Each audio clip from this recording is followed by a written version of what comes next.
Okay, we're going to get started this morning with an invocation from the very Reverend Katie Churchwell, Dean of St. Paul's Episcopal Cathedral, followed by the Pledge of Allegiance led by Councilman David Greenwell. Please stand.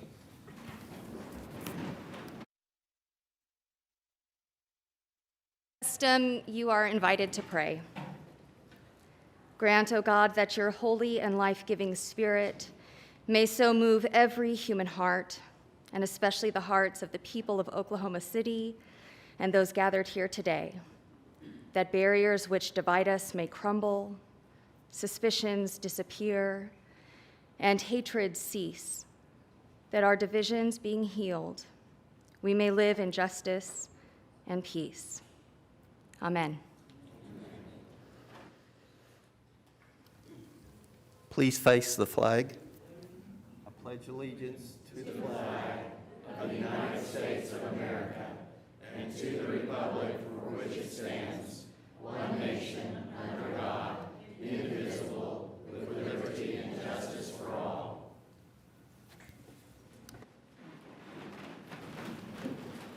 Thank you, Dean, and thank you, Councilman. All right, I call this meeting of the City Council to order. And as promised 2 weeks ago, we are going to pull one item up, and that is item 11V 1 and 2. That is a zoning case that perhaps a few of you are here as a result of. And Councilman Carter, how do you kind of want to handle the order of things?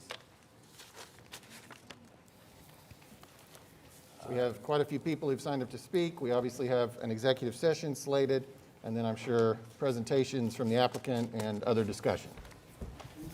Okay, I think we'd like to hear from the applicant first, and then allow the citizens to speak after that. Okay.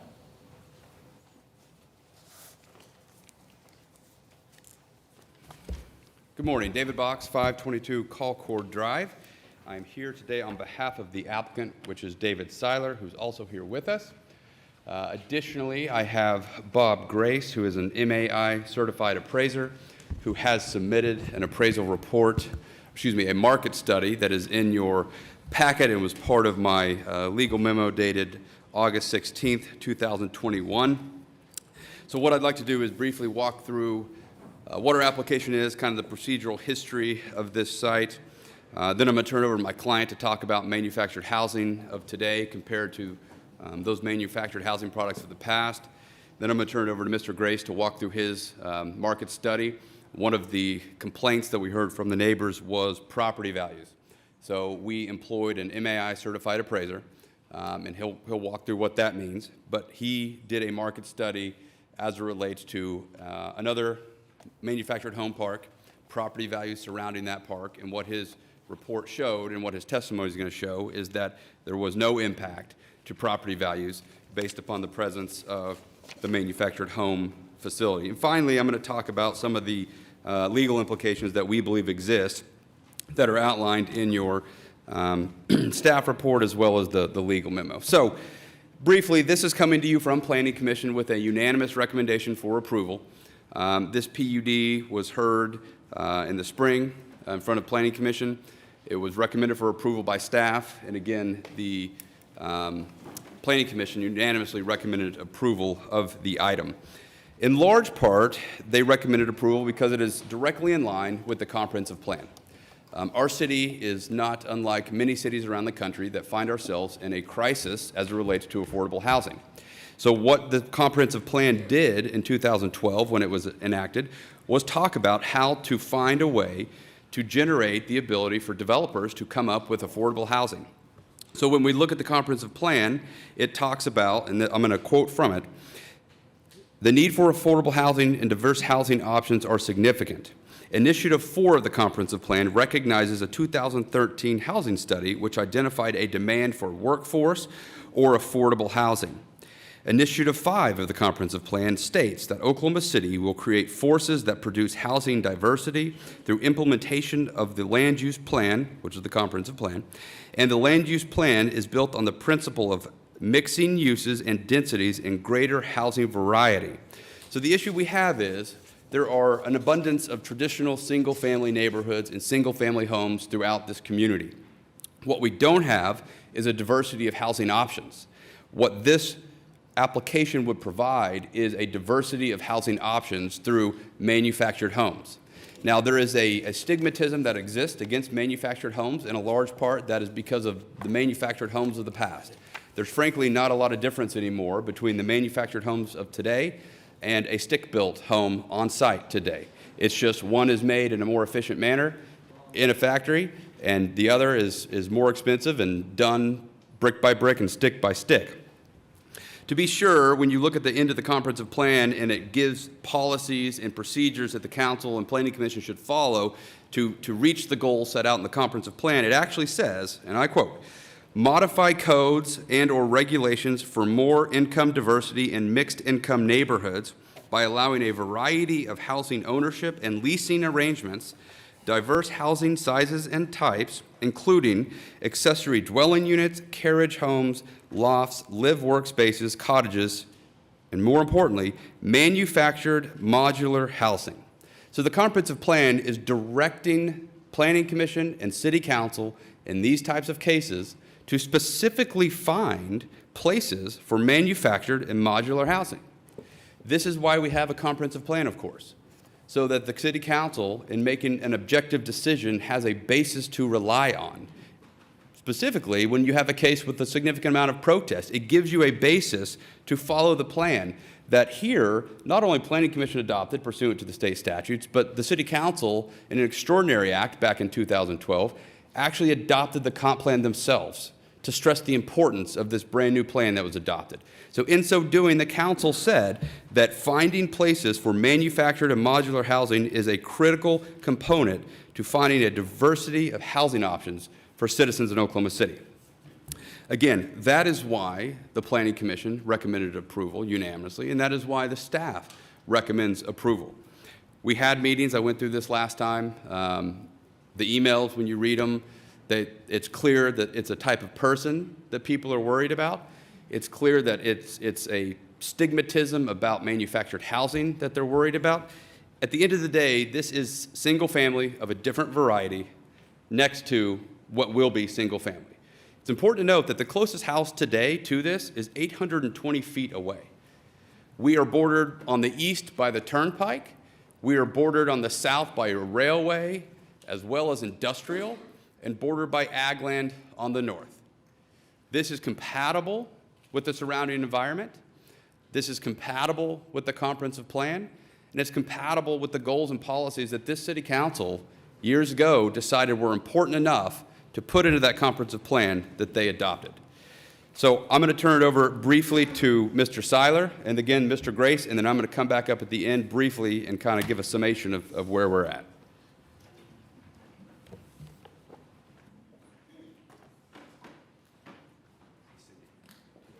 Good morning, Council. My name is David Seiler. I'm at 11926 Southwest. Just going to play that video. Second. Okay. Ahead of time. Mr. Mayor, may we play a brief video of one of the other facilities that Mr. Seiler owns? Okay.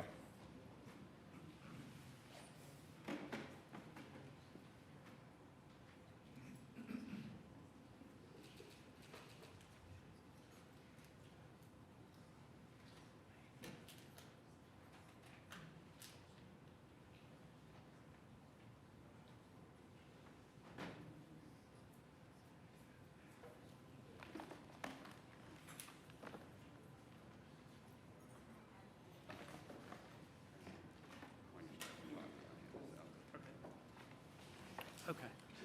In the meantime, 11926 Southwest 15th Terrace, and I am here today to present to you guys some of the anomalies of the manufactured housing and the construction that we enjoy today. The efficiencies of the construction process and the material that's being used nowadays is completely superior to what we've seen in the past. The product is, especially with the increase in labor costs and the affordable housing crisis. The products are very parallel with a lot of the traditional PUDs that you guys are seeing coming across your desk. The product itself is sheetrock. It's 2x6s, it's 2x4s, it's plywood floors, it's solid oak cabinets. They're made very efficiently in a assembly line. There's our video. The new words that they're putting in line to try and let everybody understand the quality difference is off site built products. This is one of the communities that we developed. Actually, it was probably the last community we developed 23 years ago in Oklahoma City. We're very, very proud of what we've been able to accomplish. This is a everyday kind of drive-through, really well maintained, good quality. Most of these people are enjoying somewhere between a $800 to $1,000 house payment and lot, all inclusive. Some are all the way into the $550, $600 range. They're all homeowners. The square footage range is from about 800 square foot all the way up to about 2,400 square foot. As you can see, a lot of them are very presentable with the vinyl and shingles. Here's one that we've done that's got a garage. It's got an add-on porch, 3-car parking, sidewalks, landscaping. They're gorgeous, and they offer the ability for people to have an option of not renting and not living in apartments, but actually being homeowners.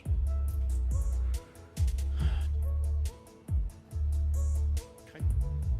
And one last, Cindy, you can pause. And then finally, I'm going to have Mr. Grace. Again, he's the appraiser. The first time we were here in front of council, one of the items that was raised was property values and potential impact. So we committed that day to go hire Mr. Grace to perform a market study, which he has done, and I will let him walk through his findings.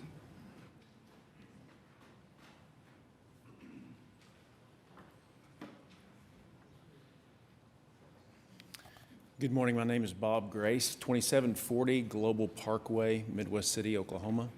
I am a real estate appraiser and have been since 1994 for the last 25, 30 years, whatever that equates to. I have the state's highest level of licensure as a certified general real estate appraiser with the state of Oklahoma, which gives me the competency to appraise any type of real property. We have done so over the past 30 plus years, anything ranging from raw land to racetracks to casinos to mobile home parks and manufactured communities.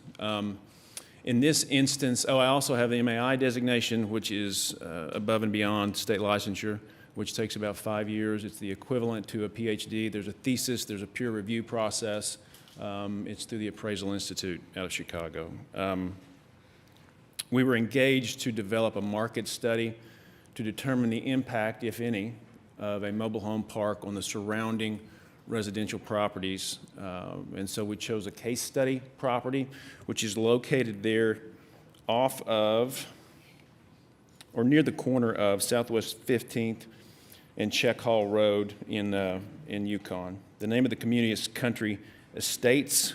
It's been there for roughly 30 or 40 years, so the quality of the manufactured homes, the mobile homes, is a little bit, it's a little older than what's anticipated to go in at the subject site.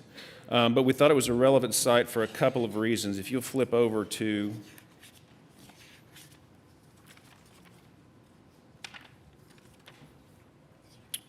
page 12, shows the subject study area and the surrounding property uses. You can see on that page that the surrounding uses are pretty, I would say, intense in terms of residential development. All the property to the south is residential. There's a little bit of commercial to the west, but it's surrounded by several small subdivisions on the south and even some to the north, and Mustang Elementary School is right across the street.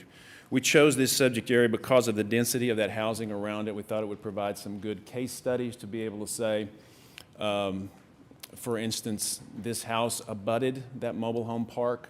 Did it sell for more? Did it sell for less? Did it sell for about what it should? Did it spend longer on the market than it should because it abutted this mobile home park? What we found was there had been about 77 sales, and I'm talking in the subdivision as a whole there on that page 12. Let me back up one step. You compare the surrounding uses of this study area to the surrounding uses on page 10, which are the surrounding uses around the subject property. I think our study area is more, like I said, it's more residentially intense. You've got some industrial properties south of the subject, some ag to the west, and some residential to the north, and the highway to the east of the subject property. So I think it's a relevant study area, and I think it would give us a good, at the outset, we knew it would give us a good view of the impact, if any, of that mobile home park. So what we did is we looked at all 77 of those sales that have occurred in the last year or two in that subdivision immediately to the south of the subject property, of the case study property, I'm sorry.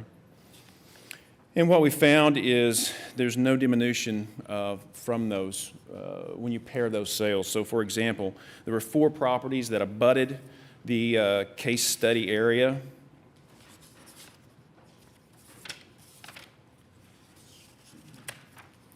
Three that directly abutted to the south, and 1 that abutted the case study area to the east. It was divided by Wheatley Avenue, but it was still in your backyard. You had a good view of the mobile home community. So we had 3 that directly abutted, and 1 that was had some sort of a break there with a street, with a city street.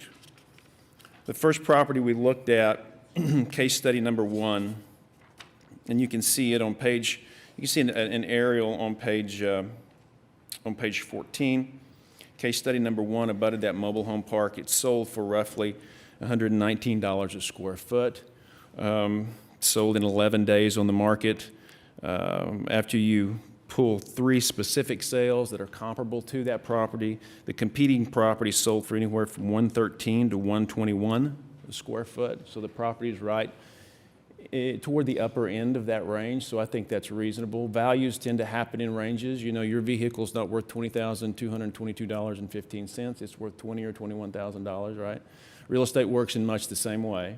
There is a range indicated by the market data, and that range in each one of these 4 properties, the properties that abut the mobile home park, the property that is separated only by a street to the mobile home park, all fall near the middle or at the upper end of that range, indicating no diminution in market value. If you move on to case study number 2, you find the same similar process. You've got a range of 114 to 123 a square foot. The subject sold for 121 a square foot.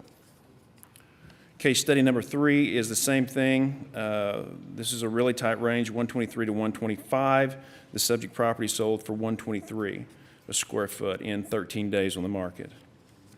Case study number 4, the range was 116 to 127, and the subject property sold for 125, 3 days on the market.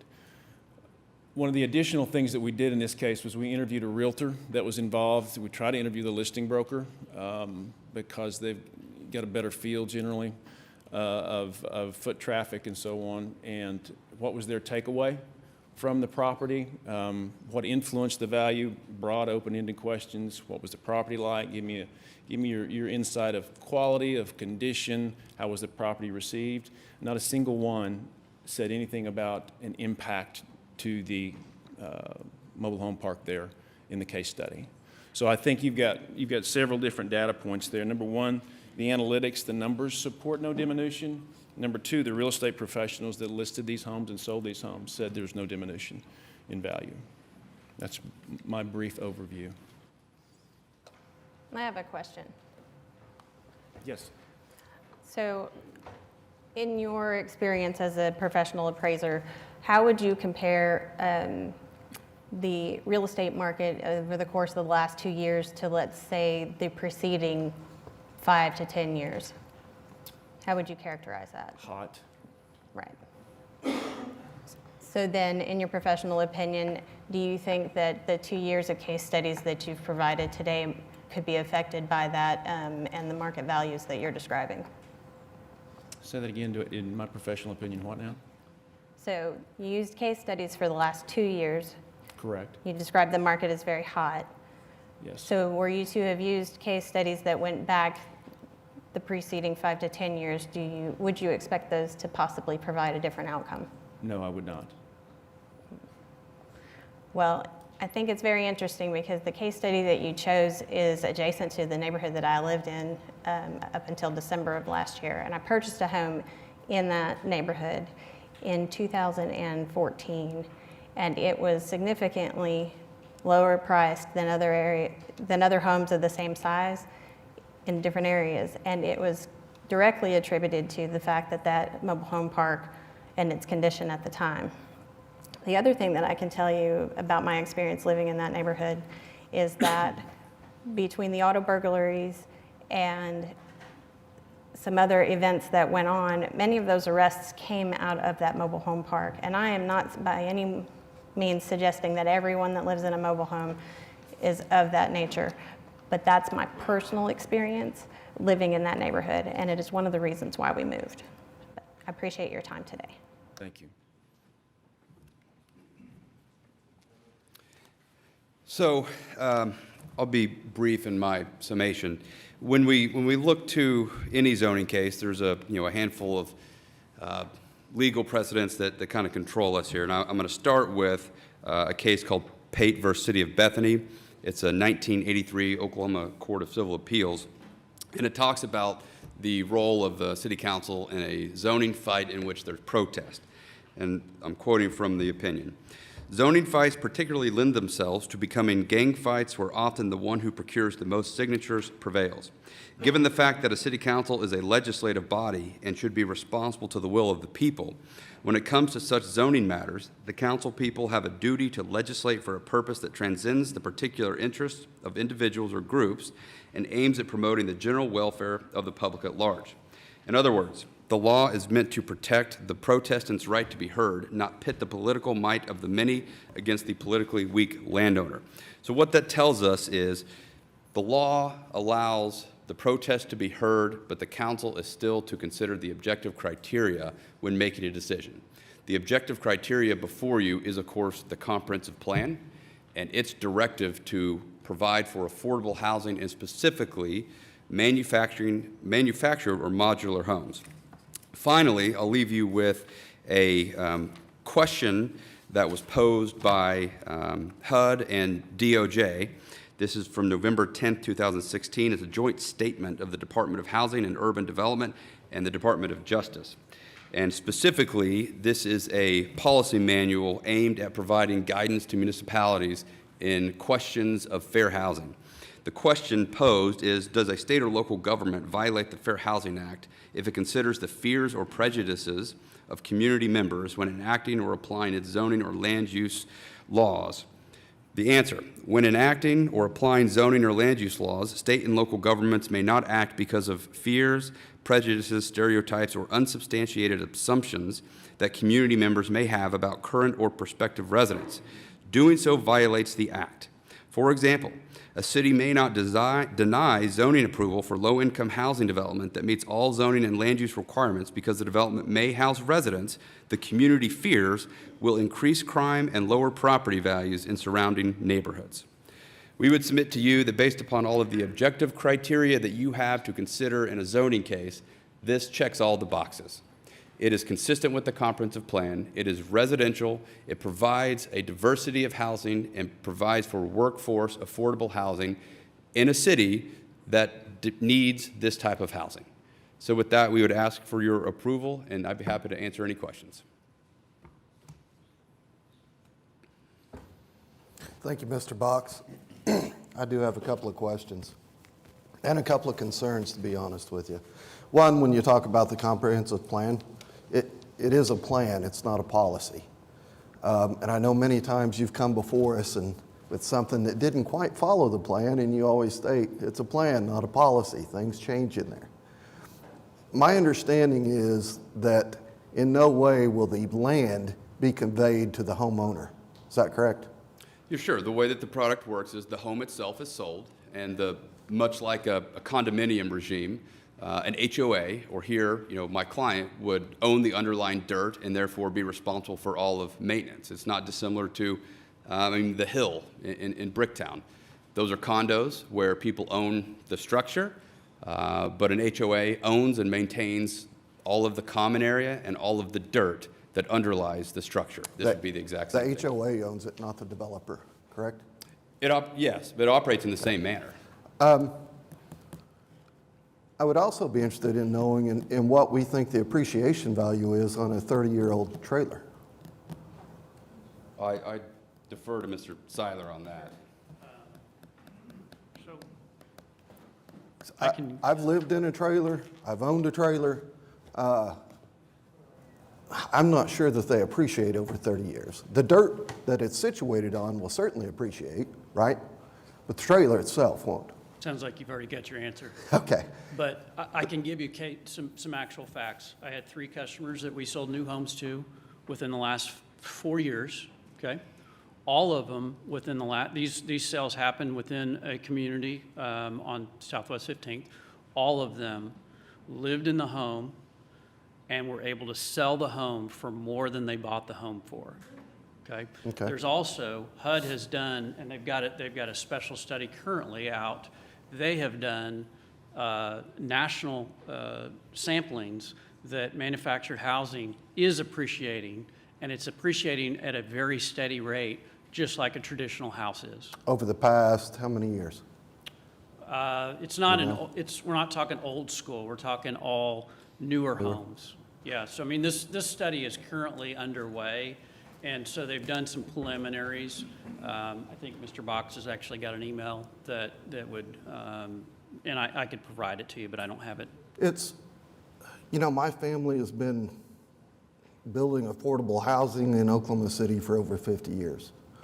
And this has nothing to do with trailer houses. Matter of fact, I did an ordinance that made sure that trailer houses were included as dwellings. What I have a problem with is selling someone a house and keeping that dirt. And it's not that I'm not against that. I just don't think that's what this is trying to do. This is trying to act like this is a normal residential community. And it's, in my opinion, it's not a normal residential community. It's, I'm going to sell you a house. I'm going to still own that dirt there that I know will appreciate.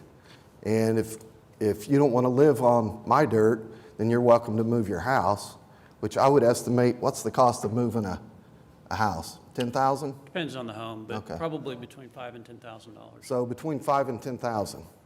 So if I purchase this trailer, my worry would be in that 20 years, the trailer that I own is depreciated, right? The land that you retained ownership on, of course, is appreciated. I don't see it as a good deal for someone trying to, break into home ownership. What it is a good deal is that it allows somebody to stop renting an apartment. Right. And create some equity in a home. It's their home. They get the comforts of having their own driveway right in front of their home. They can plant grass. They can play with their kids out in the yard. They can live like the rest of us want to live. And I appreciate that. Right. Mike, it becomes very blurry to me. If you said the land goes with the home, I'm all for it. If you say that you're going to rent the land and the home, I'm all for it. When you say I'm selling the house, I'm retaining the ownership of that land. That's where, to me, this doesn't fit the land usage that this describes. So Todd, can I ask you a question to Yeah. make sure I follow this example? What you're saying is that if the home buyer does not own the land, then for ad valorem purposes, the value that goes to the county is a lower amount, and therefore that affects the schools and the school system in and around that residential I believe that to neighborhood. be true as well, but it just scares me. It's like, would you really, I mean, would you buy a home and let someone else sit there and retain the land underneath that home that you had absolutely no voice in? So in terms of the ad valorem, that isn't how it works. The ad valorem gets double dipped here. The ad valorem gets taxed onto the dirt, and then the homeowners have to pay personal property ad valorem. So the ad valorem, although different, comes from different buckets, but it all still ends up in the same place and then the same amount. But it's actually not taxed the same. It's Because taxed this house- differently. Yeah, it's much differently. The house is on wheels, so that doesn't get the same kind of a tax as a brick and mortar. Correct. The ad valorem that goes to the schools, this is the part of the infrastructure aspect that we're arguing with you at this moment, is you've got 1 year, maybe a year and a half, and you'll have every single house and every single lot put into place. Where in a traditional housing unit, whenever they're building these out, it's done over multiple years, it's done over time. The schools can actually take in the different amounts of children that are going to be coming from this, and they get a much higher ad valorem tax to help out in this situation. With mobile homes, they do not get that same kind of mobile or ad valorem tax, but they get the influx of students within a year to 2 years. So Bradley, what you're saying is the pot that goes to the school system would be less with this type of development. Exactly, and especially in this situation, this goes into a Yukon school system, which is already way heavily overcrowded and facing many financial issues. It's not even coming into the Oklahoma City school system. Again, we would disagree. We believe it just comes from, it's different than traditional single family because it's coming from multiple buckets, because it's personal property and then it's the real estate. So it's different, but it's still, the multiple buckets are all coming together.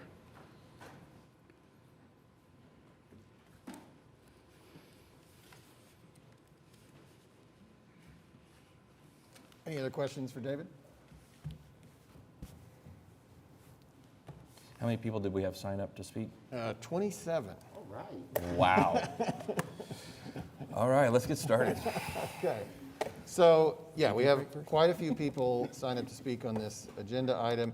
I guess I would say to you, we're going to limit it to 3 minutes each, but don't feel like you have to use the full 3 minutes, because do the math. That's an hour and a half, and there is a point of diminishing returns here. So if you feel like what's already been said covers what you want to say, but you still want to be counted, I understand that. You might come forward and just say, I oppose this or something, but it can get repetitive. So that's all I would ask. And for each person, please come forward as I call your name, state your name and address. And again, we will cut you off at 3 minutes. All right, we'll begin with Kim Throgmorton.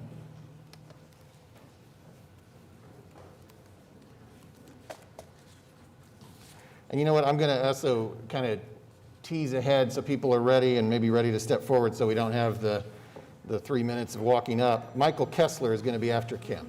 All right, Kim, go ahead. Hi, my name's Kim Throgmorton. My address 11001 Northwest 23rd Terrace, Yukon, Oklahoma. I am here to protest, but I would like to defer my time to our attorney. Is there like a spokesperson attorney? Maybe we should start there, and that would be a good place. All right. Representative Jason Lowe, welcome. Good morning, Council. My name is Jason Lowe, 228 Robert S. Kerr, Suite 630, Oklahoma City, Oklahoma. And I represent the respondents along with John Pettis. I would also like, before I begin, to acknowledge the protesters in this matter, the individuals that are objecting to this proposed project. I would ask that they stand at this time. Thank you. So these are people you specifically represent. You don't necessarily represent everybody, but this is a group that's Yes. hired you. Okay, got it. Okay. As an attorney who has practiced law for over 15 years in Oklahoma City and throughout the state of Oklahoma, one thing I focus on is the statute and the law. And in this situation, what we need to focus on, council members, is the PUD. What is the language in the PUD? I've reviewed the Planning Commission video on this case, the hearing that took place a couple of weeks ago. I've also reviewed the City Council hearing on this case as well. And there were a lot of assertions made by the applicant and also promises made by the applicant. One of the assertions that was made was that new manufactured homes, 2 to 3, 4-bedroom homes, would be created in this area. That language is nowhere to be found in the PUD. There was also a photo presented indicating how the area would look. There is no language in the PUD that holds the developer to how that photo looks. There was also a gate that he proposed that would be surrounding the area of the property. There's nothing in the PUD that holds him to that. The main concern that the residents have in the surrounding areas, and what I have as well, is that no new manufactured homes have been built in Oklahoma City in over the last 23 years. 23 years was the last time a manufactured home was built. So our concern is that the homes that will be put into that area are homes that are older than 23 years. You can go longer. Okay. And also just rundown homes. And most importantly, the date June 15, 1967 is very important. Because if homes are built before June 15, 1967, HUD cannot hold them in any compliance. They're not subjected to HUD whatsoever. There was also promises, 1976. I stand corrected. Also, there were also promises that storm shelters would also be built in that area. Nothing, once again, in the language that indicates storm shelters would be built, or have to be built. There was also assertions that management would live in the community. They would live amongst the tenants. Nothing in the language indicates that that will happen. There's also been questions as far as judicial scrutiny. I believe if this project is rejected, it will hold up to the judicial scrutiny in the district court. First and foremost, the Supreme Court has ruled years and years ago that you, the council, has authority as far as deciding zoning cases, as far as rejecting zoning cases. And in no way are we asking you to reject this case based on the fact of who might live in that community or what they might do in that community, because we believe that's improper, and we're not asking you to do so. Lastly, there's also been assertions that these houses are affordable housing. That is absolutely incorrect. Councilman Stone correctly pointed out that you would never own the land on this property. You're never going to own the land on this property. And in order to move, the applicant even asserted here today, it would cost $5,000 to $10,000 in order to move from that property. $5,000 to $10,000. How is that, I say, council, affordable housing? Never owned the land. At this time, I would ask that I'll be allowed to yield to Mr. Pettis. And secondly, we ask that you reject this proposal. Certainly. Former Councilman Pettis. Good morning. Thank you, Mr. Mayor. Mr. Manager, I do believe that the City Council needs a fact checker when it comes to what developers present to the City Council. Yes, Mr. Box, December of 2004, HUD did release a study upon mobile homes. Yes, in January of 2011, HUD also released an updated report on manufacturing homes. Yes, Mr. Box, Plan OKC talks about affordable housing. And yes, manufacturing housing is a part of that plan. But however, Mr. Box, I was on the City Council during that time.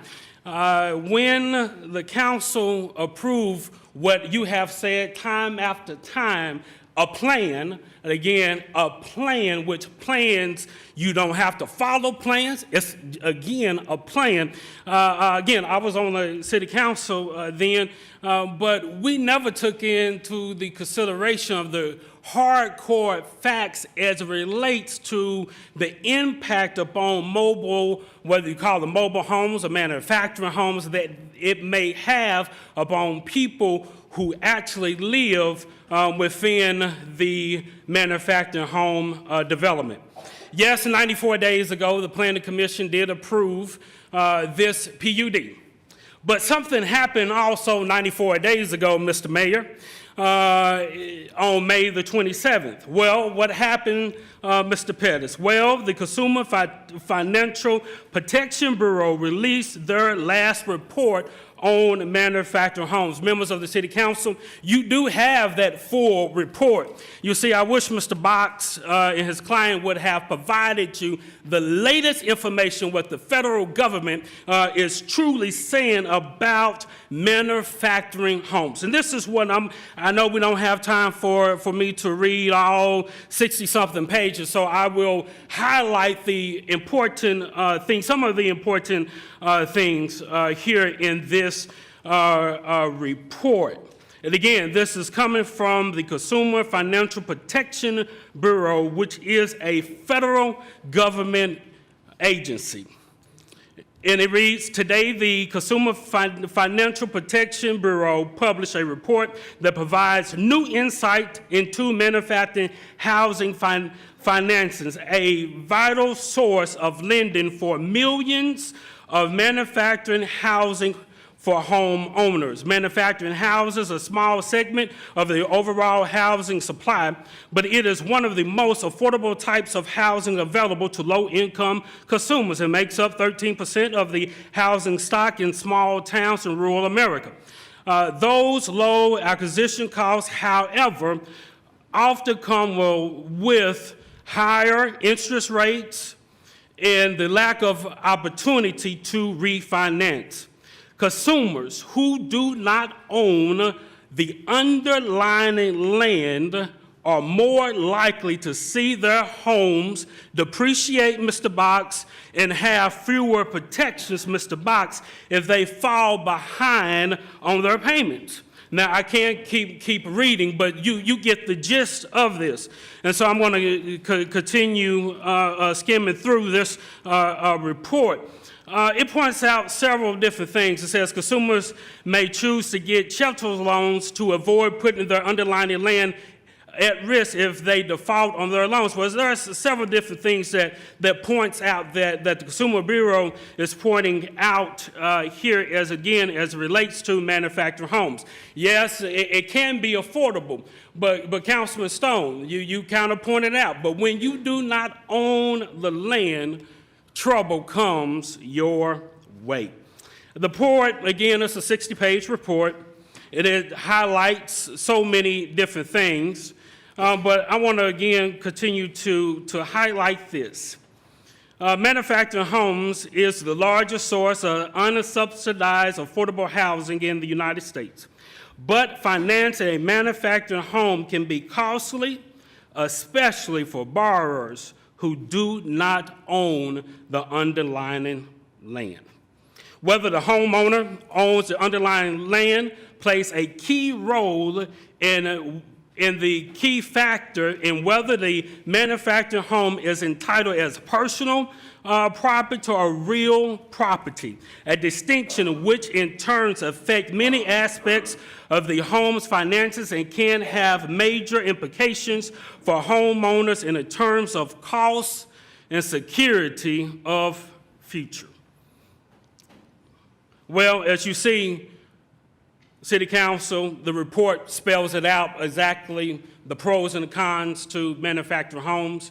Yes, if done right, it can be affordable, but in this case, and again, the homeowners will not own the land. I want to point this out as I go to my seat. The difference in the title type is important for homeowners since financing costs are higher and consumer protections are weaker for manufactured homes. title as personal property than for homes titled as real property. Specifically, shelter loans are not covered by either the Real Estate Settlement Procedure Act or the Coronavirus Relief Act. That is important. Why is it important? In this case of default, manufactured home mortgages are eligible for the same foreclosure protections as traditional site-based homes. Now, shelter properties are not protected and instead go through repossession, a process with less consumer protection and less opportunity for the borrower to remain in the home, depending upon the state and local protections.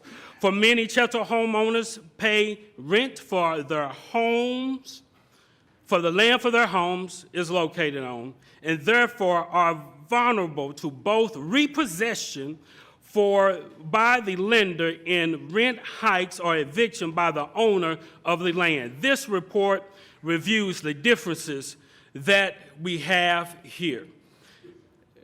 Mr. Mayor, y'all know I love to talk, and y'all know I got a closing. You've heard from UConn Public Schools. You heard from Jason Lowe upon the language. And as I stand here today, I remember the late Pat Ryan, who said, you can show me the beautiful pictures, you can get up in front of the city council or the planning commission and tell me whatever you want to tell me. But if it ain't in the language, then you got a mess on your hands. And the members of the council, you have a mess on your hands. So the developer is promising so many wonderful things, but in reality, when you look what's in the PUD, Lord, have mercy for the people who will live on this property because they do not have the same protection. And the reason why they will not have the same protection, the federal government points it out, because they do not own the land. We do have a realtor here who will, Tyler, if you will.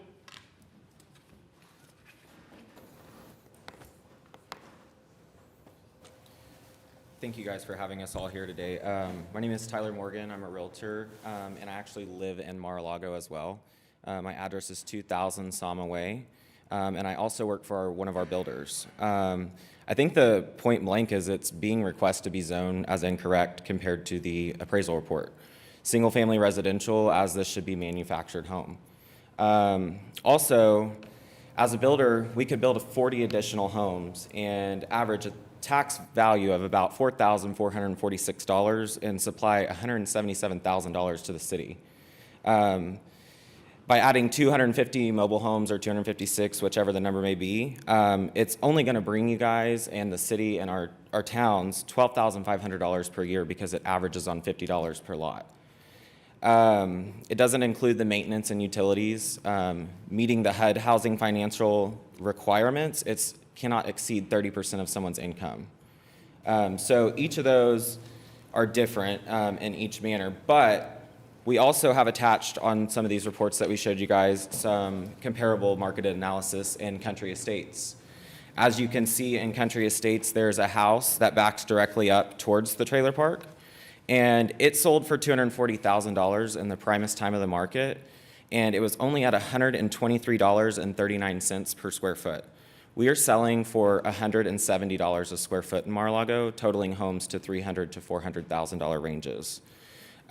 We have some comparables in there as well that state homes that are older, smaller, and even less square footage to sell for $255,000 around street corners that are not abutting directly to the trailer park. So I think as homeowners' concerns and things arise, it's not necessarily the people. It's definitely going to be the values and the differences in the homes that we're going to have. A lot of our builders have threatened to pull out if this does continue, and I know that that's not going to make or break the decision here, but it does risk us losing tax dollars to the city. It's just one of those things where we hate to see our neighborhood go vacant, basically, and just have a bunch of vacant lots. Thank you, Tyler. Yes. Thank you. Can I make a clarification real quick? And you tell me if you disagree with this, but when we talk about real estate, there's a lot of things that could be thrown into that, right? And helping create generational wealth and helping people get their foot in the door. Real estate is the land, and those things permanently affixed to the land. Anything can happen to that land. It's still yours. It's still there. The reason it goes up in value is because they're not making any more of it, right? It's a fixed, limited supply, and that's what makes that increase. If you have a tornado come across and tear your house down, you still own that piece of real estate. It's still there. When you don't own that land, you have nothing left. I mean, insurance, I guess, would let you repurchase, the house. But that's what real estate is. That's what creates, in my opinion, that's what creates that generational wealth and helps people get their foot in the door. This isn't the case with this. And when we talk about this being a regular R1, it's not. You're trapped there. I don't know what the rent is going to be on those lots. I don't know what it's going to be in 5 years. It's a great business model. I wish I would have thought of it with the houses that we built. I probably wouldn't be making $12,000 a year here, but that's the problem that I have with it. It has nothing to do with the neighborhood next door. It has nothing to do with the people that would choose to live in this space. But honestly, if they don't own the property, that's the reason I can't support this. So thank you. And there's also some pictures in the email that I had sent over to you guys as well. Thank you Just very to let you know, I agree with what you're saying. And based upon what's been presented so far, I don't believe I need executive session today for this. Okay, we'll note that here in a couple hours when we're done with the citizens to be heard. All right. Okay. They were representative of a group, and so obviously I let them go past 3 minutes, but we'll try to kind of get back. As people are speaking just as individuals, we'll kind of get back to those limits. Richard Throgmartin, and then after Richard will be Michael Kessler. Mayor, may I ask a question? Yes. Since your attorney has spoken, does anyone feel the need that they need to keep coming up and speaking on behalf or do anything in that sense? No, you're okay. Now some of these people I don't think are with the attorney. So That's quite right. If it's okay, I'll keep calling names, but I mean, yeah, if you just want to go, don't need to speak, that's fine. Michael, is this Michael? Yes. Okay. Yes, sir. Thank you, Mayor Holt, council members. Michael Kessler, 11016 Northwest 21st. I'm show my opposition to PUD 1820 and agree with everything that's been said. Just showing special emphasis to what was brought up by Councilman Carter about the schools and what was brought up 2 weeks ago by the lovely woman from the school board.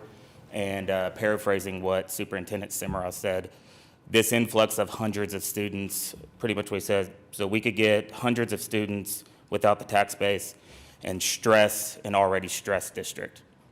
Thank you. Thank you.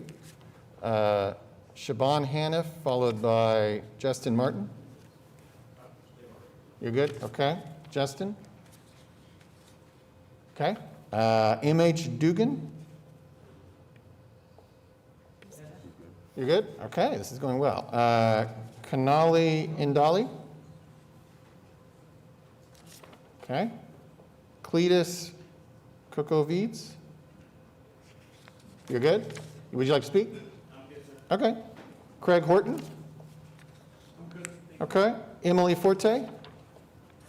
Okay.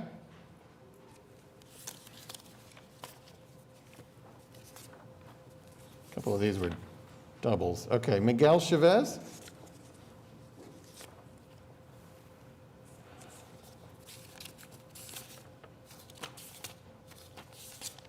Did I already call Karen Horton? Nope, okay. Okay. And Danielle Barber? Okay. That went well. Yes. We're done with citizens to be heard. Okay. So I move for a vote. Okay, so what is your motion? Motion for denial. Motion for denial. Okay, is there, we'll want to handle that virtually. Is there any discussion on that? Questions? Yeah, I would just like to make a few comments. partially because I want to go on record saying I don't like either sides of these arguments. The whole when the words affordable housing are thrown around to make a point about trying to win an argument, it really frustrates me because it's way more complicated than that. And I would just ask for all of those, well, one, I would just want to point out, we don't really benefit from ad valorem tax. So anyone who spoke about how Oklahoma City is not going to get these property taxes, we run on sales tax. So more homes, more structures out in some of the broader reaches of the city actually they don't serve my constituents. I know that for sure, because people who live in denser areas are subsidizing folks who get to live out in the corners of the city. So I don't like this case for that reason, but I don't get to base zoning decisions on that. It's about land use and it's about appropriateness of what's there. I'd love to keep that land nothing. But when we talk about that, when we start to use arguments about that the folks that are going to live in this development don't have the same protections as people who own the land, et cetera. Well, one, I'm going to ask all of you who are in opposition to this, write to your state lawmakers, write to your federal lawmakers, write to your city councilors, and ask them to dedicate money to helping people become homeowners, because those programs run out of money like that. So the folks, the $300,000 homes in these quote-unquote good school districts, folks who can afford to live in this development, they don't have the assistance and the access to live in y'all's developments and build that generational wealth. This is a middle step for them, or could be. Not all of them are going to have kids. Again, we can't take those sorts of things into account when we're talking about land use. So that's my plea to you. My second plea is, if Yukon, these other cities don't allow manufactured homes, please write the city councilors and the city managers of those cities, Yukon, Mustang, and ask them to have a conversation about de-annexation. Because if you want to have control over zoning of those lands, then you need to take on the responsibility of the water, the sewer, the police, the fire. Because right now, the city sales tax funds are going into this, and it's not going to generate sales tax for us. So I just want to make that plea publicly to all of you. And again, talking about protections, legal protections for these folks, if evictions, et cetera, again, write your state lawmakers and ask them to make the laws hold people that don't have access to owning land have similar, even protection. And I see a bunch of y'all shaking your heads, but this is what it comes down to. If you want to see those changes, it's more than this one case. And if it's not about the type of people, then I please beg you to advocate to help the people that you say you're not scared of to become the same class that can afford to eventually own some land. If that's the main goal of all of our lives, is to own a plot of land, there's so many people who are locked out of that because they are working low-wage jobs that they cannot save money to put a down payment on a $300,000 home. That's all I have to say. Any other comments?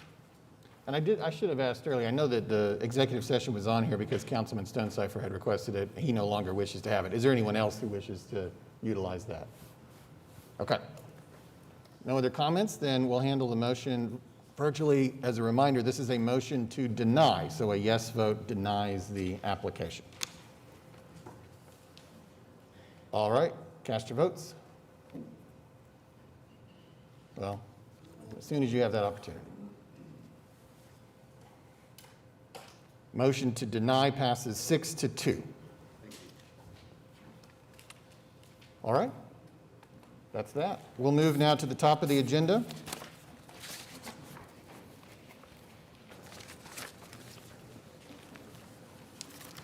And everybody can leave for that item if you wish, and We'll handle our other business. Okay, we've got Office of the Mayor, item 3. 3A is appointment of Ezekiel Zeke Hernandez to serve as a member of the Building Code Commission.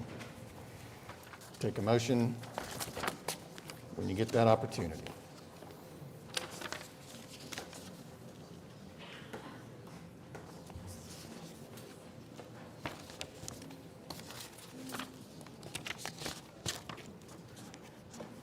How's that going?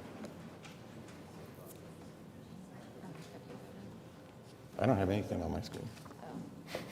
Well, I'd like to vote yes. Passes unanimously. All right, now we're at item 4, items from council. We have item 4A, 4B, and 4C. 4A is an ordinance on final hearing. So this is the third of 3 meetings on this item. This relates to the zoning and planning code. You may recall this relates to animal raising specifically. We had a presentation 2 meetings ago and a public hearing at our last meeting. So not necessarily any need for further discussion, but Councilwoman Nice, I leave that to you.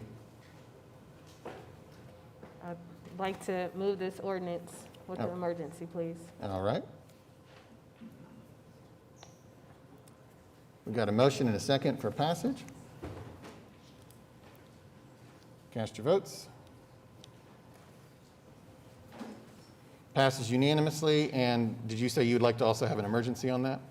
Yes, please. Okay. So let's do a separate motion on the emergency. That would require 7 votes.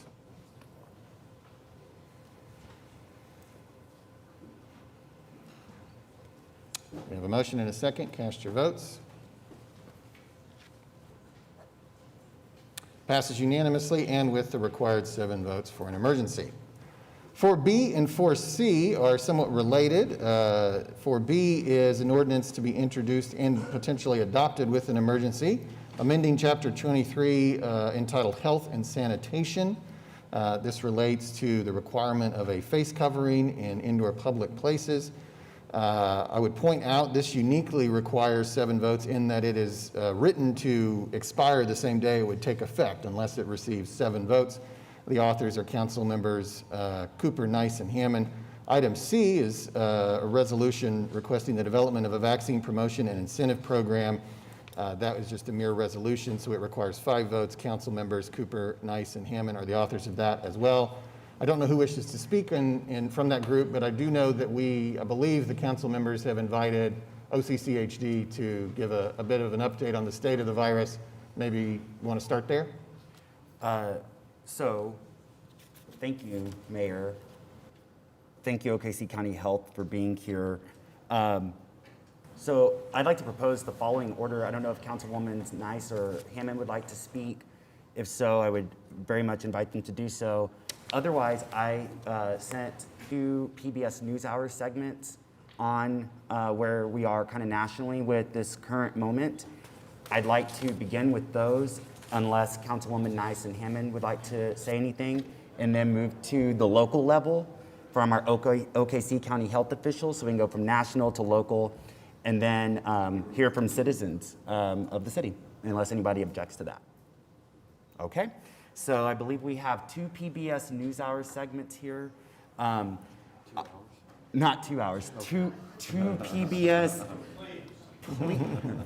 Two PBS NewsHour segments that are going to help us understand. Really, whenever I approach an issue, many of you know me as a former middle school teacher, current college professor.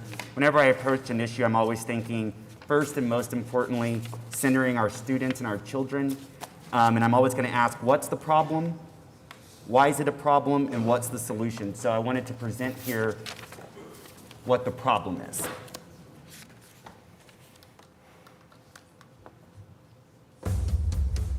Here we go. After 50 years, the faces have changed. The places have changed. Amazing. The world has changed. How about that? Indescribable. But our mission to bring you the stories that amaze and enlighten remains the same. This is for science. Thanks for your support and stay tuned. After 50 years, we're just getting started. The pandemic has been especially difficult for those working on the front lines of healthcare. Increasingly, we're hearing about doctors and nurses who are exhausted and burning out. Moreover, the demands of caring for COVID patients comes when the nursing profession needed more nurses to begin with.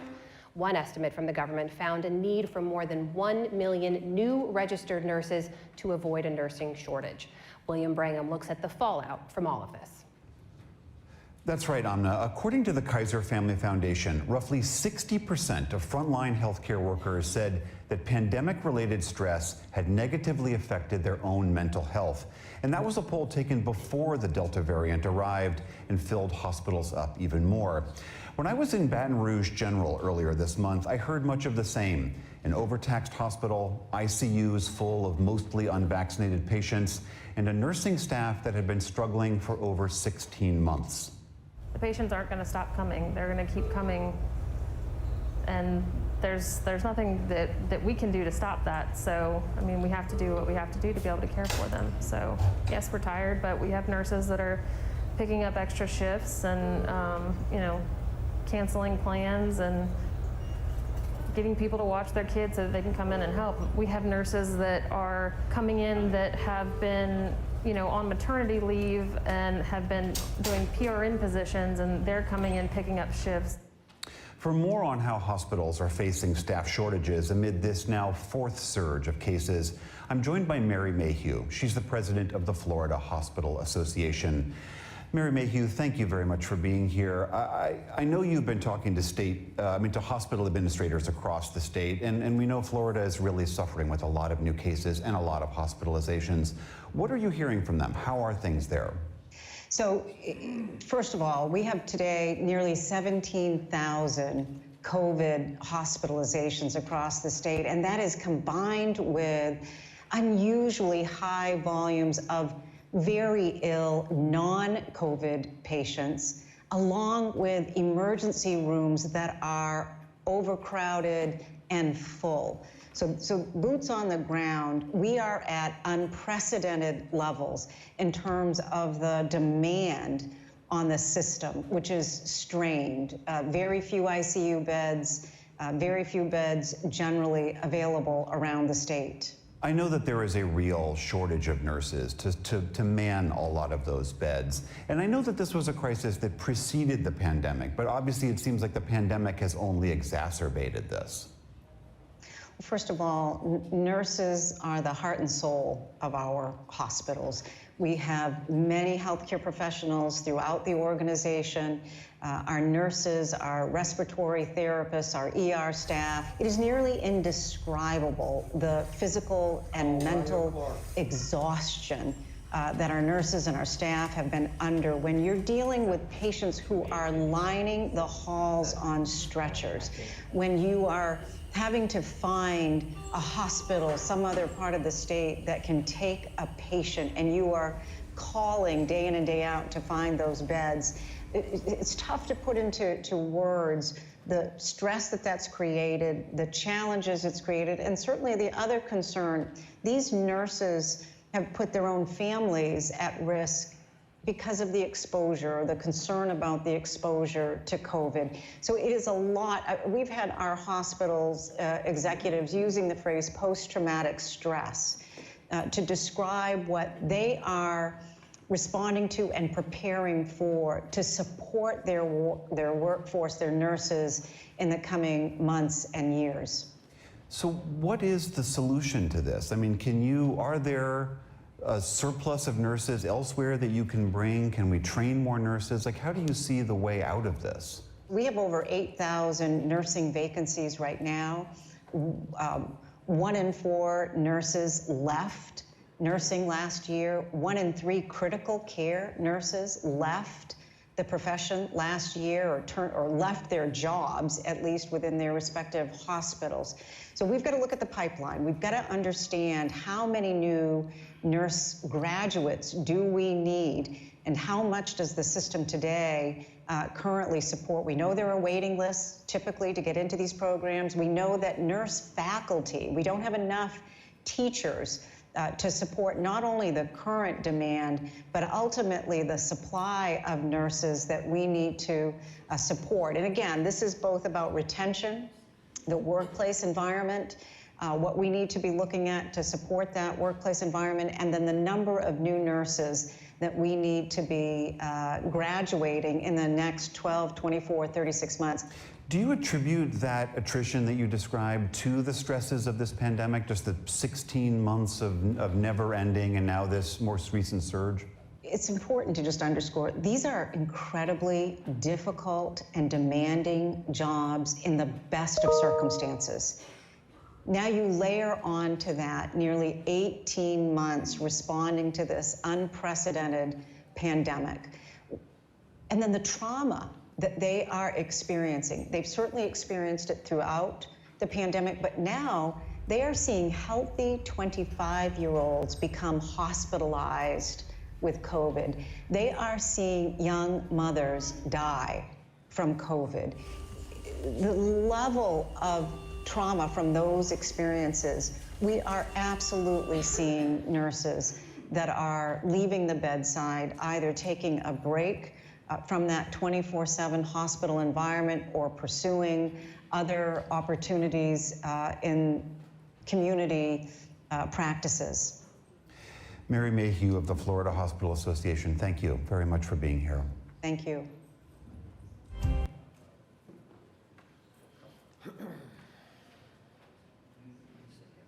And then this one next video, and then we'll turn it over to the local level and our health officials with OKC County Health. So this final one, thank you. An American Experience. The minute she took that oath, she was a figure of fascination. That leaves Sandra Day O'Connor with the pivotal vote. She hated being called the swing justice, but that's exactly what she was. This gave her immense power. If you could win O'Connor, then you could win 5-4. Sandra Day O'Connor, the first on American Experience.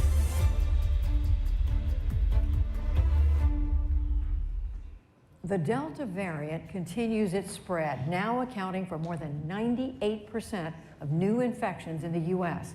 States, particularly those with low vaccination rates, are scrambling to care for an influx of sick patients in their intensive care wards. As William Brangham reports, more Texas hospitals are reporting a shortage of ICU beds than at any point in the last 18 months. That's right, Judy. Texas is experiencing its fourth COVID surge. Right now, less than half the people in Texas are fully vaccinated. 96% of ICU beds are full, leaving just over 300 available across the entire state. The state's health department has had to recruit personnel from out of state to address staffing shortages and to request additional mortuary trailers from FEMA in anticipation of more lives lost. Dr. Joseph Chang is Chief Medical Officer for Parkland Health and Hospital System in Dallas, Texas. Dr. Chang, very good to have you on the NewsHour. Thank you. I wonder if you could just give us a sense of what it's like in your hospital right now. Well, I mean, the situation in the hospital right now is as serious as it has been in any part of this pandemic. I mean, the fatigue right now among our frontline caregivers in terms of nurses, environmental techs, doctors, is something I really can't adequately describe in words. And do you have enough staff? I know that the state has requested some sort of backup, but are you okay staffing-wise right now? No, we are in a dire shortage. In fact, we are about 450 full-time equivalents of nurses down from our optimal staffing levels. We've had to transfer patients away from the hospital. And where normally we are that city on a hill that accepts everyone else's patients, we've actually had to transfer patients away. It's a serious situation here. And if we don't get some help in terms of less COVID patients coming in, it's really going to cause a big problem. I understand that the vast majority of people in your ICUs are people who are unvaccinated. Absolutely. Have you gotten a sense from them of why they didn't get vaccinated? Most of them have an extreme amount of regret. And what they'll tell you is, I just didn't think it would be me. That's really, I think, the majority of the folks that are out there not vaccinated. They just didn't think it could happen to them. Because I'll tell you, right now, in the hospital, there are more 40-year-olds in there right now than 70-year-olds. And that in really lies the problem, is that right now, still the perception is that, hey, if I'm young and healthy, I can't get COVID. And so they aren't getting out and getting vaccinated. With schools starting up, I'm really, really worried about what that means. Do you find yourself and your staff find yourselves trying to persuade people that, look, when you're done and you can get out of here, please get your vaccine?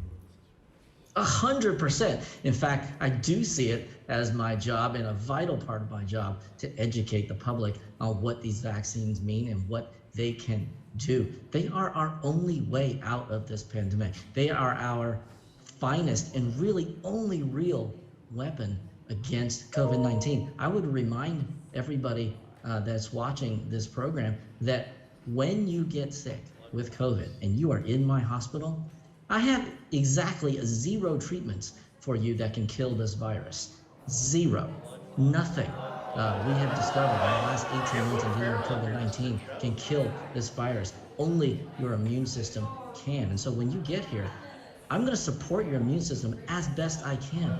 I cannot take this cross from your shoulders. Your body's going to have to fight it yourself. So really, really, what you have got to do is prevent yourself from getting it in the first place. And that, my friends, is the vaccine. Remember, there are vulnerable portions of our population that cannot get vaccinated. Or if they do get vaccinated, it's not going to be as effective for them.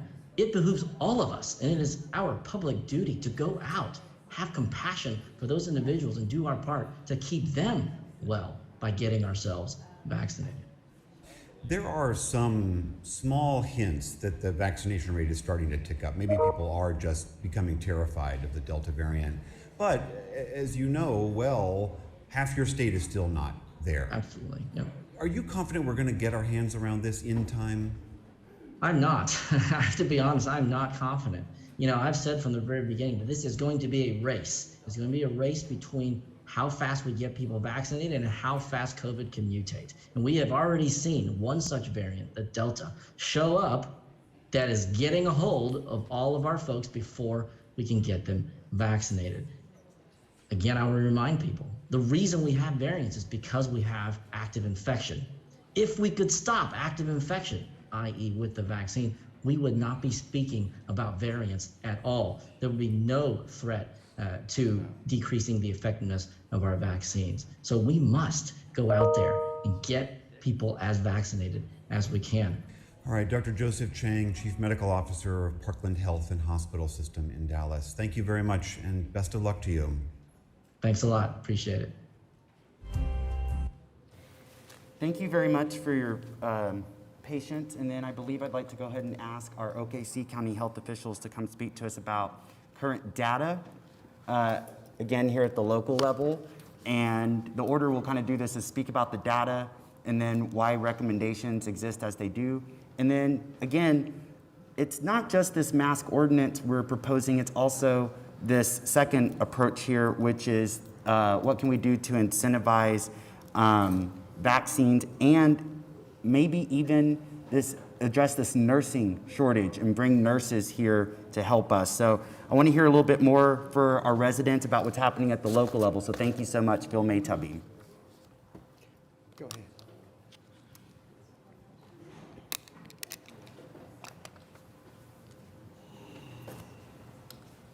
ahead. Next slide.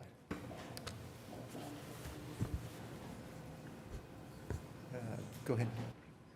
Good morning, council people. I'm here to provide you with data so that you can make an informed decision for this morning. So I'll just go ahead and kick it off here. You guys know I'm just pretty much to the point, so we'll just do that. So our community transmission level is high. Yesterday we had back to that one. One more. Okay. Our community transmission level is high. Actually, the level to be high is 100 cases per 100,000. Yesterday, we were at 365 per day. So we have issues there. Our case rates continue to be very high. Our positivity is still very high. Actually, our state had the 4th highest positivity in the nation 2 days ago. I don't know where that's at right now. So our deaths, that's 10. Now, this data right here is for Oklahoma County, so I just want you to be aware of that. Our 60% of our eligible population is fully vaccinated. It keeps trying to jump for you.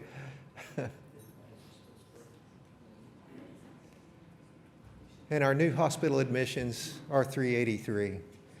Next slide, please. So if you can look at this, you know, about 2 weeks ago, we thought we were on a plateau, and we were, and guess what? The plateau moved. So we're back into a case rate increase now, and our cases per 100,000. Our deaths lag a little bit, so, and I'll be honest, I don't think we've had the same issues in Oklahoma County as we've had in some other parts of the state. So next slide, please.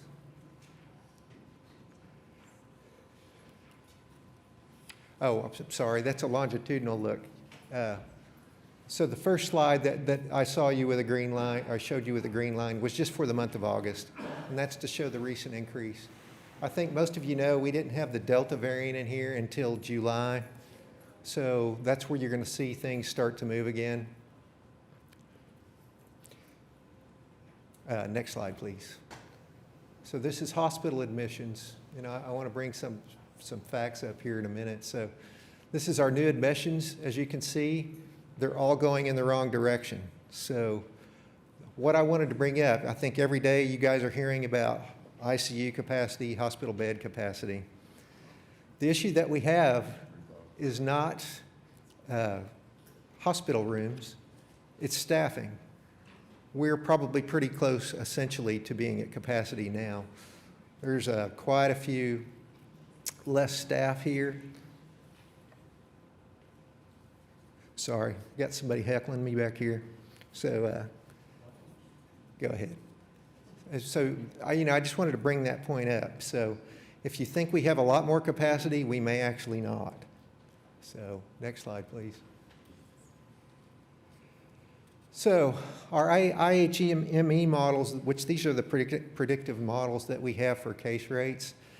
If you can look that up, it's widely available. There's a regular prediction model based on your local data, and then there's a least case and a worst case scenario. We're actually, there's no slide for that. So we've already hit our predicted number. So we're on the worst case scenario now, which puts us peaking out somewhere in October. So not good. Anyway, here we go. So this is our vaccinations for at least one dose. 60% of our population. This is actually, we're starting to get better movement on vaccination. It's slow, but it's starting to pick up. So we're at 60.4 for our population with at least one dose, and right at 50 today. It's okay, I know. I know it's struggling with it. So, and then for anyone that was eligible for vaccine, which is 12 and above, we're at 73% for one dose and 60%, 0.3 for fully vaccinated. We've done an exceptionally good job with our over 65 population. You can see those numbers. That's exceptionally good. So next slide, please. So this is just an example of our vaccination rates. The last time we saw these kind of numbers was back in May, and that's when vaccine became available for these 12 to 15-year-olds. By the way, that age group is really starting to pick back up with the start of school again. I think everybody's seeing the utility in trying to get vaccinated. So we do have another holiday coming up pretty quick. So we always get bumps on holidays during COVID when we expect one now. Well, I hope we don't, but we might. Next slide, please. So this is the strategy that we want to put up there. You know, one thing is not going to affect the outcome of what happens with COVID. It really takes several things. Vaccination is by far the most effective way to keep yourself from getting COVID. Everybody gets to speak. It's a beautiful thing about City Hall. All you got to do is fill out a yellow sheet. He's not going to yell when you speak. You keep your mouth shut when he speaks. Thank you. Go ahead, Phil. Next thing is wearing a mask. washing your hands, practicing social distancing, and avoiding large gatherings, especially indoors. This is why when 2 weeks ago, when you guys had a resolution to support the CDC guidance, we fully support that. Because what that says is if you're indoors, universal masking should be going on right now because we're in a high level of transmission. Next slide, please. So if you need to get tested, you can go to our Test OKC website. It will give you our locations. You will need to call to set up an appointment to do that. It's also the same for the next slide for Vax OKC. That one you can do online, and we'll try to get you vaccinated. I will tell you, our appointments are really picking up. So be patient. We'll get to you the best we can. So that's really all I have right now. Any questions from the council? I've got one. Okay. So you're telling us the vaccine will keep you from getting COVID or inoculate you from COVID? What we're saying is it will keep you out of the hospital for COVID. It won't completely prevent you from getting COVID. You can still get it, but it's going to do its job, which is to keep you out of the hospital. How's that? It lessens the side effects. So then now we're getting everybody around us sick because we don't know we have it. Excuse me, sir? So then I'm possibly getting everyone else around me sick because I don't even know if I have it if I don't have the symptoms. Possibly, yes. So that doesn't really make sense to me to push a vaccine. But if other people are vaccinated, at all. then they Vaccines have protection work. as well. They always have. Really? It's one of the reasons that we're still here. Okay, so I've got a study here from 2017 to 2018 flu study that shows actually true pandemic levels for the flu from the CDC's website that shows that 10% of the population that got the flu actually died during that season. And we didn't claim masks. We didn't push hard on the vaccines than we normally do for flu. But yet up to this month with COVID-19, that out of all ages, we're seeing 98.519% survival rate. 70 plus years, as you're referencing now, is a 94.6% survival rate. It goes up dramatically to 99.5 between 50 to 69, 99.980 from 20 to 49. You talk about shortages of our nurses, but we're mandating these vaccines and these things on these nurses, and a lot of them are leaving because they don't want this vaccine.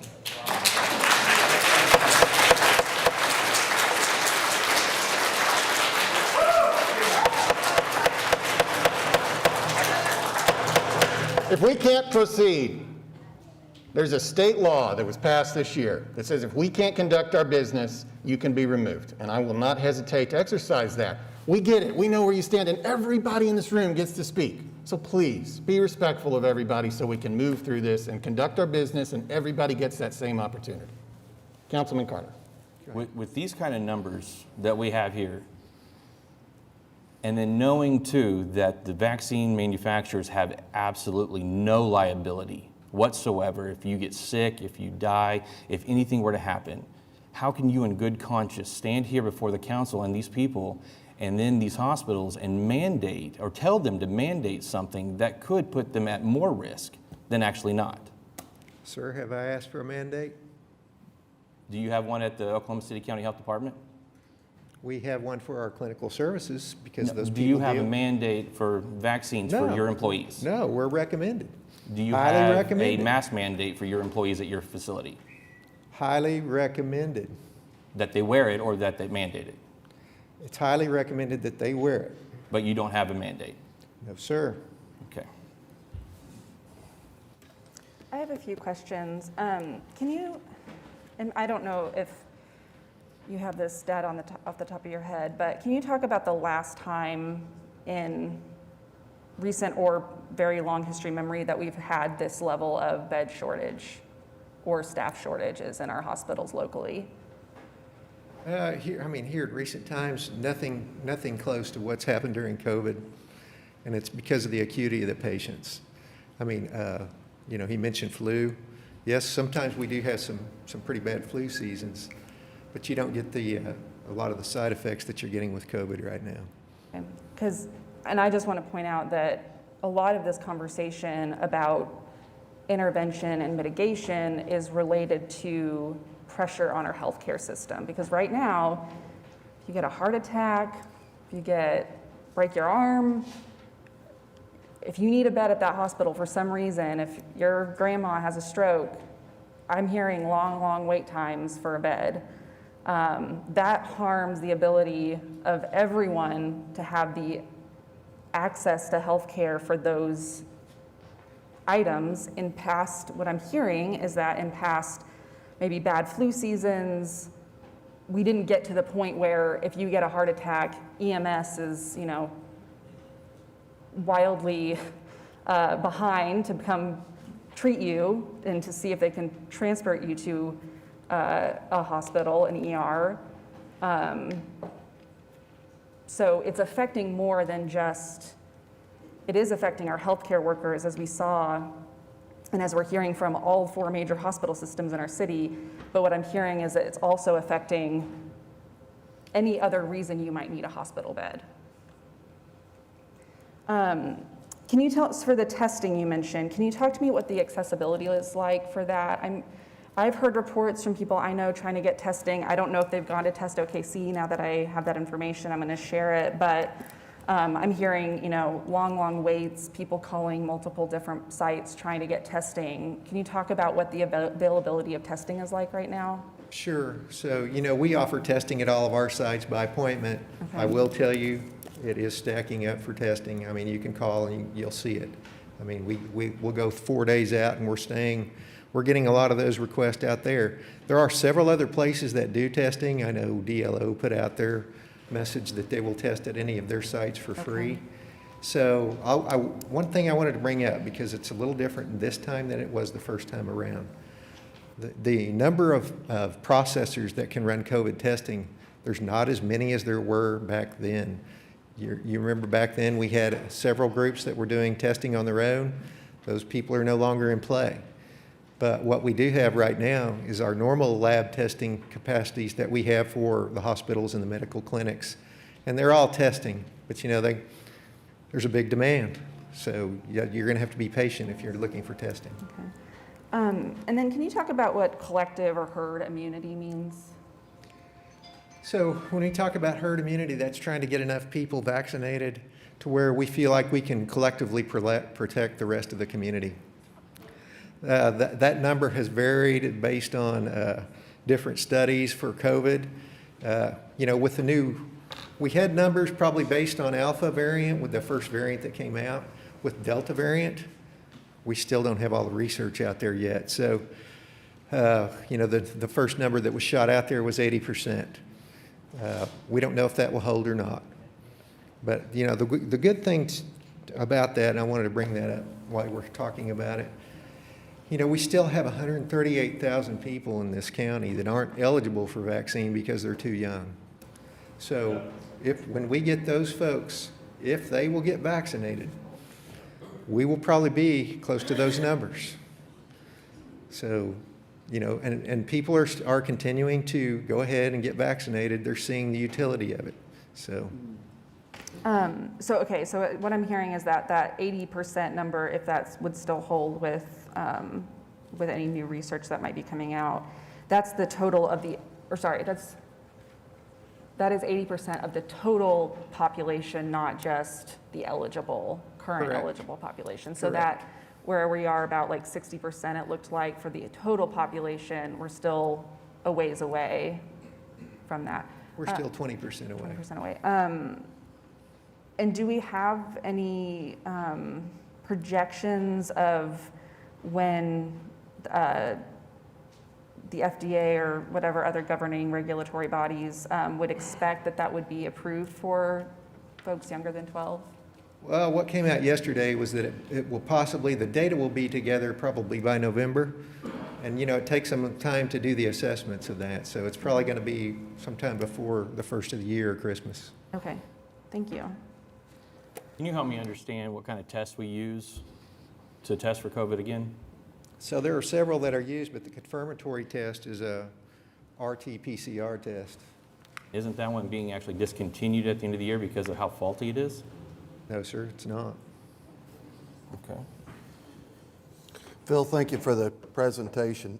Do we have any idea what percentage of our population has already been through COVID?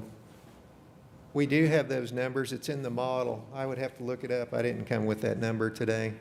I mean, we did have a significant number of our people that did have COVID with the alpha strain when it first came through.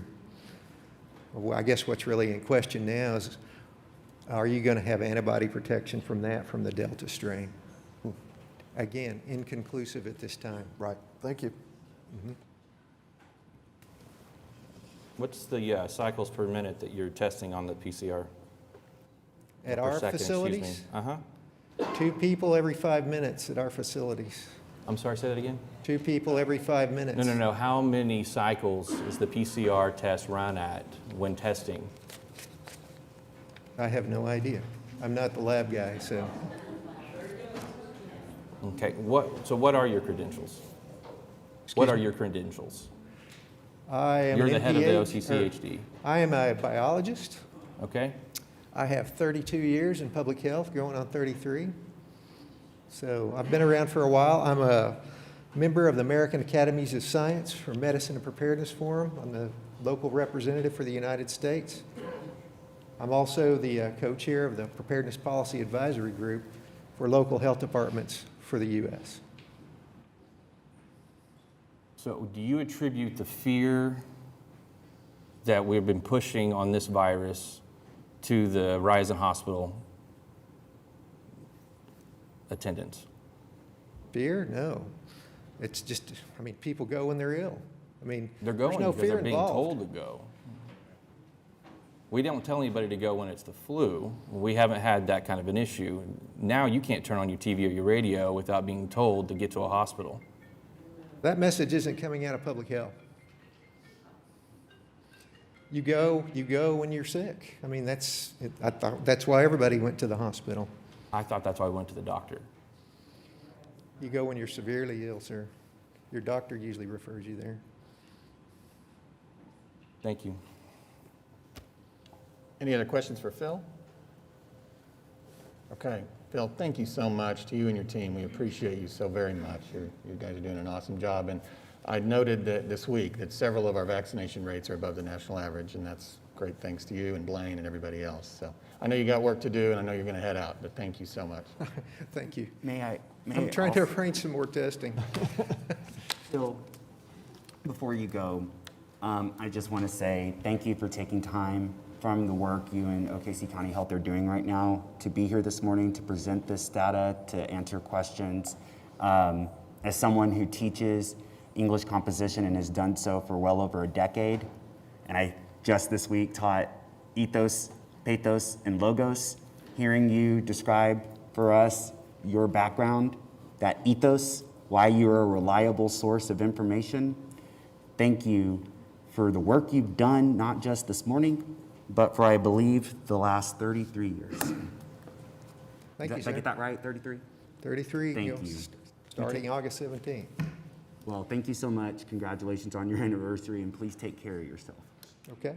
Bill, also, just so you're aware, on the CDC's website as of July 21st, as of December 31st, 2021, the CDC will withdraw the use of the RT-PCR diagnostic panel, and it will no longer be valid because of its inadequacies. Just so you're aware.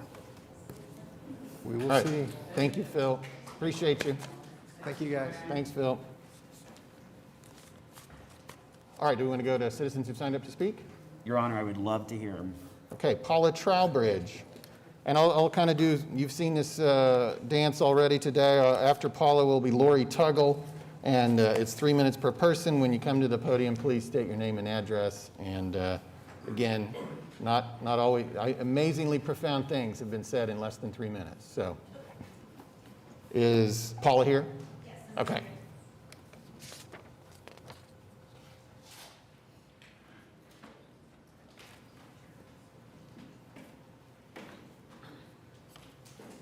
Let me get my notes out, please.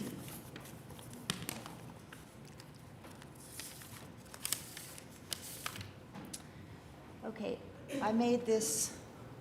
Can you hear me? Oh, I need to speak my name. First, my name is Paula Trowbridge, and I live at 4021 Bar Harbor Circle in Yukon. I live in Ward 1. And I made this chart which shows the size of the virus, which is 125 nanometers, which is 0.50492 of an inch.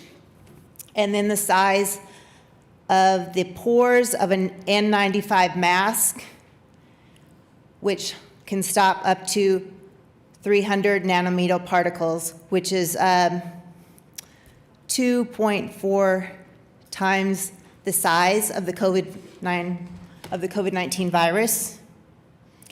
So therefore, it shows that masks are ineffective at stopping the virus. And then I also wanted to show you some information. This is a mask that a lot of people wear. They get them at churches or hospitals. And the warning on this says, this product is not a respirator and will not provide any protection against COVID-19 virus or other virus or contaminants. And this one is a cloth mask that lots of people wear. I got this information from Old Navy when I seen masks there. It said it's not a medical grade mask and is not intended as a replacement for medical grade personal protective equipment or other recommended measures to stop the community spread of COVID-19, including social distancing, washing your hands, and refraining from touching your face. So that's why I'm opposed to a mask mandate, because they don't work. I've also done some studies that showed mask mandates from other states, and when other states mask mandated early on last year compared to other states who did not mask mandate as early, or some states who did not have mask mandates at all. 30 seconds remaining. Virtually all the cases were about the same. So whether you wear a mask or not doesn't change the fact about getting a case. And I know the man who just spoke earlier said that once you've had the vaccine that you don't go to the hospital. I've got a neighbor who has 2 friends that are in the hospital with COVID. One had the vaccine and one didn't. So that is not a true statement. Thank you, Ms. Trowbridge. Lori Tuggle, who will be followed by Sean Cummings. Thank you for letting me speak. Thank you. Good morning, Mayor, Council. I'm here coming from a different point of view. I spent 3 years more living under the communist dictator of Belarus. Every day, he was using every form of media to remind the Belarusian people that only he stood between American tanks in their streets and the Belarusian people. In order for tyranny to take place, the citizens must be kept under fear. In my lifetime, I have heard the fear tactics from the authoritarians in our government scaring us about the coming ice age, global warming. Both have been completely disproved, but you'll never hear that from our bureaucrats and politicians. The new one is COVID-19, which even the CDC's numbers say is greater than 97% recovery rate, yet we're all supposed to conform to their idea of safety for our own good. And I got to thinking, these communist dictatorships they condition their people to think as a collective. Your individual rights mean nothing. You are no longer a person. You are a cog in the authoritarian's wheel to do as they bid. With these masks, as you just heard, and every practicing doctor, non-bureaucrat will tell you, these masks do not stop COVID-19 spread. So what is the purpose of covering our faces? Are they just trying to produce this collectivist ideology in us so that we will be submissive subjects? This has been a fear of mine since I came back from Belarus. I was told that I would have culture shock going to this communist country. I was not culture shocked till I came back and saw how America has become communist. And to force people to wear this mask is participating in usurping our responsibility for ourselves and at the same time taking our freedom. That is unconscionable, unethical, immoral, and I beg you not to do this. Thank you. Sean Cummings, followed by Leslie Mahan. Sean Cummings? Nope. Leslie Mahan, followed by Connie Thayer.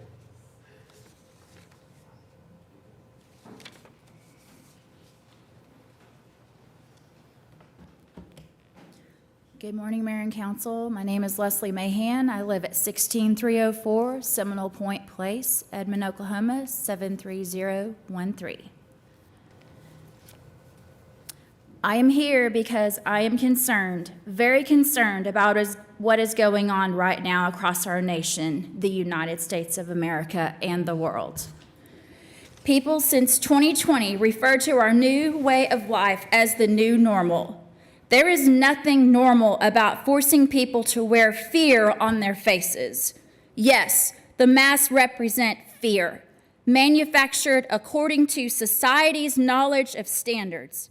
Last I checked, we live in a constitutional republic where we have the freedom to speak, freedom to choose, freedom to live, freedom to worship in a free land. The idea of going backwards after what we learned last year from this pandemic does not make me happy. We need to move forward, and the way we accomplish that goal is for us to stop living in fear. Stop being told how to live our lives. We are not China, Russia, Cuba, or even Australia, where we have to rely on the government for everything. That is not us. We are the United States of America, one nation under God, where we have the freedom to mask or not mask and vax or not vax. And I have one last quote from Robert F. Kennedy. The CDC is not an independent agency. It is a vaccine company. The CDC owns over 20 vaccine patents. It sells about $4.6 billion of vaccines every year. Thank you very much. Thank you. Connie Thayer, followed by Nicholas Stroud. Connie Thayer, followed by Nicholas Stroud. Hello, Connie Thayer, 1000 Blue Ridge Drive in Edmond. First of all, I want to thank you all for fulfilling your duties as mayor and city council members, and remind you that your duties are to uphold the Constitution and the will of your constituency. As you can see, we are not happy with a mandate, with an edict, with somebody telling us what to do as free Americans. Not only are you stepping on your constitutional rights when you do something like this, but also you are stepping on our abilities of people like me who have handicaps, who cannot wear the mask. What happens when you guys put these out is, first of all, it's tyranny against us. Second of all, when we go to businesses out in our communities to try and shop for our everyday needs, those people tyrannize us as well. When people like me go in there that cannot wear a mask, that cannot breathe when you're wearing a mask, and they tell you that you can't come in the store to buy groceries, that you can't go somewhere to get household needs unless you put a mask on your face, unless you shortchange your own personal oxygen intake, there's something wrong with society. There's something wrong with the way our government is governing over us when we have to cut off our own source of oxygen and breath and means for living. I would ask that you guys think about what you're doing. We don't tell you guys, don't drink Coca-Cola, don't eat too much red meat, don't eat too much carbs and pasta because you're going to get sick, you're going to get diabetes, hypoglycemia, whatever it is from too much salt and everything. We don't tell you what to do. We allow you to eat in peace. This is much, much more important than your choice of food. This is your air, your very substance for life and living. Please do not take that away from us. And even if you do put forth these edicts, do not expect everybody to comply because we are free Americans. We will not be tyrannized. Thank you. Nicholas Stroud, followed by Todd Nelson. Good morning, Council. Good morning, Mayor. My name is Nicholas Stroud. I live at 804 Northwest 18th Street, Oklahoma City, Oklahoma, 73106. I'm a faithful follower of the Lord Jesus Christ, first and foremost. I'm a husband. I'm a father. There's a lot I could say, but I'm just going to go ahead and get right into the evidence here. This is from the Swiss Policy Research. You guys can look that up for yourself. This is basically, are face masks effective? Here's the evidence. All opinions aside, here is the evidence. An overview of the current evidence regarding the effectiveness of face masks. So far, most studies found little to no evidence for the effectiveness of face masks in the general population. A May 2020 meta-study on pandemic influenza published by the US CDC found that face masks had no effect, neither as personal protective equipment nor as source control. A Danish randomized control trial with 6,000 participants published in the Annals of Internal Medicine in November 2020 found no statistically significant effect of high-quality medical face masks against SARS-CoV-2 infection in a community setting. A July 2020 review by the Oxford Centre for Evidence-Based Medicine found that there is no evidence for the effectiveness of face masks against the virus infection or transmission. By the way, I'm only going to read about 5% of what's in this 11-page document. So, an April 2020 review by the 2 U.S. professors in respiratory and infectious disease from the University of Illinois concluded that face masks have no effect in everyday life, neither as self-protection nor to protect third parties. An article in the New England Journal of Medicine from May 2020 came to the conclusion that face masks offer little to no protection in everyday life. A 2015 study in the British Medical Journal, BMJ Open, found that cloth masks penetrated by 97% of particles and may increase infection risk by retaining moisture for repeated use. In many states, coronavirus infections strongly increased after mask mandates had been introduced. The following charts show the typical examples of Austria, Belgium, France, Germany, Ireland, Italy, Spain, UK, California, Hawaii. There's many graphs and charts in here. Furthermore, direct comparison between U.S. states with and without masks mandates indicate that mask mandates have no difference. The World Health Organization admitted to the BBC that its June 2020 mask policy update was due not to new evidence, but political lobbying. We had been told, quote, we have been told by various sources of the World Health Organization committee reviewing the evidence had not backed masks, but they recommended them due to political lobbying. To date, the only randomized controlled trial on face masks against SARS-CoV-2 infection in a community setting found no statistically significant benefit. An analysis by the US CDC found that 85% of people infected with the new coronavirus reported wearing a mask always, compared to the control group of uninfected people always wearing a mask, did not reduce the risk of infection. Thank you, Mr. Stroud. Yeah. Can I say one more thing? Nelson, followed by Galen Stupik. This is just the conclusion. 10 seconds. Okay. This is to combat some of the PBS stuff that was played. So this is the risks associated with face masks. The World Health Organization warns of various side effects such as difficulty breathing. Thank you, Mr. Stroud. Todd Nelson, followed by University Galen of Hospital Stupik. Leipzig in Germany have shown that face masks significantly reduce the resilience and performance of healthy adults. Well, thank you. Todd Nelson, followed by Galen Stupik.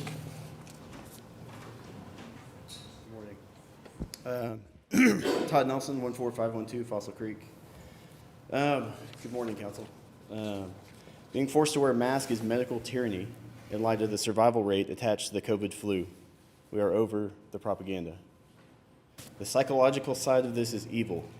A school board member in Norman said children going to school without a mask is murder. Are we teaching people that breathing is now murder?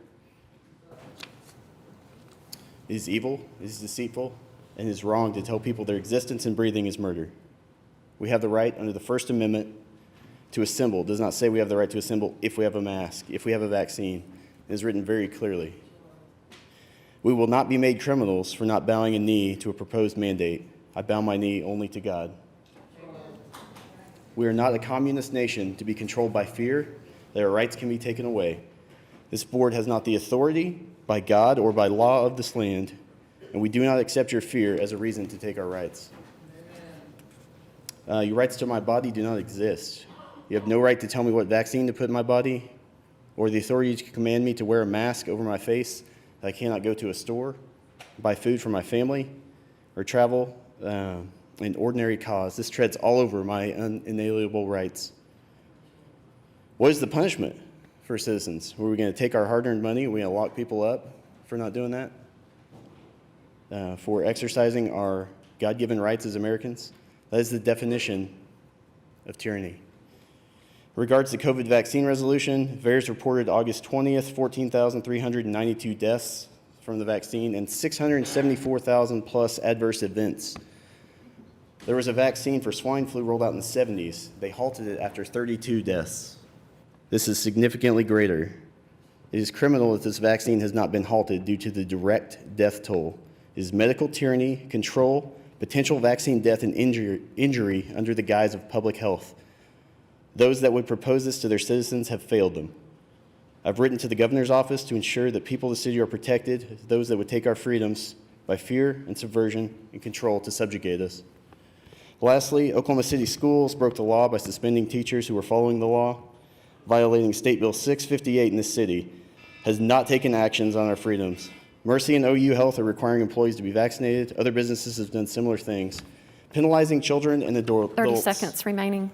Thank you. By forcing them to miss instruction, jobs, quarantine, even when not sick, is an egregious misuse of power. This board should be protecting its citizens in this state and not allowing medical abuse of its citizens to further strip us of our rights. Thank you. Gayleen Stupit, followed by Annette Basie. Gayleen, followed by Annette Basie. Good morning, Gayleen Stupich. I live at 13608 Thompson Road, Edmond, Oklahoma, in Ward 7. And thank you for this opportunity. I just want to say I am a COVID survivor. I wore a mask. I got COVID. I called my doctor presenting with bronchitis. The doctor through telehealth said, "Oh, go to the hospital, you'll die." And I said, I will die in my bed first, but I do expect you to live up to your Hippocratic oath, review my medical record, and based on my diagnosis of asthma, you need to treat me with antibiotics. She had to consult whoever in the office to make sure it was okay. She went ahead and got antibiotics for me. 3 days later, the agreement was she would give me my antibiotic if I would take the COVID test. And being pretty sick, I said, okay. So I went ahead and did it. So 3 days later, when she calls to tell me I have COVID, I said, well, great news, I feel better. However, I did make the mistake 2 weeks after I had heat exhaustion. I went outside, worked for an hour and a half in the heat, and developed some breathing issues. Again, I have asthma. So I call back and I ask for budesonide as an inhaler. Instead of my inhaler, but to get it through a different method. It took 6 hours to get that device. And I had to, again, remind her that I would not go to the hospital, where my husband would not be welcome, where staff would be infected, and they were terrified of taking care of me. Again, we need a new mattress. If I die in my bed, it's okay. I take that responsibility, but do not deny me my care. 2 days later, I have never had a breathing problem. And the more that this is pushed on us, the harder I work to take care of myself. I am now taking supplements as recommended by doctors who've been treating patients. I breathe better. I'm not even sure I have the label asthma on me, but let me tell you, I'm not giving up my nebulizer or my budesonide because it is saving lives, and it is horrific that doctors are not doing this. I will not wear another mask. I will not fly. I will not go to places that do not allow me to breathe freely because the mask actually makes my breathing much worse. 30 seconds remaining. I lose consciousness if I keep it on for very long, and this is wrong and unhealthy. Breathing your bad breath, that's bacteria. It's going into your nasal passages and becoming cancer. I'm sorry, if you're wearing the mask, that's a problem. And I would just say, I yield the rest of my time. Thank you. Thank you. Annette Basie, followed by Robert Hefner IV.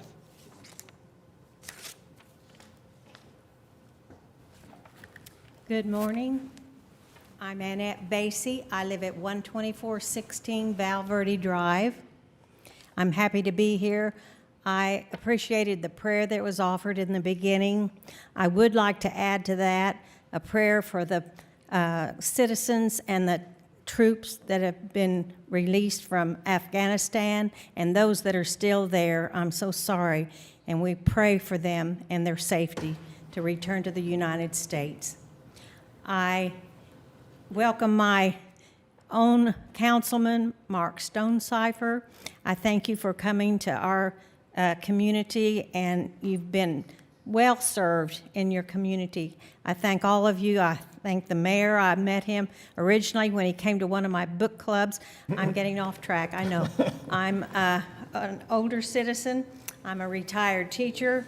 I'm a grandmother.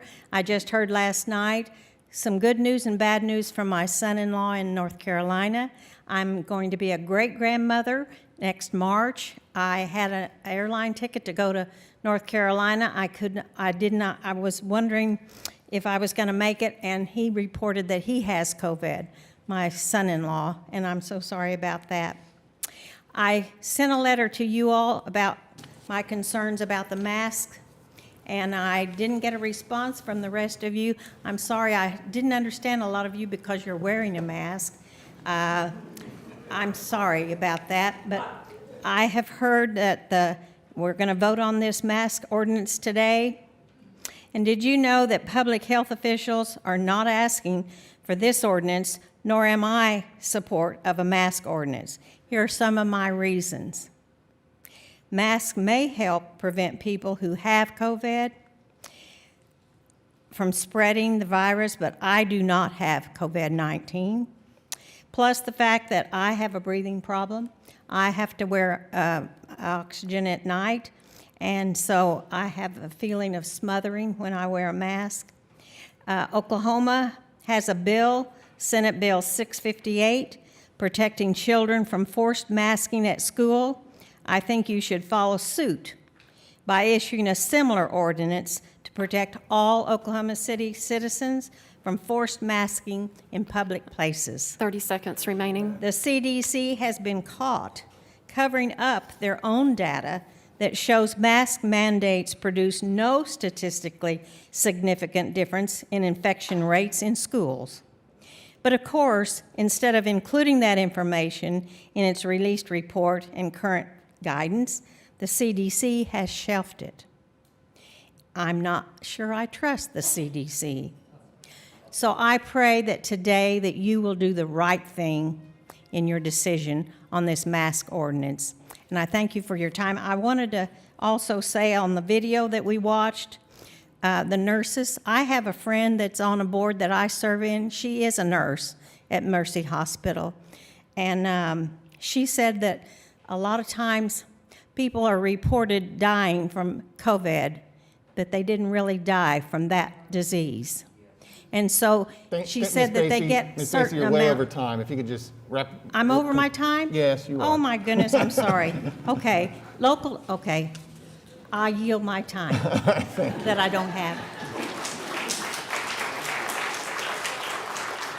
Robert Hefner IV, followed by Carol Hefner. It's hard to understand. I'm sorry. It's hard. Robert Hefner IV, followed by Carol Hefner. I thank you, council members and mayor, for giving me the opportunity to speak here today. I was a little surprised that Mr. Cooper got to show some video testimony. I wish I had that opportunity to give you some video opportunity. Anyone up here can. He's a council member. But that process was not allowed for us, and you've been reprimanding us for our time. But Excuse me, I would just like to clarify, especially for those who might be new to the city council addressing the council. Residents, of course, have the opportunity. We actually just had an experience 2 weeks ago. I believe two residents are here today, reached out ahead of time. There's information on our agenda that explains how you can actually present. It would be a video. It could be information. That just happened 2 Mr. weeks Cooper, ago. I did ask the city clerk that question. I was not given that opportunity. So anyway, I'm Robert Hefner. I'm a resident of Oklahoma City. I reside in Ward 8. I represent not only myself, but my family of 8 members that are residents of Oklahoma City. And I'd like to remind the council here this morning, as others have done, and I think we can tell who don't respect this by those who are putting this ordinance forward, that we, the people, have placed you in your positions to represent the people and that you work for us. And our Constitution is based on the premise that the people empower the government. And our unalienable rights should not be hindered by government or government officials attempting to seek too much power, which is what this council is attempting to do, to codify a new ordinance to force face coverings. And that will be forced upon the people and give you the power to fine and penalize people. And I stand against this kind of position. Others have already represented that masks do not work. I will not go through that testimony again, but it is not, face masks do not prevent transmission of COVID. And another thing I want you to understand, and I think it was alluded to by Council Carter, is that vaccines do not prevent the transmission of COVID, period. So what are you trying to do here today? Look at the recovery rates that were alluded to already of those who have gotten sick with COVID and have recovered from COVID. And that is without a standard in healthcare. When I got COVID, I'm a cancer patient. I'm in that percent of the population that you are here trying to protect, and I don't need you to do that for me. Let me do that for myself. I got COVID. I called one of my physicians. You know what he told me? Take some vitamins. That's the kind of standard care that we have out there. No wonder people are going to hospitals. And you talked about the shortage of staffing. We have hospital staff over at the Capitol right now fighting for their very jobs. And you're going to try to scare us here with your statistics and the health guy who stood up here trying to allude to that it was an issue of beds. It's not beds. You've chased off all the staff already. And I'm not sure what you're really trying to accomplish. Are you trying to get us to zero COVID? 30 seconds remaining. Is that your goal? Because I tell you, that is not a goal that you're going to achieve. It's a pipe dream. There's not going to be zero COVID. So I will conclude, face masks are not effective in the transmission of COVID. Vaccines are not effective in the transmission of COVID. So stop there. Thank you. Thank you. Carol Hefner, followed by Lou Brook. Thank you all for your time, and thank you for having us and opening up the forum. I would like to yield my time. I'm Carol Hefner, by the way, at 3001 Northwest 164th, and I am a proud constituent of Ward 8 Mark Stone Cyphers. I would like to yield my time at this time to Frank Urbanek. Just to clarify, he can absolutely speak, but he doesn't get like 6 minutes or anything like that. But you are welcome. You're on the list. I do not get 6 minutes? You do not. Oh. Even though I've signed up as a... Yeah, you get 3. Okay. Mr. Urbanek, welcome home. Thank you for your service. Thank you. I appreciate it.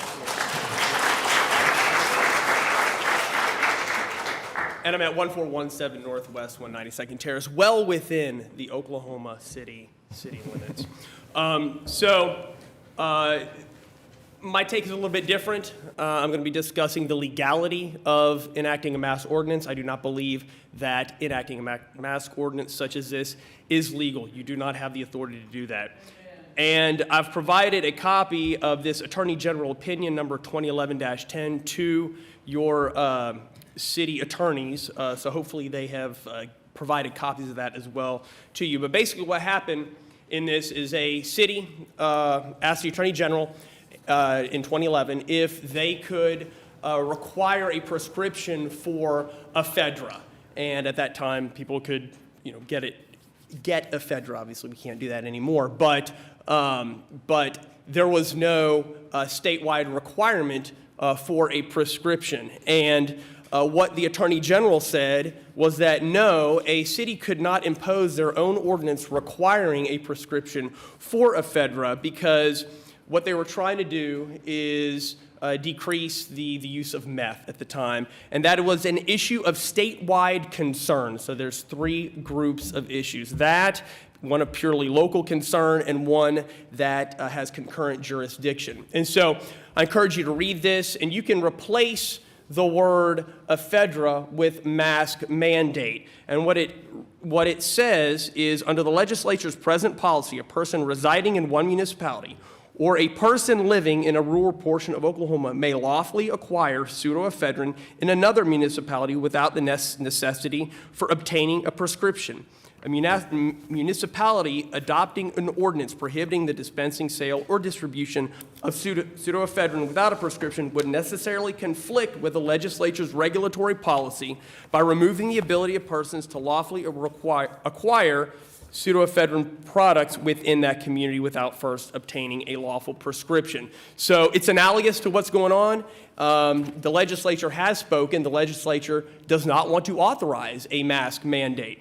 And then real quickly, a mask mandate is disrespectful. First and foremost, it's disrespectful to our law enforcement because what you're doing is sending them out and giving them new reasons to interact with people who don't necessarily want that interaction. Second, and so it creates a danger with law enforcement. Second, it is disrespectful to communities that may believe that have a history of not feeling comfortable with law enforcement. So I realize a lot of you are out there with the BLM protests saying that you're down with the struggle, then you come back and then you vote on a new reason for officers to arrest people. And then finally, businesses do not appreciate this. I've been talking to a lot of businesses in the last 9 months. They were not appreciative of the fact that y'all have deputized them to enforce your mask ordinance. So please respect the people of Oklahoma, respect the communities, the various communities of Oklahoma, your law enforcement officers, and do not vote for this ordinance. Thank you. Thank you. Lou Brook, followed by Nick Brook. Hi, my name is Lou Brook. I live at 2257 Northwest 36th Street. So I've been racking my brain. I've been looking for the perfect words to say. I've been really struggling because I know that for the rest of my life, I will wonder if I did enough to save my neighbors' lives. Did I do enough? I'm not a council member. I'm not the mayor. I'm not the city manager. I'm just a neighbor. But I know that if I don't do everything in my power to save their lives, their deaths will haunt me for the rest of my life. It's ironic because I don't have the power to save their lives. You do. You have the power to save their lives, and I don't get any sense that this is going to disturb you at all. At this point in the pandemic, we know that mask mandates work. We know that they save lives. We know that they reduce the burden on our healthcare system. We're not here to debate any of those things. What we're here to debate is if human lives have worth. Does human life have worth? Is it worth the time and energy to make sure people don't die, that disabled people don't die, that our healthcare workers don't die, that our children don't die, that dad doesn't die when he has a heart attack because he can't get to the hospital, that grandma doesn't die after her stroke? Do their lives have worth? Is it worth it for them not to die? And I'm here to argue that it is. It's cost effective to save lives, not in some woo-woo prayer to government meeting way. That's not how their lives are valuable. There is a conservative economic value to human life that you are ignoring, and it is expensive. This decision you are making is expensive. When we don't have enough nurses because they're dead, when we don't have enough teachers because they're dead or they left, that will be expensive. It will cost a lot of money. When our kids that we paid to educate die and don't contribute to the GDP, that will cost money. It will be expensive. I know you don't care about my life, but I contribute to society. We make money. You should care about the money if you don't care about my life. You obviously don't care about our lives. You obviously don't. But please care about the economic value that our lives have. Mask mandates are cheap. They are so cheap, and they save people's lives. They save healthcare workers' lives. They reduce our burden. It's less expensive when you don't have to care for disabled people that get sicker because they're waiting to get into the hospital. So I would really just appreciate it if you would think about how much my life is worth, not in your religious sense, because you've obviously... 30 seconds remaining. That doesn't mean anything to you. You guys aren't... That's not a real thing for you, but money. Money should matter to you, okay? And I am worth money, more money alive than dead. Thank you. Nick Brook, followed by Janet Griffith. Hello again. We had 19,500 cases last week in the last 7 days statewide. Council member Stonecipher, you were quoted in the paper the other day. You said something along the lines of that you didn't want to send a mixed message by adopting the mask mandate. You are sending a mixed message. Everyone here watched the testimony from the public health department, the gentleman who's dedicated his entire career to this study of public health. We watched the extremely ignorant or disrespectful questions from Councilman Carter over here. We all saw it. And it's going to happen. You'll see it on the YouTube, and we'll look like a real big league city. When you turn your back on science, superstition takes its place. This is what you get. You did this. This crowd, it's your fault. You turned your back on the answers that science has given you. And what happened? What fills the void? What filled the void? Garbage, nonsense, superstitious nonsense.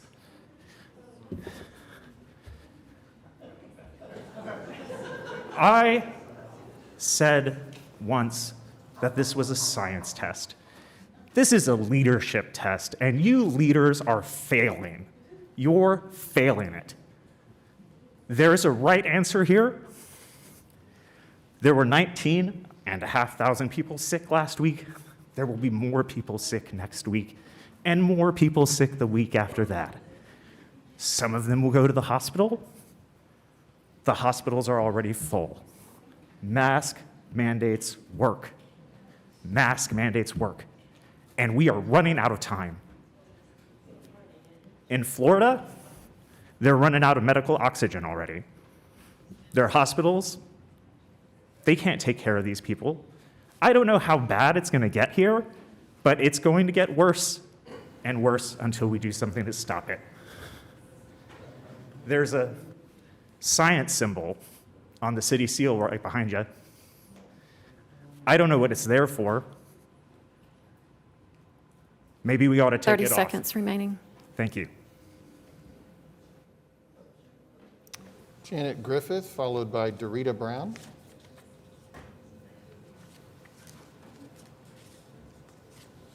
Okay, Dorita Brown, followed by Susie Mook.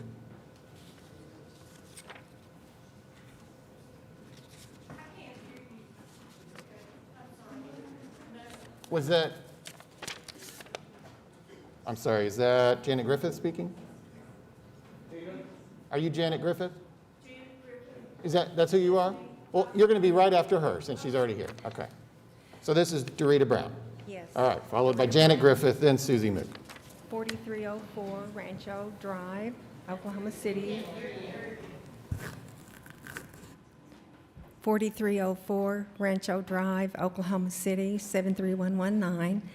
I did send an email to all of you about the mask, and I heard from Councilman Stonecipher, which I really appreciated. Thank you. Everybody has said pretty much what I was going to say, but I do want to add something about the masks themselves. I have this, I don't know, it can't be put up on the screen, so I'll just read off the information, but if we're concerned about pollution in any form, mask would be one item to note. In a month, there's 129 trillion masks that are thrown on the ground, put in a trash can, or maybe end up in the ocean. There was a picture of them, of the world being covered with masks. And then there's 3 million masks that are disposed of per minute. 96 unique pathogens. Now, these are studies. These are results of some studies that were done on mask wearing. 96 unique pathogens are found on used children's masks. 47 studies showed the mask was ineffective at stopping COVID.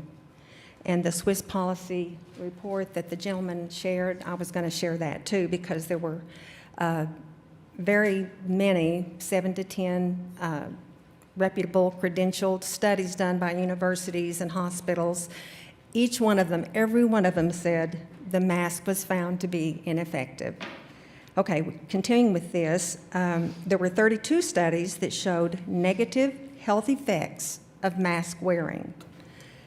There are 7 mask polymers, including inhalable nanoparticles, in the masks. And 71% of the case patients had always been wearing masks. I want to thank you for the opportunity to share in a public forum and your being here. And 30 seconds remaining. I pray that we will have freedom to wear or not to wear. Thank you. Janet Griffith, followed by Susie Moot.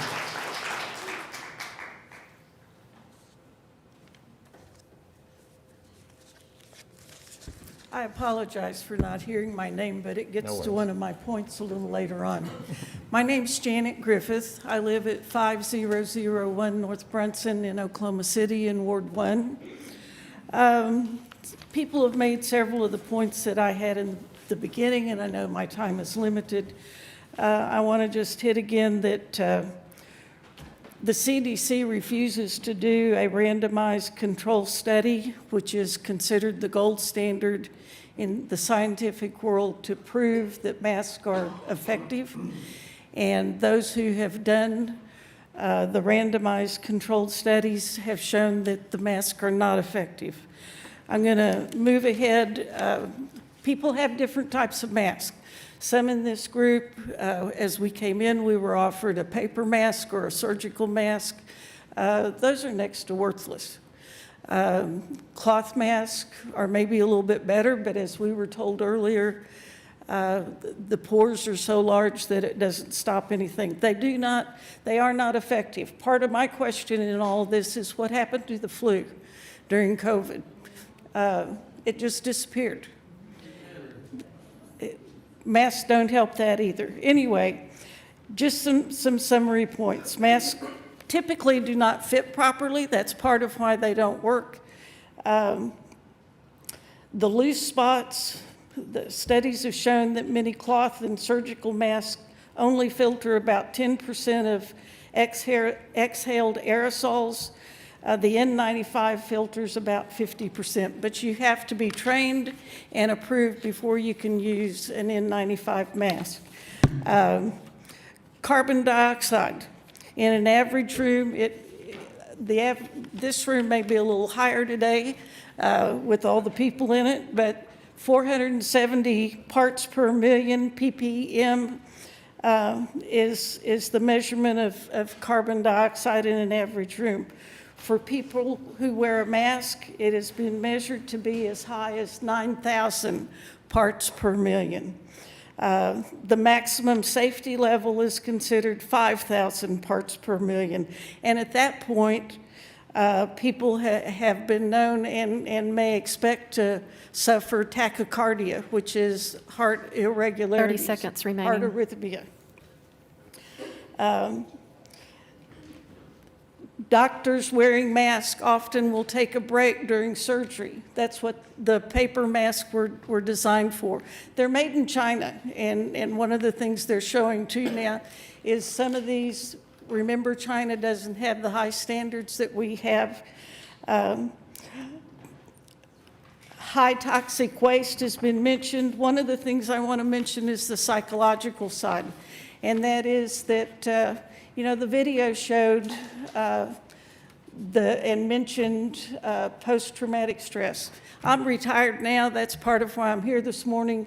I've been a licensed professional counselor. I know that depression has been high, stress is high, but it's also high of the whole population. I don't think it's fair to narrow it down that it's only, yes, I will say they have a high load, but we need to be aware of how it affects people. I mentioned I had trouble Griffith, hearing my name a while You're way over ago. time. Do you have a concluding statement? But for disability people, keep in mind, communication is critical. Thank you. Susie Newt, followed by Rebecca Schaller. Good morning. Good morning. Mayor Holt, council members, thank you so much for allowing us the time to speak. I agree with almost every single person that's opposing this mask mandate, but I am going to talk personal. Came with not exactly what I wanted to say to you, but I really am begging of you to at least wait. Vote no, or at least wait. I'm going to speak from being a parent of a senior in nursing school. You want the people to not quit being nurses? Please listen to me. I have friends that are nurses. People are losing their jobs. You need to do me a favor. Get the gear that every nurse is required to wear under this mandate. Not your mandate, the whatever's going on, hospital mandates. I want you to spend 12 hours in your mask and in your hood, and please, I beg of you, you all are very connected, get yourselves some gear and have an all-day, 12-hour symposium and get to feel what it feels like to be a healthcare worker. If you want to know why we're going to have a shortage, it is because of this. My girlfriend that's been a 33-year labor and delivery nurse in Florida said all the time, she's been a nurse her whole life, you only wear masks for the OR. Delivering a baby, but in the OR. You just don't understand what it has done to our health care. No, nobody wants to get sick. Everyone wants to be protected. Do me a favor. I beg of you, don't vote and spend 12 hours in a gear, because what you understand is cloth masks, paper masks. I need you to understand what the healthcare workers are doing and what you do for even those of us that have breathing issues or those of us that don't. It is so hard to be in a mask all day, and there are so many people. You are here for a few hours, take your mask off. Just try to spend 12 hours in your mask without being able to take it off. I beg of you. I yield my time. Rebecca Schaller, followed by John Lair. Rebecca Schaller.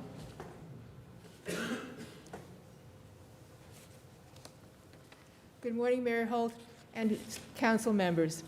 My name is Rebecca Schaller, and I live at 2400 Northwest 31st Street. I am speaking in support of the requirement for face coverings in certain indoor public places.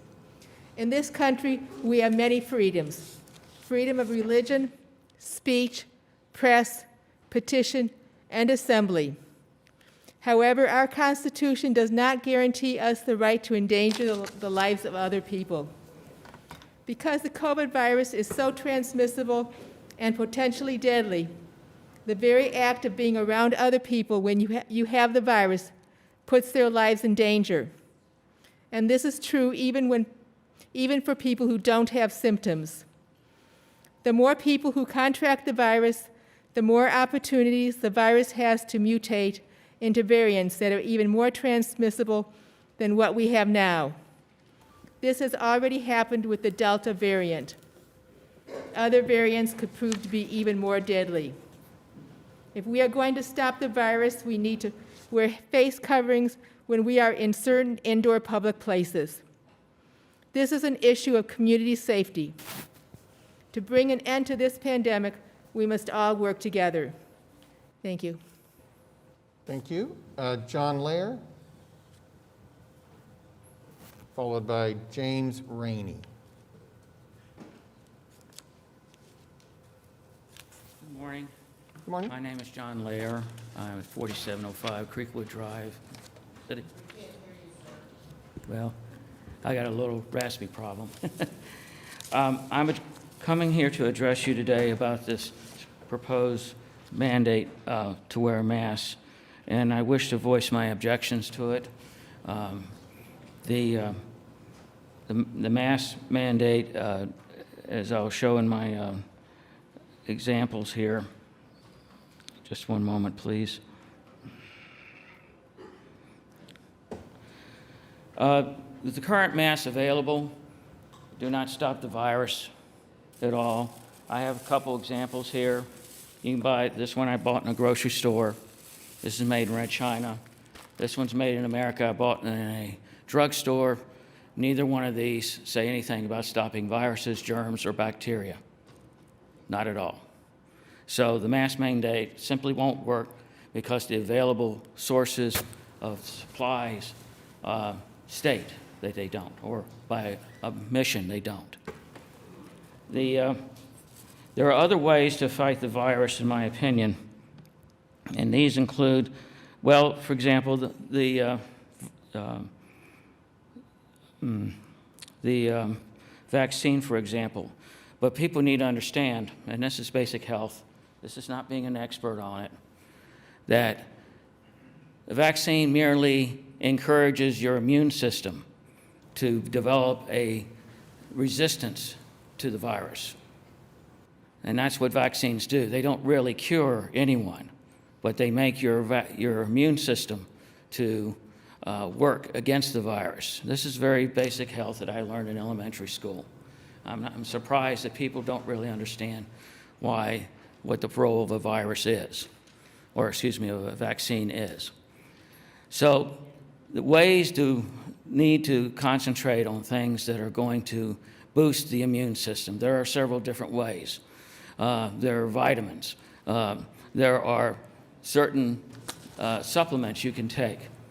These things do a lot more and also probably avoiding certain activities that destroy your immune system. 30 seconds remaining. Sorry? 30 seconds left. Really? Okay. Well, moving on. Such decision, in my opinion, will only create more chaos. I'm rather surprised at how much politicizing has been done about this issue, while at the same time, the nation will allow unvaccinated illegal immigrants to come pouring across our borders, carrying the very variants that you say that we got to wear the mask against. So again, the mask is not going to work. I also am rather object to seeing statements in the paper from certain council members stating that I'm responsible for the death of children if I don't wear a mask. Thank you, Mr. Lair. Okay, thank you very much for your time. Sure. James Rainey, followed by Debbie Hogue Downing. Mr. Rainey? Yes. Please. Yeah, I appreciate everyone here. Y'all do a great job overall. Obviously, we disagree philosophically and belief-wise on this issue probably with some of you, but I've been very happy with everyone at the City Council and really totally support a lot of what you've done. Done a great job. Appreciate it. I noticed that, we all live in the United States and you seem to be exercising your personal freedom right now, either to wear a mask or not to wear a mask. What's wrong with that? That's what we want. All 77 counties in Oklahoma voted for freedom. Okay? We want to take charge of our own personal health, and to me, that's what this is all about. To mandate something like this I don't have to lay out the facts to you. You can just pick up your phone, and one click on your phone, you can find out all the information you need to know to make your own decision. The masks obviously are not effective. I'm for a mask. I'll wear a mask in a nursing home or in a hospital where appropriate. But, you know, to wear a mask outside in a public gathering is nuts. Inside, you know, if somebody asks me to wear a mask, I'll wear a mask. I'm not against vaccines. I'm for vaccines. Not this one. But that's my right as an individual American, okay? You guys are overreaching on some of you guys that believe in mask mandates. It's a gross overreach, and I think the comparison to Jim Crow is exact, and it's a good analogy. You're overreaching. Jim Crow laws, I mean, you couldn't eat at a restaurant because you were black, okay? You're taking somebody's individual freedom away when you do that, okay? It would be more compelling if vaccines actually worked and masks actually worked. You might have a pretty good argument, okay? But 30 you know, seconds in this remaining. particular case, I think that you're definitely overreaching. You're not listening to your constituents. There's a lot of you know, just lack of common sense about it. And I will say one thing that's absolutely criminal. I heard that from this guy from the health department, no mention whatsoever was made of alternative treatments that actually work and save lives. No mention. We have to listen to this propaganda from PBS and CNN, okay? We're tired of it. Thanks, guys. I appreciate it, okay? Thank you. Debbie Hoag Downing, followed by Jim Gregg. Debbie Hoag Downing, followed by Jim Gregg. Debbie Hoag Downing, 5936 North Sapulpa, Oklahoma City, 73112. Good morning, Council and Mr. Mayor. Thank you so much for your proactive stance last year when this COVID hit. I think that really helped us in many aspects. And now it has hit us again. So now it's time for us to take another proactive stance. I support the mask issue. I am really concerned about the older population. We are ninth in the nation with grandparents raising children. Our children are the ones, the younger children under 12 can't have the vaccine yet. So there is some systemic things going on there. So I think this is going to help if we have the mask.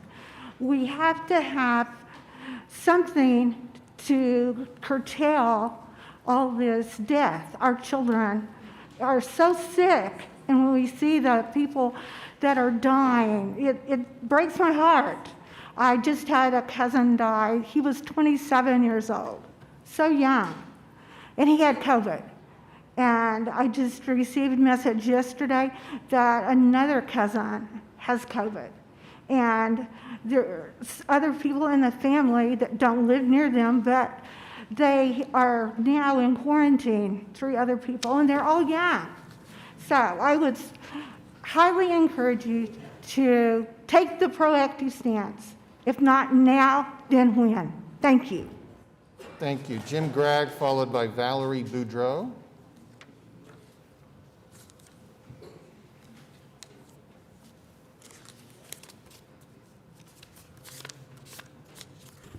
Mr. Mayor, members of the council, my name is Jim Gregg. I'm a resident of Oklahoma City, 10609 Regent Street. Today I feel a sense of great appreciation for those persons who are dealing with the COVID epidemic within our hospitals. And I want to express a sense of appreciation for all of those healthcare workers. And certainly our apologies to those who are infected with the COVID virus, for as citizens of Oklahoma City, I feel like we have let them down. I think we bear some responsibility for their being where they are. That concerns me. I know that masks are not perfect, but masks can reduce the spread of this virus. I wear a mask because I care about those around me, and I know that even though I'm vaccinated, I could very well transmit the Delta virus to someone else unknowingly. So it's a matter of care. In our faith community, we agreed that we would all mask when we started gathering again, and we do, in order to care for those who are vulnerable in our midst, children, persons with compromising health conditions. I think it's very little to mandate masks within our community, and I would advocate for that because it is a way in which we can care for one another. It's not perfect, but vaccinations and masking help. If the City Council cannot pass a mandate, I would encourage our mayor to make a proclamation in which he supports and advises the use of the mask in our community. Thank you. All right, Valerie Boudreau, followed by Larry Holm. Good morning, Mayor. Good morning, Council. Morning. Thank you for giving us some time to speak today. Thanks for your patience. I'm going to make it quick because I know you have a long day in front of you. Everything I'm going to say here today can be verified. I wish the gentleman that was speaking about science was still here. We're going to talk about some science. You can see on the CDC website, on the title page, Science Brief, Community Use of Cloth Masks to Control the Spread of SARS-CoV-2. When this first came about, and you all came about with the mandates last year, my response, I'm not a real obedient person. I like to study and research things for myself. I like to look at science. If you go to the first study on the page that I mentioned, you might expect that you would find one of the most well-researched, largest case studies that the CDC had to support mask wearing. Instead, you find the first thing is an investigation of 2 hairstylists. That was the first study they cited. The second one listed is a study of 124 Beijing households. The third one is a retrospective study from Thailand. That means when you're doing studies that's looking back on the information, it was not a designed study for that purpose, among more than 1,000 persons interviewed as part of contact tracing investigations. The fourth study on that list is a retrospective study of an outbreak on the USS Theodore Roosevelt, where 382 U.S. Navy people were asked if they did or did not wear a mask. So now we have the 2 people among 1,000 interviewed, 124 households, and 382 self-reporting people. Now on the same page, if you scroll down, there's a pretty popular study called the Denmark study that the CDC discredits, saying that this study was prospective. It was designed from the beginning. It has good, high-quality data. It does not, however, demonstrate that mask wearing has a favorable effect on the spread of COVID-19. The reason for debunking the Denmark study was that the study is too small. There were 3,030 people involved in this study. So they've used these small group studies to advocate for mask wearing, and they've eliminated a Denmark study that was against mask wearing with over 3,030 people. Now, instead of conducting these studies over a large swath of time, they've cherry-picked data from only a few months. If you scroll down, there's a chart that shows you when these were conducted. One of them was in March 2020, May 2020, that same month. 30 You're seconds getting remaining. a snapshot of the virus and instead of a long-term study there. It is beyond time to stop giving a free pass to these federal alphabet agencies to fail without scrutiny, much less to allow them to direct how we live our lives. We cannot just continue to pass ordinances based on flimsy science while we ignore the risk and the negative outcomes of these ordinances. I've watched firsthand, as many others have, as the young people in my family who were perfectly healthy began to struggle with sinus infections, bacterial mouth infections, staph infections, and bacterial pneumonia caused by wearing a petri dish on their face just so they could have a job. These mandates do nothing but cause dissension and segregation in our society, pitting groups of people against each other. Right now, people are exercising their right, as they should, to wear one if you feel the need. I respect that, but I want you to respect my need to not wear one. That is how this country operates. If you feel that your mask is protecting you, please wear it. When I go to the store now, people are respectful to each other. It was not like that last year. People were tattling on each other, calling managers, trying to call the police, and we don't have that going on right now. So please allow us to make decisions for ourselves. What we need you all to do as our council is to get back to the business of taking care of infrastructure and the roads that are swallowing cars with potholes in my ward.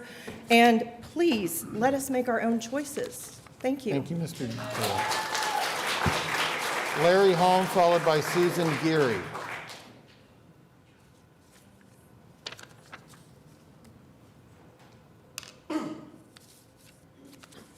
My name is Larry Holm. I live at 11916 Northwest 136th Circle in Piedmont. Jesus said, I am the way, the truth, and the life. And he described Satan as a murderer from the beginning, the father of lies. Today we're swimming in a sea of lies. The virus kills everyone who catches it. Masks protect you from it. The shots will last for years. The inoculations and boosters are as safe as those of the past. All lies. What is the truth? The death rate from the virus is a fraction of a percent. It's a manufactured virus, highly contagious and causing unique symptoms, but if caught early, very treatable. Even the CDC admitted that only 6% of those listed as coronavirus deaths actually died of the virus itself. Hospitals are paid thousands of dollars to classify different causes as coronavirus deaths, so no one knows the true numbers. With regard to the inoculations, the percentage of bad reactions is considerably higher than traditional vaccines and covered up. Furthermore, they protect only for months, requiring untested boosters and appear to trigger mutations. And now masks. Simply put, most provide essentially no protection from viruses. As other people have said, they're too small. They go through the mask as if it weren't even there. What they do is cause anxiety, respiratory infections, and dispirited people. Many who mandate them only wear them on camera. They know masks are not about health. They're just a device to condition people for compliance to other mandates, power, and control. That's what it is. In 1917 and 18, the United States was fighting the Spanish flu, which killed over 500,000 people in 6 months, and World War I. This virus stayed until it hit everyone susceptible, then moved on. America stood strong, withstood the virus, and won World War I. Today, we listen to the government geniuses who have engineered our disgraceful withdrawal from Afghanistan, withdrawing the soldiers before withdrawing the civilians. The same incompetent liars have implemented a cut-and-run policy dealing with the latest virus. 30 seconds remaining. They have removed the soldier of truth, leaving us in fear and confusion. This is not Los Angeles, San Francisco, or New York. This is Oklahoma. We do not cut and run. We rely on truth, stand for it, and if needed, fight for it. For example, encouraging healthy immune systems. We desperately need leaders who refuse to cave in to the politics of the moment, but rather seek the truth and do the right thing. The decisions we make today will determine what we look like tomorrow. Courage and cowardice are contagious. Susan Geary, followed by Jeff Watts. Susan Geary here. Okay, Jeff Watts. Jeff will be followed by Mike Jones. I'm Jeff Watts, 610 Northeast 50th. I'm an Oklahoma City resident.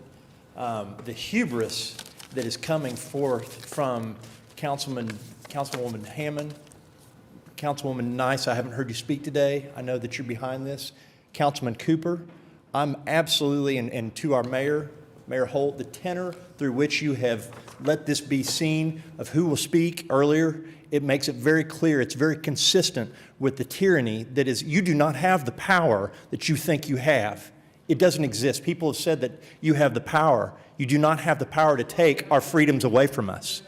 Okay? I'm a business owner. I work very hard. I'm very grateful for the opportunity to serve the northeast side of Oklahoma City. We have been selling food. We've been making food. This is my apparel. This is how I work. We are clean. Okay? And frankly, the only reason that this effort is being made to constrict business owners is to do the work that you do not have the power. You do not have that privilege. We have a constitution in this wonderful country God has blessed us with. And you would like to put business owners in the position where they get to do your bidding for you. No, sir, no, ma'am. It is not going to happen. Now, you can masquerade today. The size of the variants, some have said, Dr. Scott Atlas has said, 1,000 times smaller than the perforations in these masks. A sarcastic way to say it is it's like trying to catch mosquitoes through a chain link fence. I'm very encouraged by many of the words I've heard here tonight, specifically on this issue.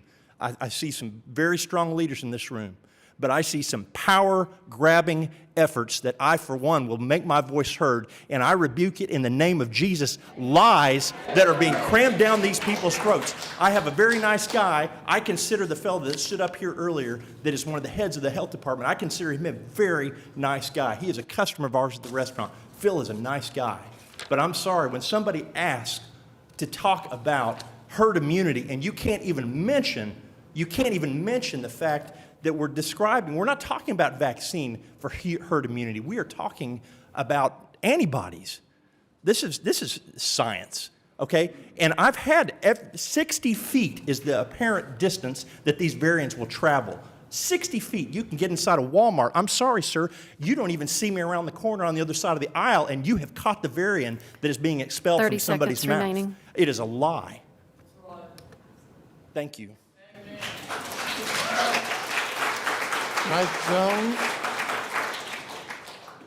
Mike Jones is our final speaker.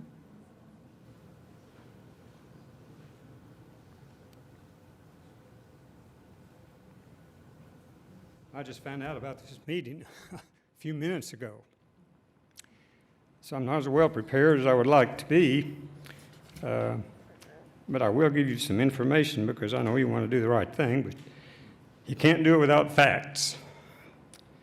This is from Dr. Thomas Seiler a week ago. The survival rate for COVID-19 is now 99.8%. Americans younger than 70 do not have to fear it any more than the seasonal influenzas. It's never been more dangerous than the seasonal influenzas. It's been more contagious. That's the difference. Children are safe from COVID-19, and they don't spread it. There's been a minuscule number of children in the United States dying from COVID. Every one of them had a compromised immune system or were already chronically ill. In other words, they were not dying from it, they were dying with it. Sweden did not have a lockdown or a mask mandate. They are doing much better than most all other countries in Europe. There's now ample literature to show that masks, as we are using them, do not work. The previous man's comment about mosquitoes through a chain link fence, that was originally made by a doctor. He said when you consider the size of a coronavirus and the size of the holes in that mask, it's like trying to stop a mosquito with a chain link fence. The Delta variant, it's doing what typical variants do. They are usually more contagious and they are usually less dangerous. When you give a vaccine, and I hate it that they're calling this a vaccine because it's not a true vaccine. A true vaccine is like for polio, measles, smallpox. It stops the virus dead, and you don't need boosters and you can't transmit it. This only will weaken it, which allows it to mutate, which it will. And the Delta variant is just the first one. And as usual, it's more contagious but weaker, although they can become even stronger. Another reason for not promoting 30 seconds remaining. I'm sorry, what'd you say? 30 seconds left. Okay. The United Kingdom reports that the Delta variant is 20 times less deadly than COVID-19. I'd have had more, but didn't have time. Thank you. Okay, that concludes citizens to be heard. What does the council wish to do with the... I wasn't called. Ms. Hefner ceded her time to me. I would like to cede my time. That's not how it works. But she can speak. She signed up. Would you like? Yes, of course. Yeah, and you spoke. Thank you so much for allowing me to address you all. First, I want to say that while everybody's expressed their appreciation toward each of you, and I have done so as well, I want to express my appreciation to everybody behind me. So many of them never come to these city council meetings. They have not been engaged. They work very hard, as you've heard. Many of them have full-time jobs. They are providing the economics for this city, for you all to be able to administrate for us. So I want to thank the people behind me. At the same time, I want to make a point. I am not an anti-vaxxer. I'm just anti this vax, as the other gentleman said. I echo what he said. I'd like to bring up a personal testimony, two of them, two cases, as a matter of fact. My husband is not just a cancer patient. He was a terminal cancer patient. He was projected to die within 6 months, 2 years ago. And we did something controversial, a dog dewormer. Today, with the COVID, he caught COVID at the same time I did. He actually got over it a little bit quicker than I did because we started and we had the blessing of having a great doctor who prescribed for us ivermectin along with a wonderful antibiotic. It did the trick. We didn't have to go to the hospital. We didn't even have to go see a doctor. We did very, very well. He came through it exceedingly well. So I want to make that point. Now, my father, on the other hand, Sam Corey, who is 85 years old, had the vaccine. He had the second round of the vaccine, both times very sick. And then his doctor has the hubris, as most doctors do right now, to say, Dr. Corey, your vaccine probably is not effective. You're going to need a booster. This has been 4 months ago. He had to have a booster. He is at home right now very sick. My father is very sick from the booster. And the doctor told him it is likely he will have to have another booster within 4 to 6 months. How long does this go on? It proves the point that the vaccine is ineffective. It is not long-lasting. By contrast, my husband Robert and I have been tested, IgG tested, and our immune systems are so pumped up. He has to go in every month to be watched over. He has CAT scans. He has the full variety. And this man has such high immunity that they're just like, there's no way you can even catch a variant. It's unbelievable. 30 and seconds we have remaining. not seen that decrease. It has stayed consistent now for very many months. So I'd like for you to take that into consideration. I'd also like to mention that natural immunities have been proven to trump the vaccines, and I think that needs to be taken into consideration. And something I want to point out, just as I leave, I am seeing so many people sitting up on this horseshoe with masks on, but I've also seen those very same people in photographs around our town very recently without a mask. Thank you. All right. That concludes everyone who signed up to speak. What do you wish to, are you ready to take a vote? So close. First, I want to thank everyone who spoke. And then before I have some concluding remarks before I move this for a motion. But before I do, is there anyone from council who would like to speak after we've now heard from our resident, we've heard from local county health officials, and the 2 PBS videos. So I'd like to hear if there's anyone from council, and then I'd like to invite Amanda Carpenter to explain what this ordinance and what the resolution are actually putting forth for a vote. Anybody from council? Okay, I'll jump in. First, I too want to express my appreciation for everyone that came down here to speak. whether you're for it or against it. I know it takes a lot out of your day, and these meetings tend to drag a little bit. They're not the most fun anyone can have. I was sent an interesting article this morning. An advisor board member warns policymakers, natural immunity confers durable protection, and we should start assimilating that into our policy discussion. And part of that was the reason that I asked, like, what percentage do we believe have already had COVID? Because the longer this goes on, the more I'm of the thought that it's going to go around. And I'm not an anti-vaxxer. It was mandated that I get this vaccine by my mom and my wife. So I had to let that one go. And I got the vaccine. And, you know, personally, I'm glad I did. I don't want to end up in the hospital. But that's everyone's personal choice. And to me, it's like the mask piece. It's everyone's personal choice. I don't know. I guess really that's all I have to say about it. I just wanted to throw that in because until we reach the herd immunity piece, I don't know that we have an answer. Thanks. I just want to echo on Todd's statement. Somebody asked me last night, do you dread tomorrow? And I said, no, I don't dread it at all. This is what makes this country great. This is what makes this country strong.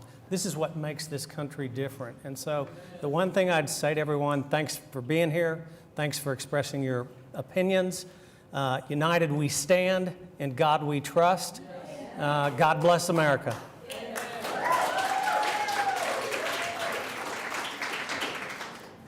Anyone else from council have words?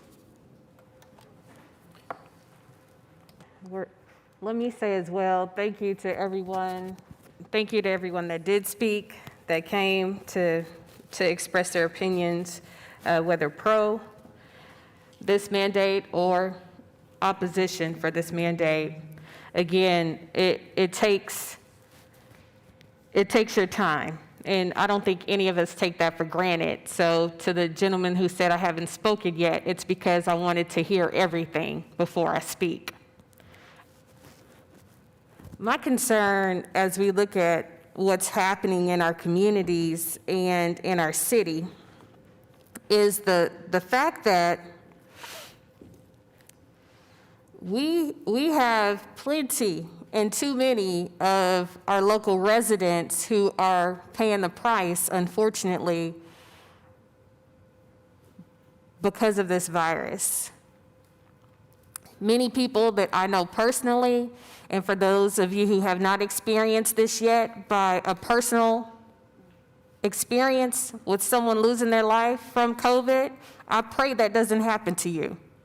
I pray that doesn't happen to you, because this is not something that you would want to happen for your families, for your friends, for your extended family, anybody that you care about in this city or in your community or in your neighborhood. I also was one of the folks, I was hesitant because clearly the people in my community are very hesitant about the vaccine because someone wants to talk about Jim Crow laws? Really? In comparison to a vaccine and a mask mandate? Or just the suggestion of a face covering in your community? Get real. Get real. Jim Crow laws had nothing to do with the vaccination. It had nothing to do with the face covering. Jim Crow laws were because of the color of someone's skin, and they are in no comparison to what we are talking about today. And I refuse to accept that conversation in any of this, anything we're talking about, because me, personally, when I walk outside of this door, you don't give a damn if I have a face covering. It's the color of my skin that you're looking at before you look at that. These are my truths. You've spoken yours. These are my truths.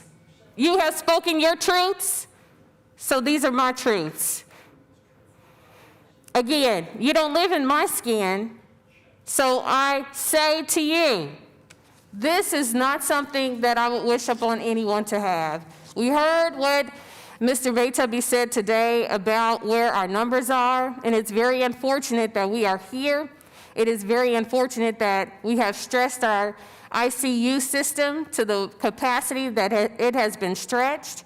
It is unfortunate that even where we are with Hurricane Ida and Louisiana, having to find places for these folks as far as ICU beds are concerned, it's very unfortunate because now it's putting more stress and more strain on our public health system to find places and beds for these folks. Not to mention our IMSA workers who have to transport, pick up, and those who call in case of emergency to say, we need help, we need assistance.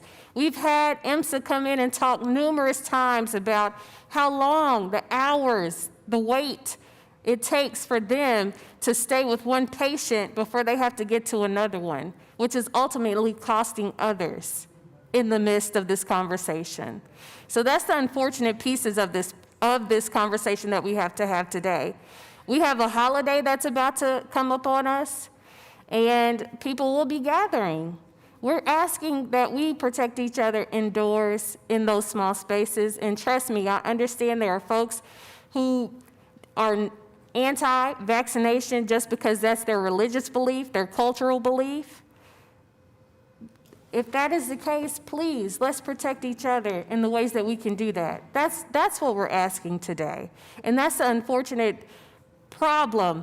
And it's very unfortunate to the gentleman that did speak and called me out personally that we couldn't have this conversation one-on-one and with you being a business owner in Northeast Oklahoma City. So that's the unfortunate part of even what we're having today. And to the coward who decided to put this huge billboard on 50th and Lincoln in relation to us, stand up and speak and say your name.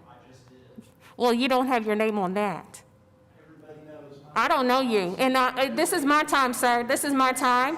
Reclaiming my time. Reclaiming my time. Reclaiming my time. Thank you. You had your 3 minutes. You had your 3 minutes. Again, you had your 3 minutes to speak.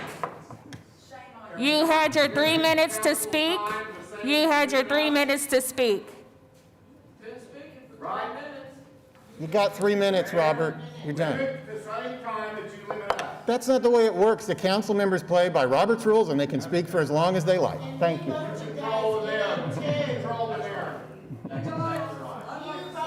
No. Any further? There is an officer right here. The next outburst. We need to remove him. All right. It's. You need to call another officer. Call another officer, Mayor. Call another officer. We have to be able to conduct our business. Do you want us to vote? Call another officer. Are you going to sit down and let us conduct our business? Are you going to let us conduct our business? Hey, everybody. Do you believe that people ought to be able to have been elected by their constituents to conduct their business and cast a vote? Let's calm down. United we stand. Thank you. Come on. Robert, please sit down. Let's calm down, please. Please. You all got to speak. Everybody had a chance to speak. 3 minutes. Yes, that's how it works. All right, are you finished, Councilwoman, or would you like to proceed? I'll just say this proves where we are, and that's all I have to say. All right. Any other comments from council? Yeah, I'd like to just mention a few things.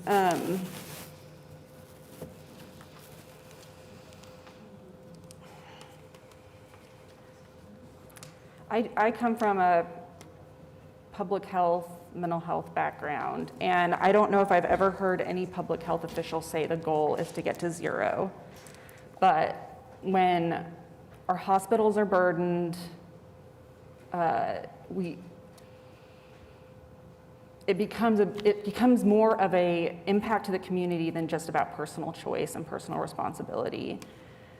We've heard a lot about freedom and a lot about the Constitution today, and I, along with the other council members, do appreciate you all for coming to speak and voice your opinions, because that is part of what makes government is a conversation. Governing is a conversation. And that conversation is about balancing, at least in our country, is about balancing the rights of the individual with the common good. And right now, the common good is suffering. We have an 8th grader who died last week. Almost 100% sure he lived in my ward, his family lives in my ward. We have an OKCPS teacher who has died.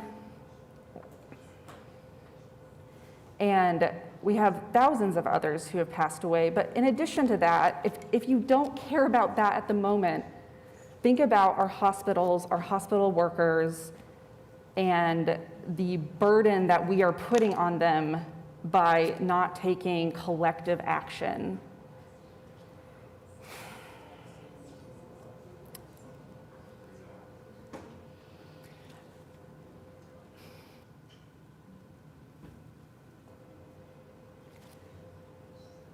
My right to swing my fist ends at your nose. No, masks are not 100% effective. No, vaccines are not 100% effective. But with multiple strategies, and nobody, myself included, wants to go back into a community-wide lockdown to ameliorate the harms that are happening across the community. So we need to take some actions. And I just want to say, as far as public speaking and getting your 3 minutes, during protests last year, during other issues, it has always been 3 minutes. The rules have not changed for today. They have been 3 minutes since I have been. You're shaking your heads. I'm sorry. You're just wrong. That's an option that you get ahead of time. I'm not going to argue.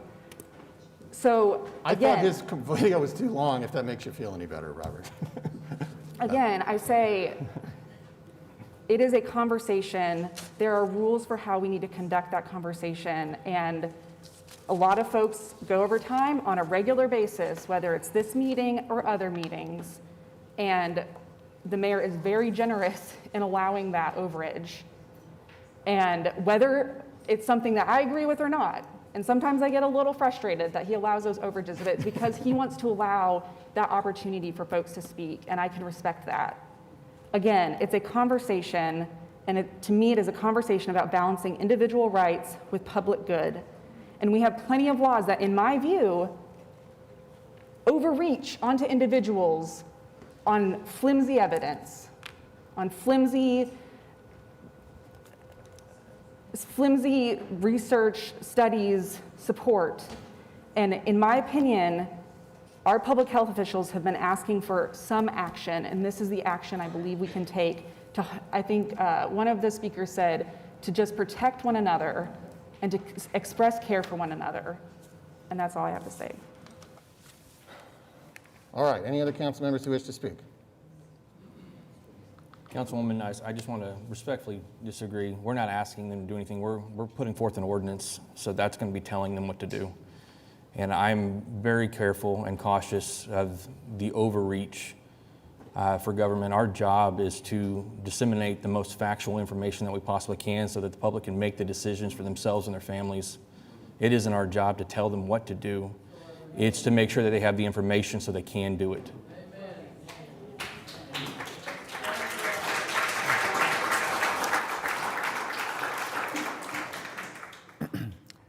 So, again, thank you, everyone. I'd like to invite Amanda Carpenter to speak on what we're putting forth with the ordinance and then with the subsequent item as well.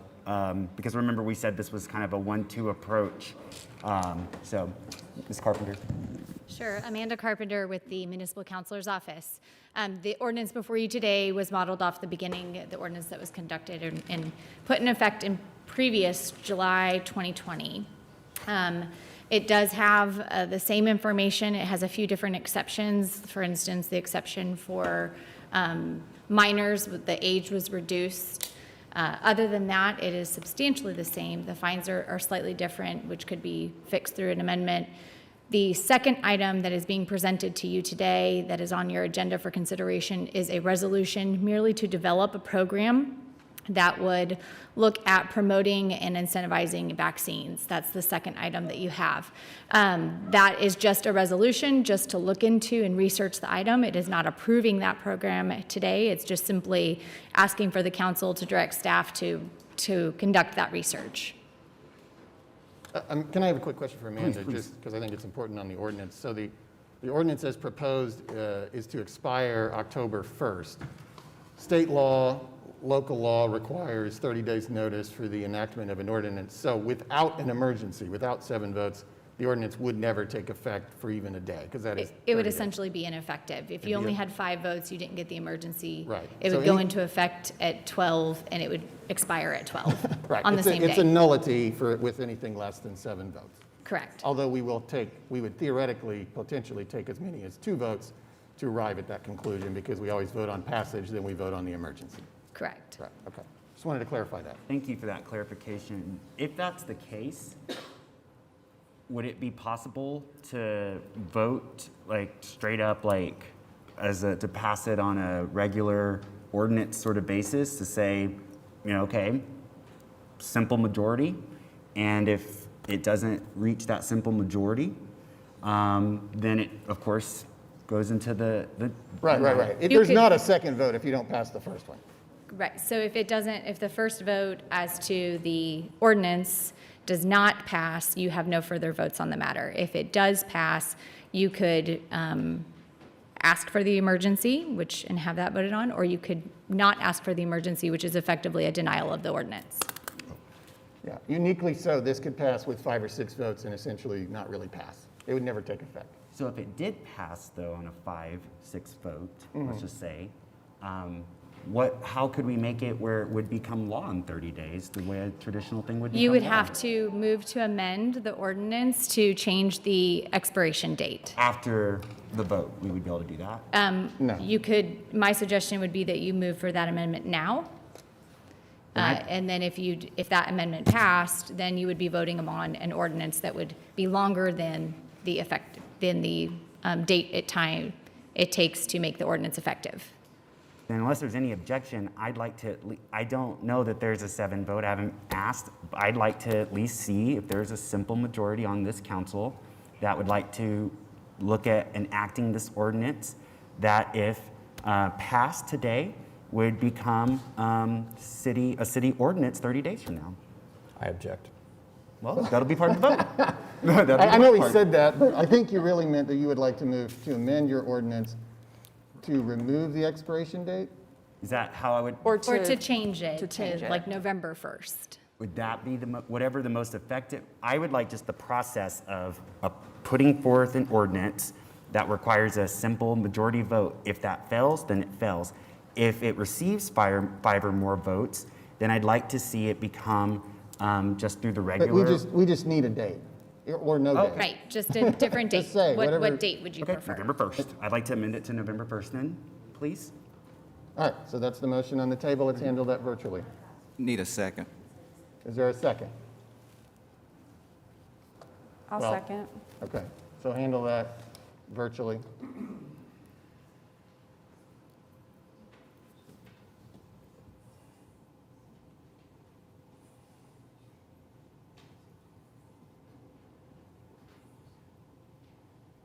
Okay, so we have a motion and a second. Is the vote coming up for anybody? To be clear, What you're voting on right now is to amend the ordinance, the effective date, or the expiration date from October 1st, 2021 to November 1st, 2021. should that not pass, we still get to vote On the ordinance as presented. Thank you very much, Amanda. All right, amendment proposal fails 3-6. We're still on the ordinance unamended. Okay. So before we move forward, I would like to say a few words. And I'd like to speak, of course, to those here in the crowd, which thank you for your attendance again. And I want to speak to the students who've reached out to me, and I really, in a lot of ways, would like to speak to the Ward 2 Youth Council person who sat on the front row 2 weeks ago as we inducted our new Youth Council. And in the bio of this young person, we learned that they had, during this global pandemic, launched an effort to get masks into the hands of their fellow classmates, family members in need, and so they did. So in this moment, I want to circle back to how I began. I'm someone who believes that we have to identify what a problem is, why it's a problem, and what the solution is. It's really that simple. Again, what is the problem? Why is it a problem? And what is the solution? So to my students out there, not just in my class, but our city's students, the problem is, as a reminder, that we have a very contagious variant called the Delta variant.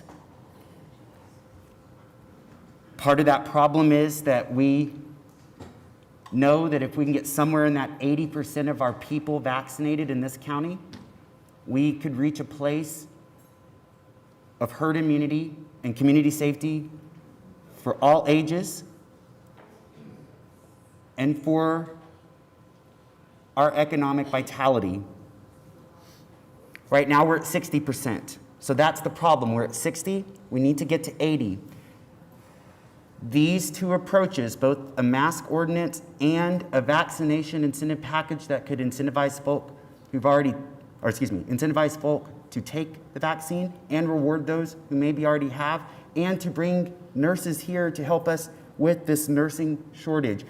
That will be a package ultimately with the details that could come back to this council with the city manager working with OKC County health officials to find out what the best practices are when it comes to the incentives and what our public health sector needs to meet this moment. But to get to those vaccination numbers that we just said, that 80%, in the interim requires the other approach.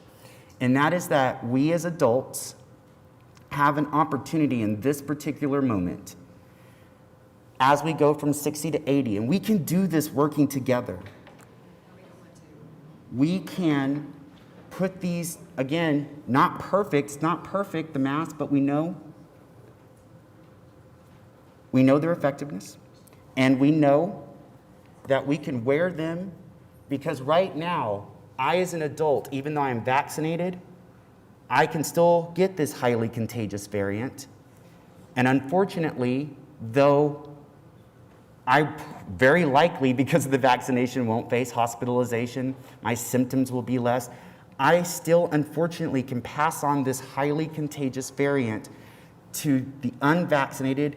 And in this particular moment, those in the greatest risk category are our city's children under the age of 12. And we have an opportunity as adults to be responsible stewards of their lives. And that is what the mask ordinance does. It's a stopgap to get us to the vaccination moment. It's simply that. It is a stopgap to get us to the vaccination numbers we need. I know I will not convince the people who spoke earlier. So these words are again to my youth counselor for Ward 2.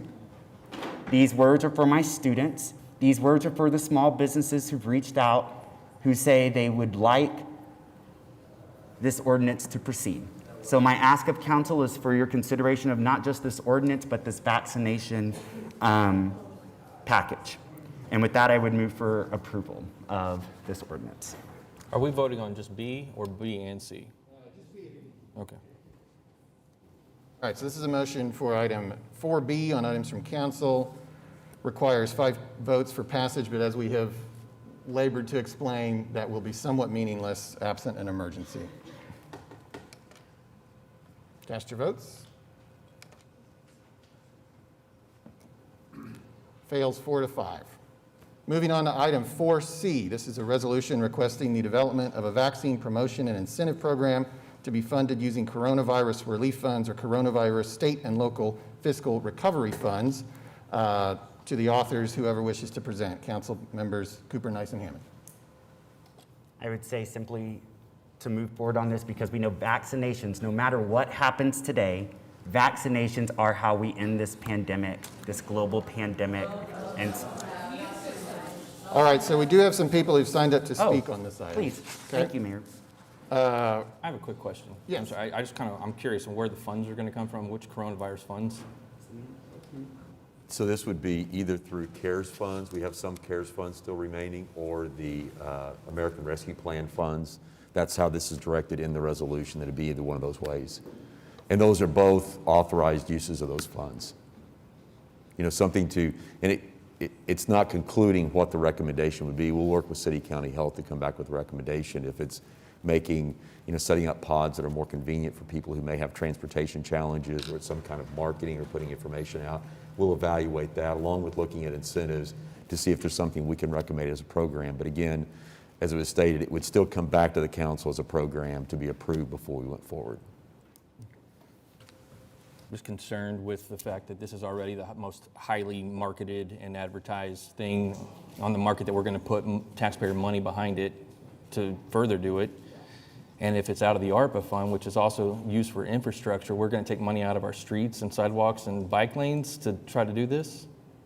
I mean, if I'm understanding correctly, that's what we're saying. Yeah, if we're using it that way, obviously it wouldn't be available for other purposes that, Okay, that are eligible. that's what I want. Thank you. Right. Your Honor. Yes, sir. I may have to leave before we get to this vote, so I would like to make a comment real quick. Okay. I'm against this proposal. One, it's just a resolution. There's no details provided at this time. So I do plan to vote no against it, but I may not be here when it comes to a vote, depending upon how long we talk about the issues. Okay. Thank you. Kenny, at some point, can I call the question before David leaves so he can participate in the vote? Can I procedurally do Yes, that? if you have the only real thing you're going to run over are comments from residents. Are you willing to do that? Okay. Councilman, I just have a question. So would you not want to vote to at least get a proposal put together that then could come back to us that would have to be approved? Yeah, as I've said for the past several years, I don't like resolutions. All we have to do is ask the city manager to do this. We don't have to vote on it. And he can put together a proposal.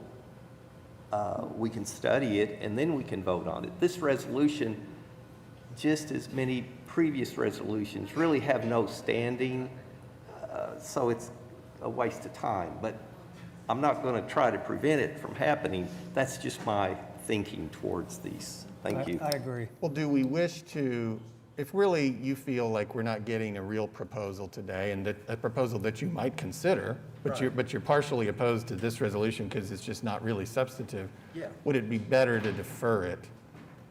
Or defer it, and then maybe we don't even see it again. We see an actual proposal in 2 weeks. Would that be something you'd prefer? Yeah, I just want to make it clear, I'm not suggesting that I will vote for it. I'm just not going to vote for anything without knowing the details. Well, my sense is that the city manager will be somewhat impaired in preparing a proposal if the resolution fails, because then it is as if the council has proactively told him not to prepare a proposal, and you're open to a proposal. So you're not trying to necessarily tell him that. Correct, yes. So for that perspective, I feel like deferring the resolution is the wisest direction to the city manager that allows him to continue to work on an actual proposal. And just voting for this won't cost the city any money out of pocket. It's just staff time to put the proposal together. Do I have the procedural right to move to defer? Of course. Yes. I move to defer. Need a second on that? I'll second it. Okay, we have a motion and a second for a deferral to the next meeting in 2 weeks. Cast your votes.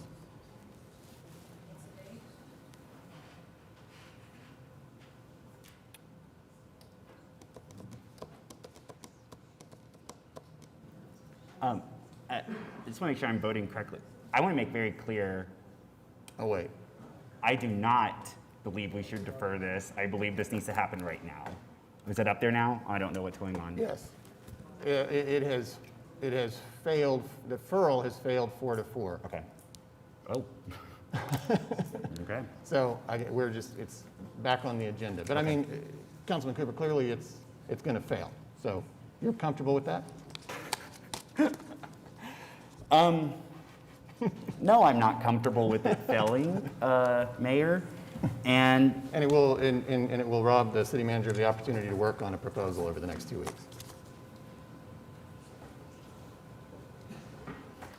I don't know that I don't know that that's the case, that if it fails, that means he can't look at it. Okay, well, if you guys who I mean, vote it could against it fail, and today, tell him, he could look at certain things individually, come back and say, hey, this is something we might be interested in doing, and he can always make a proposal to us.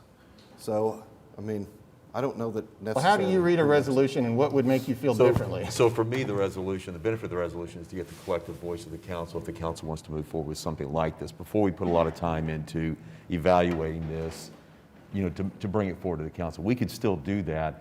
This resolution would have given if you had a majority, we give a direction that, hey, the council wants us to move forward. Not saying they would approve necessarily what we bring forward, but it would allow us to invest the time to be able to bring something forward to the council. That's what I would ask this council right now, for the love of it. Please consider putting, if we really believe, and it's really, this is the question. It's the only question I have left. It's the only question I have left. And I already know how some in attendance feel, so I suspect there will be a possibly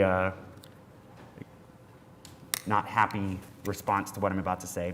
My question is this: if we believe that vaccinations are the way out of this global pandemic, then the city manager, working with OKC County health officials to craft a package full of best practices on how to incentivize nurses and to come here and do the work that we need them to do, we know needs doing, and if we actually believe that we can create, like the city manager said, these pods to get people better, to bring the vaccinations to folk at the transit center, et cetera. If we believe that vaccinations are the way to move forward, then I think this resolution is the best signal to send to our city manager. And if we don't, I don't know what is left, you all. I really don't. It really is It really is masked as a stopgap measure, and then it is vaccinations to achieve that herd immunity. And if someone has a better plan, I'm open, but this is it, and that's why I'm speaking with the clarity that I am on this issue. And I would just like to comment that I've heard other times where council members have expressed frustration that something was brought to our council agenda with very little time to look it over, to examine it, et cetera, because our agendas come out on Fridays and we meet on Tuesdays. And so my intent with co-sponsoring this resolution was to provide that level of respect of notice that something would be developed to bring back to us. Maybe even other council members could have part in crafting that and putting their input into it as it develops, rather than just having something that got proposed a couple weeks from now, and then we needed to defer it. So I just want to communicate that to the other council members that, to me, that was a huge part of the resolution, not anything else, but to allow that opportunity to notify and get, again, support, a collective voice of support to direct the city manager, to be working on this. And again, an opportunity for those other council members to be involved in the crafting of such programming. Well, and I appreciate that effort. All I'm trying to say is I don't think we have to be that formal. This isn't directed towards you, Craig, in any way, but in the 10 years that I've been on the council, your predecessor, there was always an open door policy. We could come to you at any time and say, I'd like for you to consider this, and begin working on it and communicate individually with other members of the council. I'm just making a statement that these resolutions are not necessary. We talk with each other, we talk with you. We can continue that process. We don't have to have a formal resolution to address this issue. Right, and I would add to that we're going to be working we're bringing the rescue plan proposal back to the council at the next council meeting, which would just lay out the guidelines and the general plan for those funds. In that, there will be some funds in there for health purposes, working with city, county health, and there'll be different programs that get recommended through that. We're not going to bring a resolution for every single one of those. They'll be working together with programs they recommended that we'll bring back to the council. So it's not a requirement that we have to have that to work on that. That just gives that collective voice. It's not a requirement, I agree. I understand. Yeah. Thank you. I will. We still have residents who signed up to speak. Yes, please, go ahead. Sounds like we're at a stopping point, and we can handle that now. Okay, Randall Ward will be followed by Galen Stupich.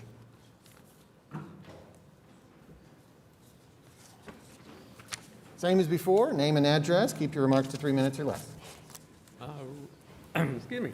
Randall Ward, 12624 Steve Drive, that's in Oklahoma City. Even though the city manager's letter he sent me about IMSA said it was more, but anyway. Yes, I'm in favor of this. Maybe not the resolution, but the concept of incentivizing vaccines. It's an important, I would say vaccines are the only tool we have. I mean, masks, the social distancing, all that was meant to get us to the vaccine. And I've known Mr. Maytubby for most of the 33 years that he's worked at City County. And all of us in the public health field can tell you, we don't have an answer past the vaccine. I mean, this is public health. I'm not saying there's not medical issues, but for the public health, we work to get to a vaccine and then we're done. We vaccinate. It goes away. And I think a lot of us struggle to deal with this, all this. That's not in the epidemiology books. That's not, we didn't plan on the internet providing people the ability to Google during a council meeting and come up with a new study or a response or anything like that. And I just think anything we can do, get the vaccine. I got mine last January. It was the best day of my life. The day that I found out I had an appointment to get it, I had been working for hours and days to get that vaccine. It's worked for me for 8 months. Anything we can do to incentivize people to get the vaccine. And some of these people will need an incentive. Because when their boss comes to them and says you're going to be fired if you don't get the vaccine, maybe if we can offer them a Big Mac, or the school's offering $1,000. I mean, that's not a bad incentive. But anything you can do to help people, you just get to that point where they say, well, I didn't really want to, but like Councilman Stone said, my family made me do it. I wanted to do it. The kids want to go to the zoo today. So anything we can do for that, I appreciate it. Thank you. Galen, followed by Susie Moog.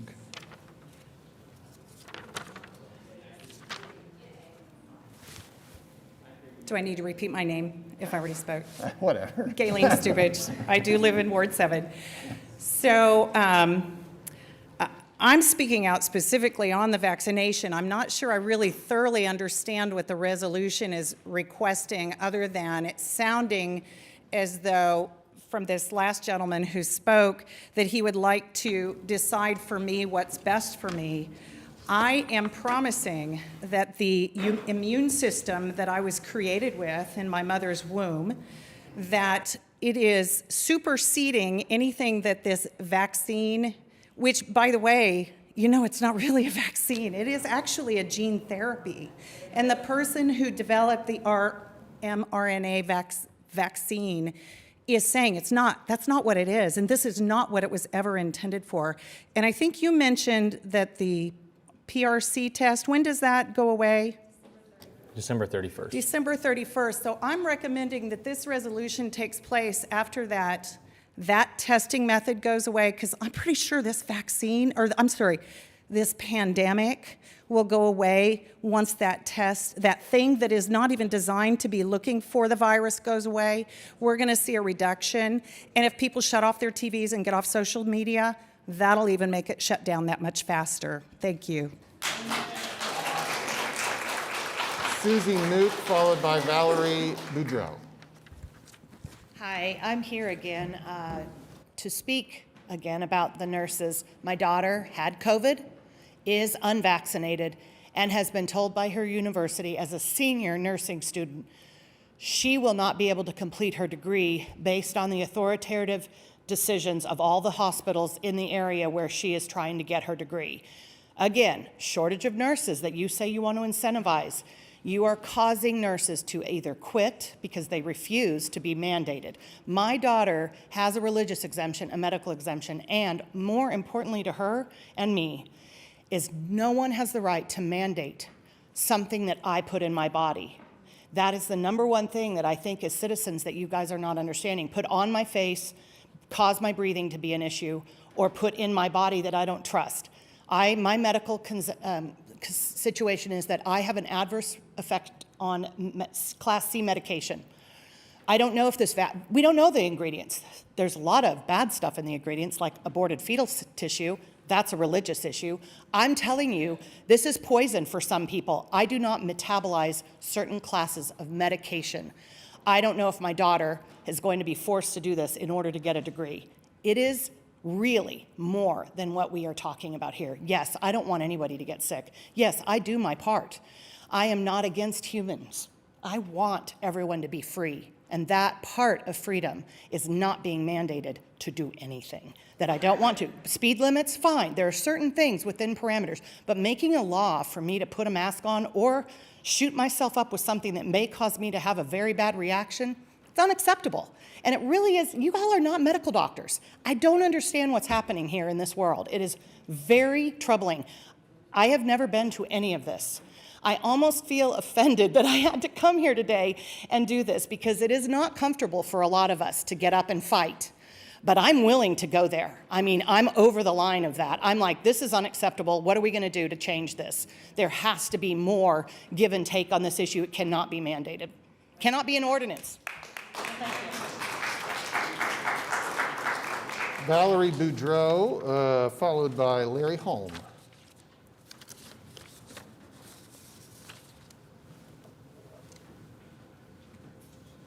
Hello again. When I looked into what a resolution for an incentive to promote the vaccine was, I did a little research on what these incentives are, because I hear about them around the country, and the last thing I want to see is for my city to become a clown show like something on the West Coast where we're offering Big Macs to people during a pandemic. Really? Are we going to use city tax dollars to pay people to make stupid decisions in a pandemic? One of the things we see on here, we've got a TikTok contest for kids ages 13 to 29. You get a $250 gift card. How much of that gift card is going to go to pay for the damages that can be caused by this vaccine? How many of you are willing to accept the liability when you are standing behind this vaccine? How many of you are willing to accept the liability for the damages caused to people or the deaths caused? You guys are talking about deaths up here, and I thank you for letting us know that we can show videos, because I'm going to bring you some videos of some faces of some kids that have died and some adults that have died that survived COVID and have died as a result of the vaccine. Why are we ignoring these people? We have 3 different organizations in our government that track vaccine injury and adverse events. There's the VAERS, Vaccine Adverse Event Reporting System. We have the Vaccine Safety Data Link, and we have the Clinical Immunization Safety Assessment. As of August 6th this year, VAERS data released by the CDC showed a total of 545,338 reports of adverse events from all age groups following COVID vaccines, including 12,366 deaths and 70,105 serious injuries between December 14th, 2020 and July 30th, 2021. So what about these people? Are we not going to hear them? We're talking about COVID deaths. And on VAERS, I've heard people try to debunk it. It's been around since 1990. One doctor described it as the trip line to have doctors and epidemiologists and virologists watch for these events so they know when to shut down a vaccine program, and we're ignoring it. Why are we ignoring all of these people? Yes, they can report to it, but doctors and families can also report to it too.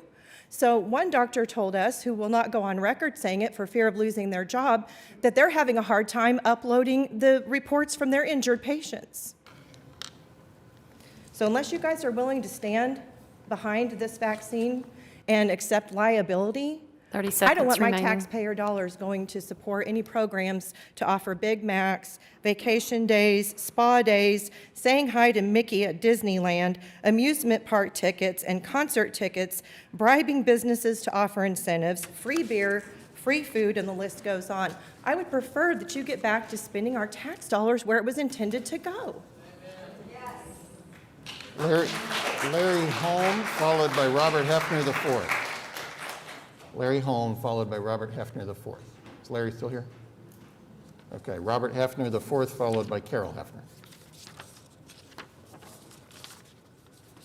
Thank you again. And Mr. Cooper, this vaccine you're pushing so hard on, you ask any honest doctor or scientist who's looked at this, and they do not know what the long-term effects are. They do not. If they're going to be honest with you, they'll tell you that. They do not know. And here you are pushing something so hard when the recovery rates are so high.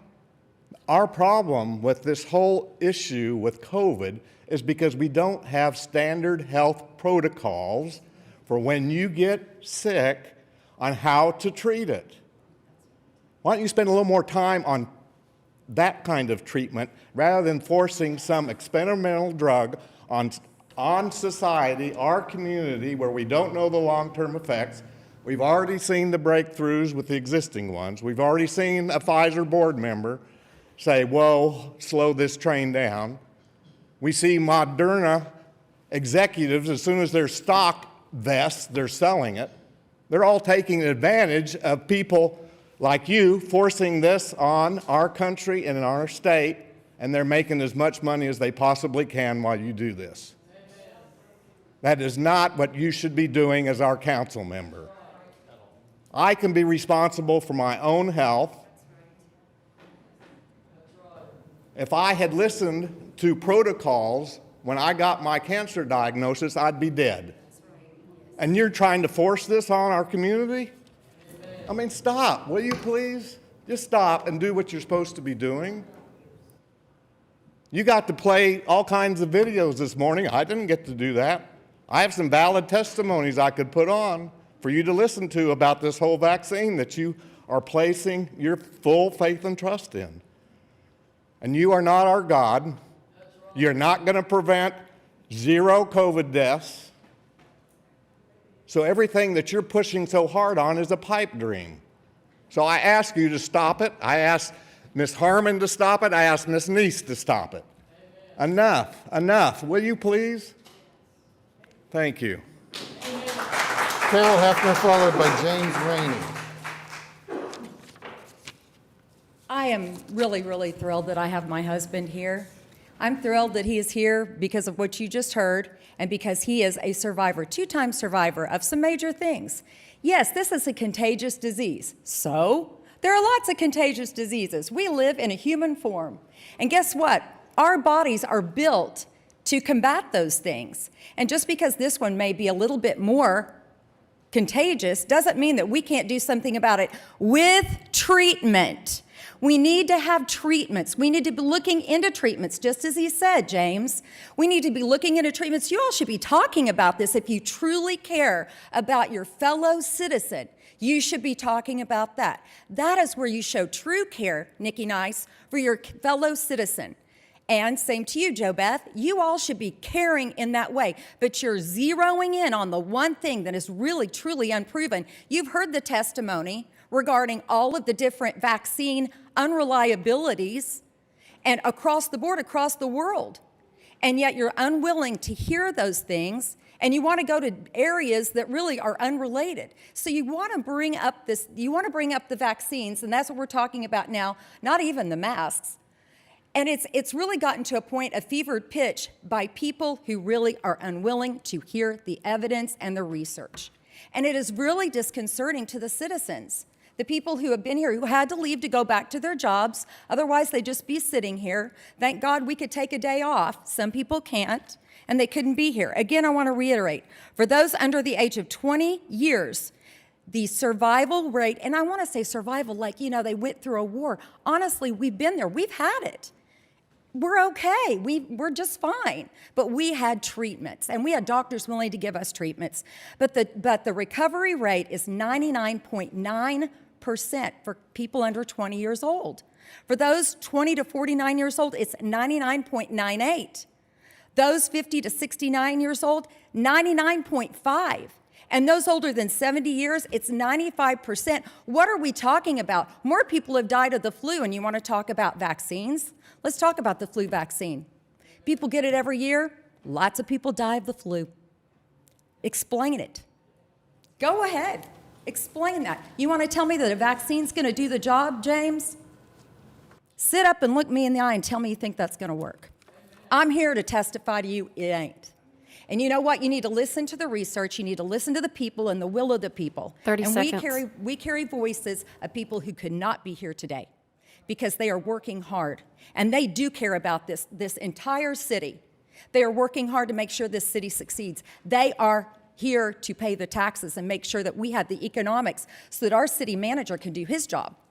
So stop trying to push on something that really is, at this point, almost irrelevant. Vaccines and masks are irrelevant to the recovery of those who have COVID. The treatments are where it's at. James Rainey. Is James Rainey here? All right, that concludes citizens who signed up to speak on this item.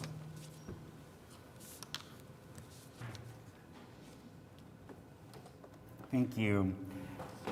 The one thing, may I just, because David has to leave, and I think this is such an important issue. I think all 9 of us should vote on this. I'm going to call the question, and I will never do that again, I don't think, but I'm calling the question to have a vote before he leaves. And you do need a second on that. Well, so you're making a motion to pass the resolution. There's no question on the floor right now. Just to be technical about it. And that is my role here. So there's no motion yet. We can put it up for a vote, and if the nays have it, the nays Sure, have it. sure. Are you moving the resolution? Yes. Okay. We have a motion. I mean, I still speak? yes. Okay. You need a But second. I mean, we just didn't even have a motion on the floor, so. All right, we have a If second. you have the motion and a second, Mark, can the author at least speak? it's not debatable unless you give him permission to speak. So is he, what is his motion? It's just, he's moved the resolution. Move And the it- question is There move. is no question. Yeah, the question is whether is the resolution. So is he recorded as having moved the resolution? Yes. And second, also calling the question? They're kind of Yes. two different things in my view. Yes, you want to vote on the resolution.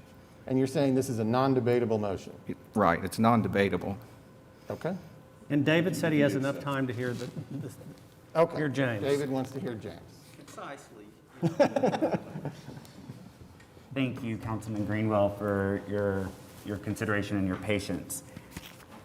Once more, I will say as I have said, what is the problem? It is that Oklahoma right now faces the 4th highest positivity rating in the country.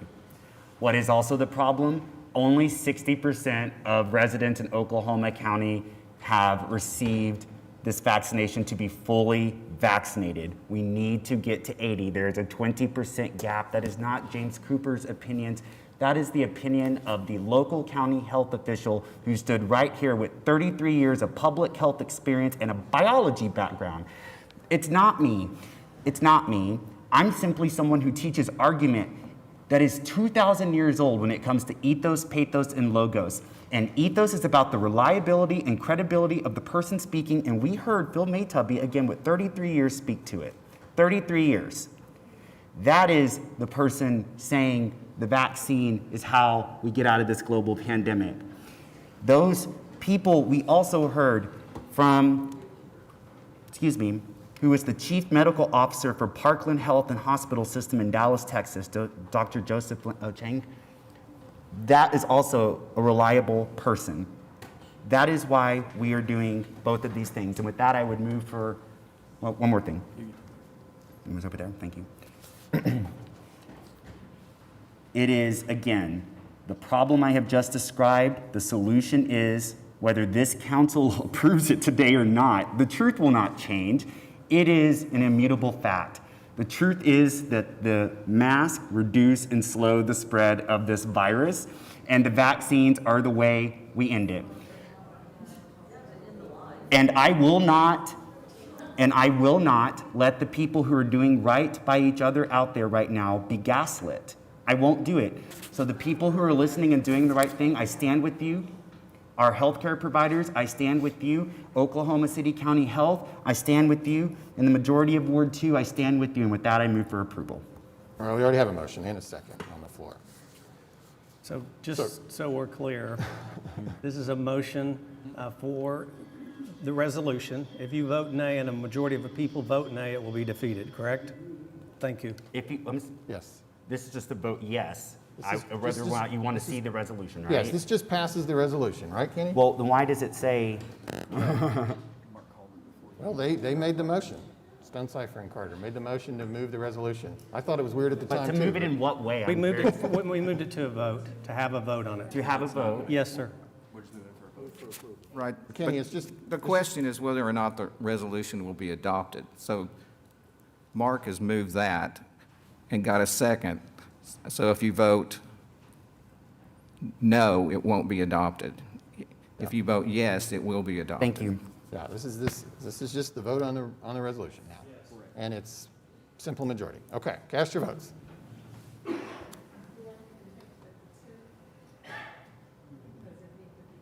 No, it's fine.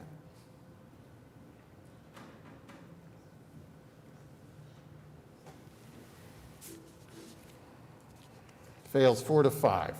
All right, we're now on item 5, city manager reports. Mr. City Manager. Thank you, Mayor. We have several items that are on for report this morning. First up, we have a presentation. Only one of those is a presentation. Kathy O'Connor is here with the folks who prepared the Community Economic Recovery and Resiliency Study. The study was funded through CARES funds in the partnership with the Alliance for Economic Development. And I'm going to let Kathy introduce the study. Thank you. Today we have a presentation for you, an update on the economic resiliency plan or study that we've been working on for the past several months. A team of people from the Alliance for Economic Development, the Oklahoma City Chamber of Commerce, and city staff developed a request for proposals and selected Ernst & Young as the consulting firm to help us with this study. The study was designed to help us learn more about our local economy, especially the small business environment and the environment for businesses that are owned by women and minorities. I'd like to introduce Tony DeLisi, the Senior Manager of Economic Development Advisory Service with Ernst & Young, and Peter Chapman, the CEO for Urban Policy Innovations, to present the findings from the study. Thank you. Thank you, Kathy, and hello, Mayor and Council. We've spoken to many of you as well as many members of the community throughout this process, but it's a pleasure to be here to share our preliminary findings and receive some feedback. Just a quick background. I'm not going to spend much time here because we've met before, but my name is Tony DeLisi, and I'm the Director of Strategy within Ernst & Young's Economic Development Practice. We do strategic planning work and studies working with communities all across the country, big, small, rural, urban, many different sizes. But really excited to be working here with the city and continuing our work that we've done here in the state of Oklahoma. As Kathy said before, and just to reiterate, why are we doing this economic recovery and resiliency study? There's a number of reasons, some of them having to do with the pandemic and the recognition that small businesses in particular have been hurting through this pandemic with the challenges that they face. Also recognition that there are persistent economic disparities between population groups, not unique to Oklahoma City, but also present here. And there's an impression that has been brought up here in the community that we've heard about and are conveyed to look into, that local economic development programs don't always offer benefits for smaller businesses. And as Kathy mentioned as well, a desire to intentionally look at how we can improve equity of access to some of these resources for different groups across the city. And bringing all of that together, our team really is coming in here to consider some of the leading practices from around the country on what other communities are doing, how those might be applied and developed here in Oklahoma City to really accelerate overall economic growth, to accelerate entrepreneurship, small business creation, and address some of those equity concerns. So just before we get into this, I think it's important to note that addressing equity and thinking about this is not just an esoteric, broad exercise. This is really tied to economic growth. The chart that you see here is one that we've put together with research we've conducted over the years, but essentially we find that racial inclusivity is directly correlated to employment growth in communities. The metric that we use here is looking at disparities around income, education levels, and others. But you really see, as you go up on the other, across the line, communities that have put into place policies and other resources that have led to more equitable conditions, more equitable economic outcomes, are attracting more business growth, whether that's bringing in new businesses, new individuals that are excited about the opportunities of those communities, and also having the resources available to help new business formation locally. So thinking this through, and some of this is collected from conversations we've had from organizations and individuals here through the community, as well as our goals for this study, is really thinking what could greater economic resiliency mean for Oklahoma City? And we've heard it articulated a number of different ways, but essentially looking at a future that has a diversified, growing economy that's less susceptible to future disruptions like the 2008 recession, COVID-19, other disruptors to economic conditions. Also one that is a community that's full of thriving local businesses and entrepreneurs, that has robust minority business communities, that we see some of those economic disparities by race reduced, and overall that's supported by an ecosystem of diverse, accessible tools for people and businesses to grow. All of that painting a picture of a more inclusive city with accessible opportunities for everybody. So thinking about those objectives and those potential goals, we were asked to look at Oklahoma City's overall economic conditions to better understand those barriers to economic growth here in the city, to map and identify gaps in the economic development ecosystem, to engage with stakeholders throughout the city to better understand some of those needs and those opportunities, and then working with our leading practice knowledge and the knowledge of the programs here in the community, really identify conceptual programs for the city to consider for implementation or development towards achieving some of those goals that we identified. So, really quick brief, and our report will have extensive appendices with all the information that we've gathered through this process. But one key finding that's important is that overall Oklahoma City's economy is doing relatively well. There's notable strengths in energy, aerospace, healthcare. The city's number of jobs and population are growing steadily, not as rapidly as some of the benchmark communities we looked at, but about right in the middle, good, solid, steady growth and above the US average. But economic disparities exist. And in the context that we're looking at in terms of business creation and business resources, we really see one that's stark, where Black residents make up 13% of the city's population, but only 2% of business owners. And that's just one type of disparity that we notice, but digging into that, we really want to try to understand why does that exist? Where are resources being deployed? How can they be deployed more effectively to help everybody have access to the same types of opportunities to create businesses, to create jobs, to create wealth, and pass that on to their children? And part of that we noticed really that the city's economic development toolbox is fairly robust. There's lots of great programs in place. But as has been noted, and part of the commissioning of this study was to look at and say, how can they be more intentionally focused on smaller businesses and that access and opportunity for people, for women, minorities in certain geographic areas. And we really found that with that robust toolbox, there are some of those opportunities to improve. And also there's areas where just awareness, access, and utilization of the existing tools could be improved, in addition to identifying some new programs and conceptual ideas as we've done. So really, as we get into this, we had a lot of conversations with some of the service providers, some of the partners that the city, the Chamber of Commerce, and others work with to really understand how the system is working today and where there might be opportunities to make those existing programs more robust, more accessible, to also fill some gaps, and overall to intentionally increase inclusivity with this.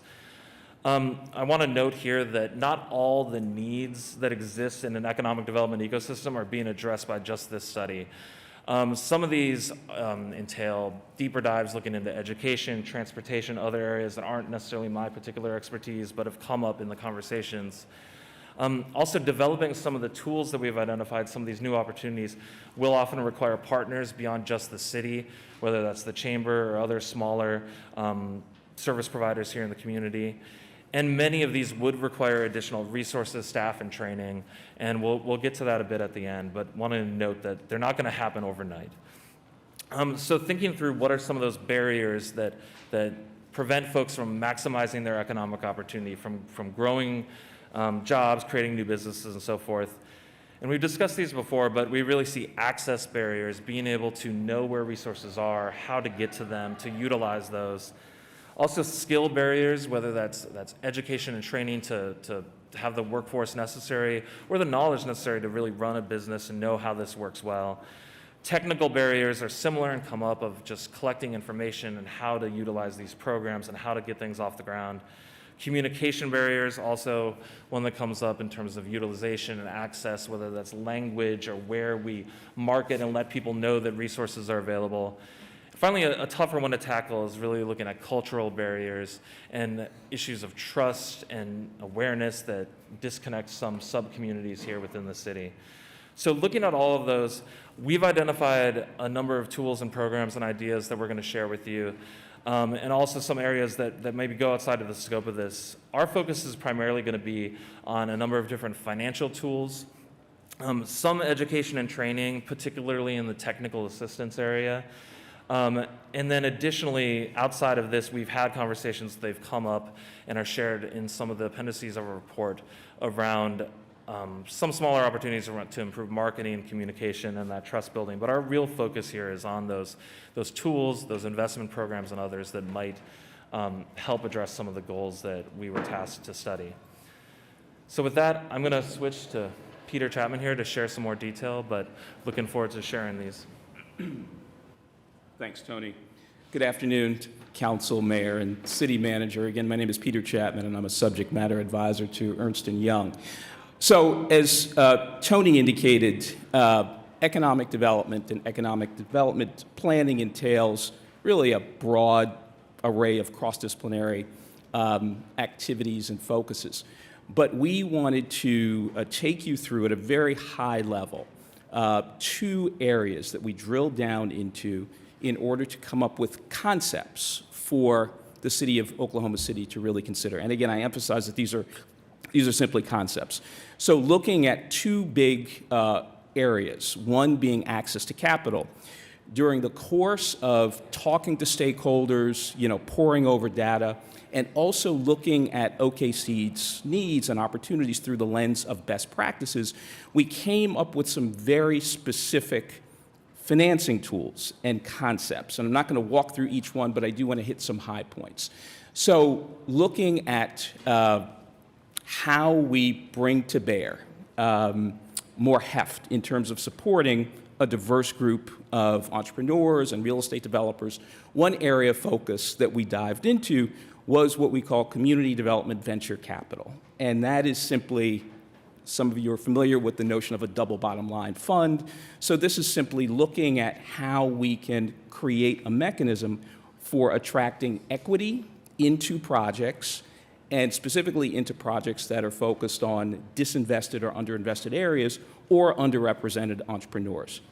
We also dug deep into some very specific tools and programs that are national programs that can be tailored to the local market. So the Grow America Fund is one such program, and that is a program that provides very patient, flexible financing to a diverse array of entrepreneurs. And that is really a recurring theme of a lot of this work. You'll hear us talk about, patient, flexible capital when you look at the full report. We also dug deep into opportunities to draw from some existing pots of capital that the city of OKC has access to create new tools, or as we say in the development finance world, new products. And so whether you're talking about very flexible revolving loan funds targeted to specific groups of entrepreneurs, or what we call a subcontractors finance fund, which is designed to help entrepreneurs who are trying to compete more effectively for work in the public sector, whether it's at the city level or at the state level. This is a tried and true product that can help those entrepreneurs. We think that there is also an opportunity to leverage tools like new markets tax credits, which, as some of you know, many of you may know, is a federal resource that is administered within the private sector. We think that although Oklahoma City has done some very impressive new markets tax credit projects, there is really a keen opportunity to leverage that resource in a way that brings about greater impact for a diverse group of entrepreneurs. I'm not going to get into the specifics of, the debt pool to support new markets tax credits, but that is something that is played out in our report. And then the other thing I want to highlight on this slide is it's not a financial tool, but it is a process. It is a strategy of really engaging the private sector. And so this concept is what we call here a lenders or access to capital consortium. And in this concept, you would have City of OKC, you would have other public purpose institutions working with a diverse group of private sector lenders and investors to really, develop a comprehensive approach to meeting the needs of a diverse group of entrepreneurs. Next slide, please. Can I ask you a question right there, just briefly? Sure. You talk about these different financial tools, and most of them I'm familiar with. Will the report identify not only the source, but the amount of potential funds available? In some cases, we do. So, for example, and I know we've talked about federal Section 108, for example. We do get very specific in terms of the amount of Section 108, for example, authority that is available to OKC and how you can leverage that for some of these purposes. Well, the one thing you said was that you mentioned existing OKC funds, and so I hope the report will identify what you're talking about, specific as to the source and as to the amount of money, please. Absolutely. We didn't include that in this particular deck, but in the report it's spelled out in great detail. Thank you. Great, sure enough. So the other leg of the stool is about is about technical assistance and education, because we don't want to. No community just wants to give out financing, give out debt, equity, capital without bringing to bear the requisite technical support for borrowers and other actors within the ecosystem. So these are some very, very high-level concepts that we came up with. We think there is an opportunity, given what we're seeing occurring within the tech, aerospace, knowledge-based sector of the economy, there's a keen opportunity to create an accelerator program that utilizes what we call entrepreneur landscaping, which is a term that encompasses a lot of things, but at the end of the day, what it means is that you are looking for the best and the brightest within a particular sector in terms of early stage firms, but you're also approaching this work through a diversity, equity, and inclusion lens. We don't think those things are mutually exclusive. We think that given the opportunities in the community development and neighborhood revitalization space, there is an opportunity to cultivate some technical proficiency among a more diverse group of aspiring real estate developers. And that is what is sort of behind the second bullet. And then there are other more general technical assistance platforms that we identify in the report. Next slide, please. So as Tony indicated in his slide, a lot of the opportunity for greater success and greater impact lies in how you utilize these tools. And so these are a number of overlays, if you will, that we think merit a close look by OKC. So comprehensive neighborhood development, I'm going to take that along with the purpose-built communities model. What comprehensive neighborhood development basically means is that you are applying a strategic approach to investing capital, technical support, and other interventions. And you're looking at, not just mixed income housing development, small business development, but you're looking at other areas as well. And so purpose-built communities is one nationally recognized model. So it's based on the success of a comprehensive redevelopment effort in Atlanta. And what they've done is they have packaged what they've learned under the rubric of a group that's called Purpose-Built Communities. Warren Buffett is an investor in this group. And we think that the model, whether you partner with them or not, has a lot of merit. And so we address that. The Innovation District, we think, is a great concept for Oklahoma City in terms of nurturing, as we said earlier, your tech and knowledge-based economies. And there is the opportunity, as part of that effort, to create a robust technical assistance model to support aspiring entrepreneurs across various industries and sectors. The H.B. Foster Center, which many of you are obviously familiar with, provides another critical platform for a more general array of technical support for a diverse group of entrepreneurs. And that could be a model for targeted technical assistance to entrepreneurs in given areas of the city. I talked about new markets tax credits earlier. I'm not going to get too deep into that, but we think that there is tons of potential there. Some of it very technical, but I'd be glad to answer any questions that you have. Finally, for this part of the presentation, we think that there are some city level and state level tools that we've identified here that also represent a huge opportunity for OKC. Particularly in terms of attracting a more diverse group of primary employers, larger and mid-sized employers. And again, I'm not going to walk through all of these, but I do want to highlight the last bullet, which is the GOLT bond funds or bond proceeds, I think represent another very unique opportunity to create some additional tools that help to address opportunities as it relates to economic resiliency and diversity, equity, and inclusion. So with that mouthful said, I'm going to turn the next slides back over to my partner, Tony DeLisi. Thank you. Thanks, Peter. And I think it's important to know with that and all of these, some good questions on what the amounts of some of these funds might be. But throughout all of this, we worked very carefully to not just pull these out of thin air, but look at existing programs, relationships, funding opportunities that could be utilized to make these work. So this wouldn't be just the city coming up with cash out of nowhere, but are there ways to utilize the GOLT bond in newer fashions? Are there ways to take the ARPA money that's being created? Are there ways to leverage existing things that are being very successful here in Oklahoma City at a smaller scale and scale them up and have them be more impactful around the whole community? And how do you do that? So we've been working really closely with the Alliance, with Progress OKC, the Chamber, and other service providers throughout this study to think these things through carefully as options for you to consider. And where possible, we really want to build on the success that y'all are already having and continue that forward and expand it. And so developing some of these concepts, though, will take some time. It may require additional resources, capacity, and organizational alignment. And in our full report, we'll share our recommendations based on those conversations on how those could be future developed.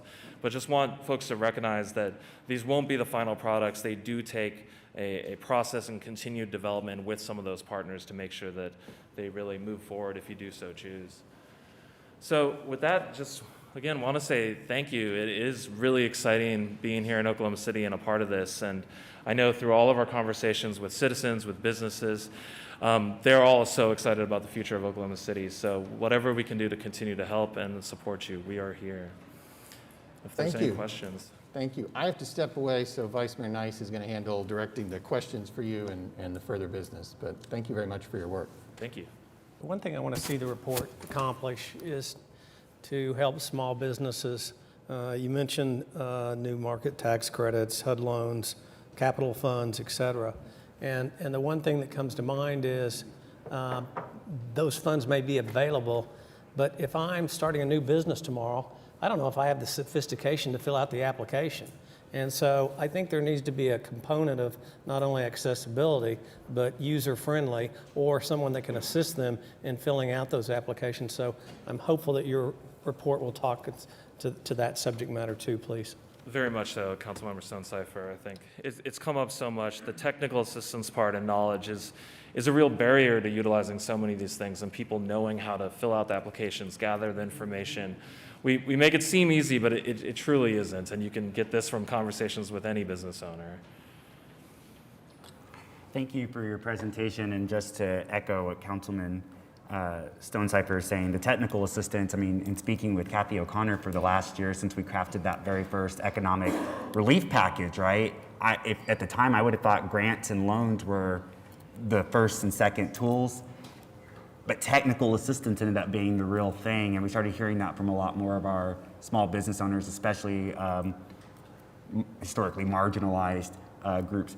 So do these come to us as a series of recommendations at some point, kind of similar to what we're going to be looking at with the law enforcement task force, homelessness task force? No, I mean, this is coming out now as a study. It's not like a plan really, but it's a study that's going to provide information that really informs us as we develop strategies going forward. So I think you're right that it will come in pieces.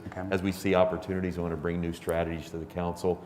Even the possibility of looking at changes in the strategic investment program that would, right now it's geared more towards those big jobs opportunities, and we want to stay focused there, but to realize that we need to take advantage of some other types of opportunities. So I think whether it's 108 or it's the funding that we have with ARPA, or because we'll be presenting that as part of our plan as well, all these different sources, I think they'll come as those opportunities present themselves and start to mold our strategies.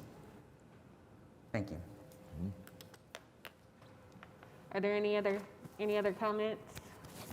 Well, I'll say this as we're looking at this particular study. A couple of pages that come to mind as we're looking at the Oklahoma City Community Economic Resiliency Plan that we received in our agenda packet. I noticed even in the presentation, we continuously mention the Henrietta B. Foster Center. And I had to just go back in and look at maps for the definition again. And it specifically states small minority businesses and disadvantaged businesses. And I didn't see that particular language in the presentation. And the reason I say that is because there's also an innovation hall that is being proposed, and that's going to be an overall place as well.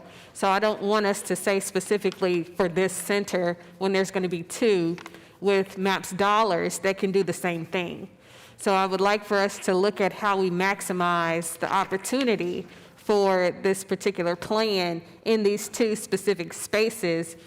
And the preface for that is because of the conversations that we're having, preliminary conversations with the developer right now in this space. And this is some of the things that he wants to do.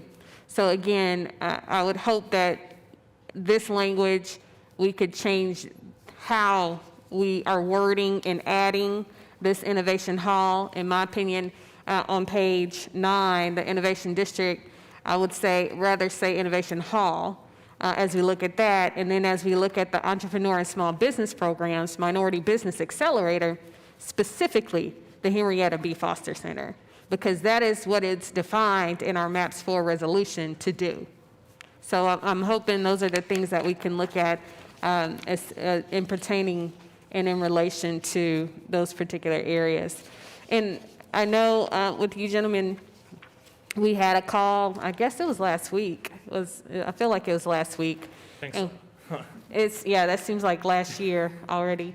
But I know there were a couple of council members on there, and one in particular talked about teaching someone to fish, and then they can fish on their own. And I appreciate you all for adding access, because that wasn't added before. And the issue, as far as those barriers, when we talk about that, is if people don't even know there's a pond over there to fish in, they can't do it. You can't teach them how to do it.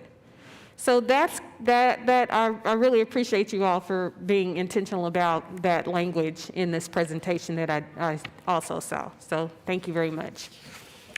Are there any other comments? All right, City Manager?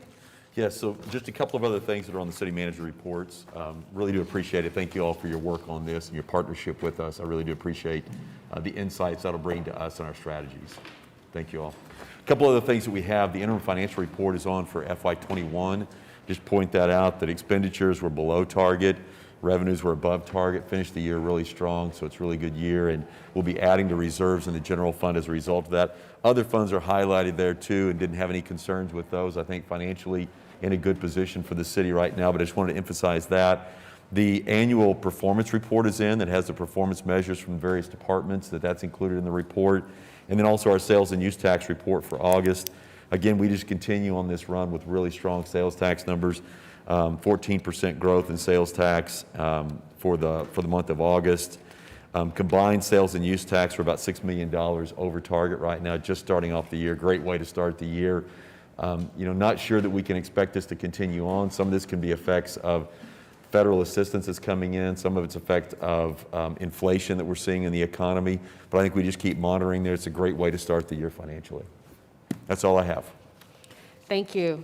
Now we'll move to item 6, Journal of Council Proceedings, and we have item A and B.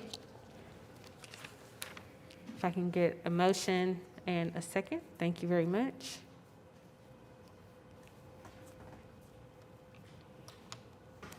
Please cast your votes.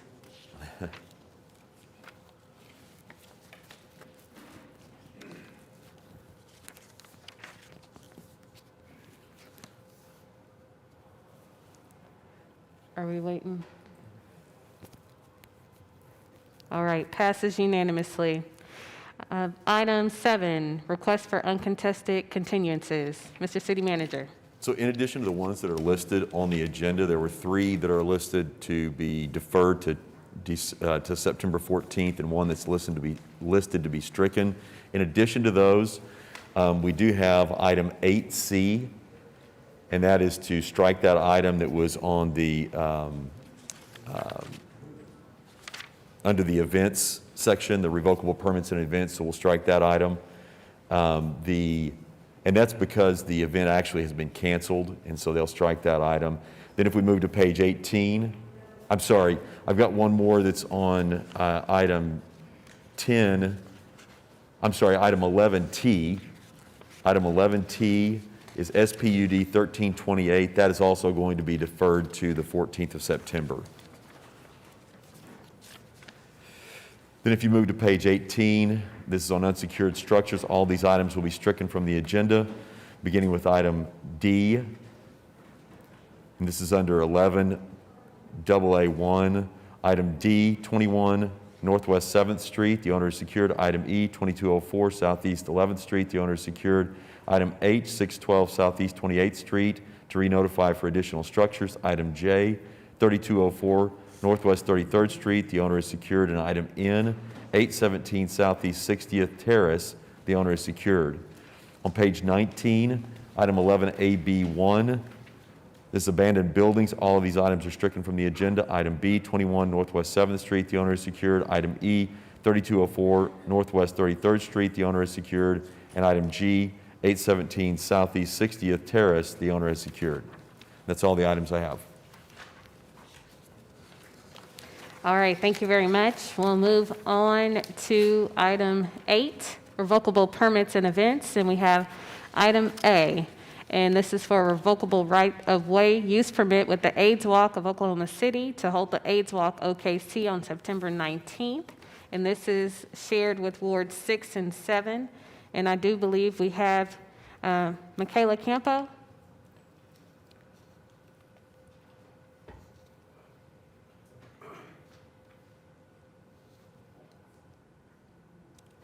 Is it Michael? It's neither. Okay. I'm sorry. My name is Marcus Whitworth. Michaela's a part of our board, but had to leave. Thank you. Due to time constraints, if it's okay. No problem. And I'll keep it brief. But we are holding our 23rd annual AIDS Walk on September 19th, returning to the Myriad Gardens, which was the original home of our event. We're offering a family-free event that includes a pre-walk festival from 12 to 2 with live entertainment, on-site testing, and HIV/AIDS care education. That will be followed by a 1-mile walk beginning at 2 o'clock to raise awareness and funds in support of direct care. agencies for those living with HIV and AIDS in our community, as well as education for all in attendance. We'll also offer a virtual option for those that are unable to participate in person. Would like to extend the invitation for each of you to join us. I know a few of you have in the past. And I'll open it up to questions. All right. Councilwoman? I don't have any questions, but I appreciate the work you all do, and I'll motion for approval if there are no other comments or questions. Thank you. We have a motion and a second. Please cast your votes. Passes unanimously. Have a great event. Thank you all very much. We'll move to item 8B, revocable right-of-way use permit with OKC Pride to hold OKC Pride Parade and Festival. And this is happening September 24th through 26th. And this is in Ward 2. And I believe we have some folk who are here with the event. Please come up and tell us a little bit about it. Sorry, I couldn't hear that. Oh, I'm so sorry. Hi, my name is Tessa White. I'm president of OKC Pride. This year is our 33rd year for our Pride celebration in Oklahoma City. We are one of the largest privately held events in the state of Oklahoma. This year, everything is pretty much the same as in past years. We do have a celebrity by the name of Todrick Hall that's coming in. And other than that, everything is pretty much just as it always has been. So it is going to be from September 24th to the 26th. And we're excited this year it's going to be in September and hopefully not the sweltering heat of June. But that's about it. Thank you. Well, a couple congratulations. First, congratulations to you for your presidency in this role. It's really nice to see. Thank you. I appreciate that. Absolutely. Congratulations on you all securing Todrick being here and inviting him to our city. That's wonderful news. And with that, I would just move for approval and wish you all the best on this event. Thank you. You're welcome. We appreciate it. We have a motion and a second. Please cast your votes.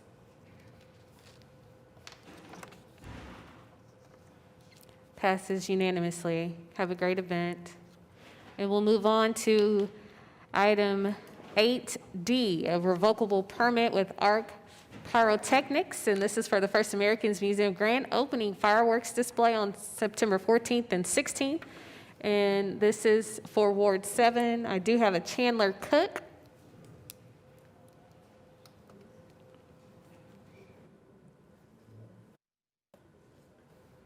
Hello, my name is Chandler Cook. I'm with ARC Pyrotechnics. We have been contracted by FAM to shoot 2 firework displays for the grand opening of the museum. The firework displays will be held on September 14th and September 16th. Both of them will be at approximately 8:30 p.m. and will last 25 minutes. We really look forward to this opportunity to work with Oklahoma City and to be a part of this new opening for this museum. I know it's been a long time coming, and we appreciate the opportunity. I took a tour last week, and I think we're all pretty excited about the opportunity of this being open. So are there any other comments? With that, I will move for approval.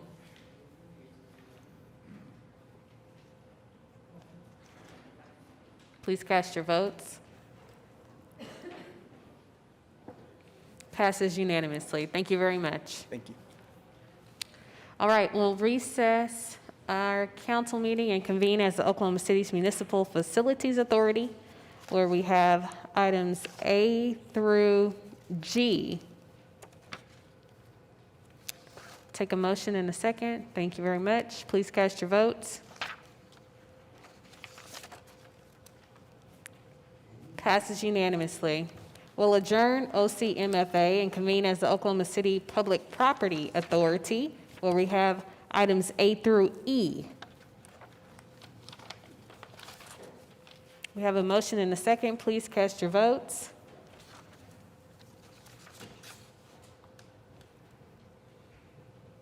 Passes unanimously. We'll adjourn OCPPA and reconvene as the council meeting. And if it is all right with the council, I would like for us to at least take a 10-minute recess and come back If you all are okay with that, I think we all need to breathe after everything we've experienced since 8:30 this morning. So with that, we're going to have a 10-minute recess, and we actually will return here at about 1:20. So that's a little longer than 10 minutes, but see you back here at 1:20.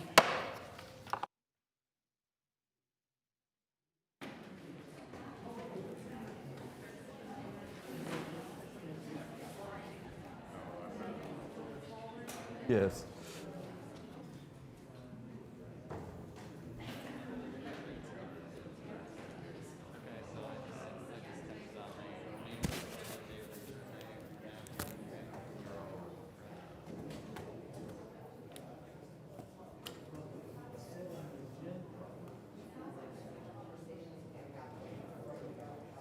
I'm sorry, I don't think I did a very good job of listing your stuff.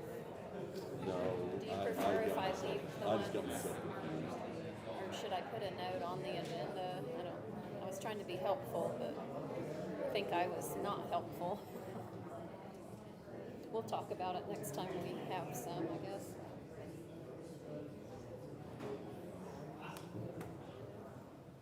I guess I could have had two sections, one on the agenda. Yeah, so. Maybe in a section 2 for not on the agenda. Yeah, I'm sorry. and I didn't add my page number on that one, so I was gonna go hunting for that Sorry one about too. that. So, no, it's not your fault, it's mine. I'll remember that. It was all on the fly this morning too. Yeah. Yeah.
Better contrast. It's funny because when I said it's black and I get sharp, Yes. so and that's black, but for some reason it's different for me than when I see the doctor. I have to have I still haven't made it to that transition. It doesn't seem strange for me to have that number. When I'm reading it, Yeah. Like the real one.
1, 2.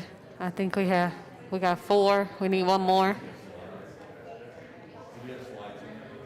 Okay. I think we're ready to reconvene.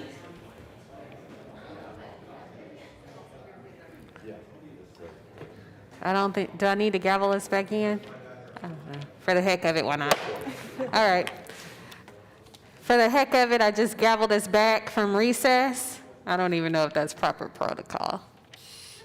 But I don't think any of us have eaten pizza faster in our lives than right now. So we're going to go ahead and proceed through our consent docket, which is item 9.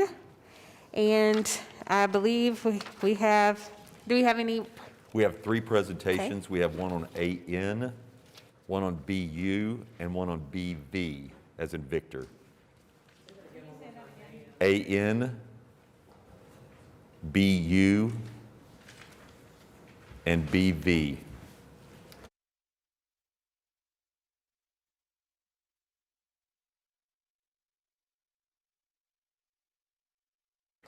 All right, we have presentation on those items. Are there any items from the council that you wish to discuss or vote separately?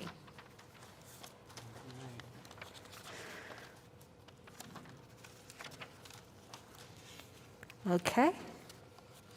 Then we will go ahead and take the items in order. And Mr. City Manager, I have item BU. AN, I'm sorry. Yep, AN.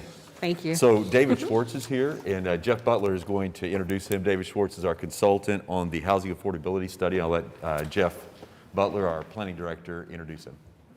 Thank you. Jeff Butler, Planning Director. We're happy to have David Schwartz here from Economic and Planning Systems to discuss our new housing affordability study.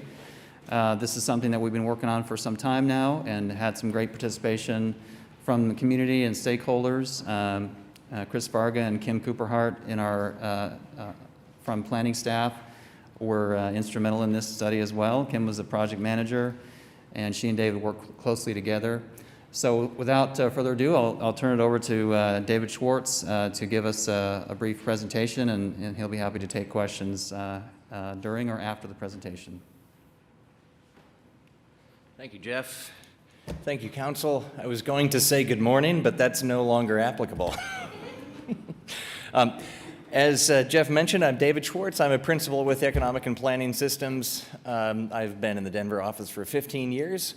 Our firm is a full-service economics consulting firm serving public and private sector clients across North America. We've been doing this for about 40 years. We specialize in market analysis, financial feasibility, economic development, and economic impact, public infrastructure financing, and housing.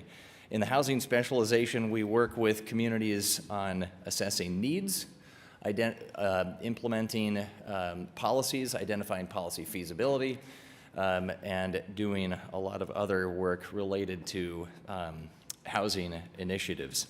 By way of background, our firm worked with all of you in the development of Plan OKC, in the housing element for that plan, as well as the retail element. We also worked years before that on the core to shore economics and market analysis. I'd like to walk you through a presentation. Let's go this way. I've been advised that Kim did this presentation to Planning Commission in 7 minutes. I can't promise that I can do it that quickly, but I will try. What's that? Do you have a timer? All right. Says go.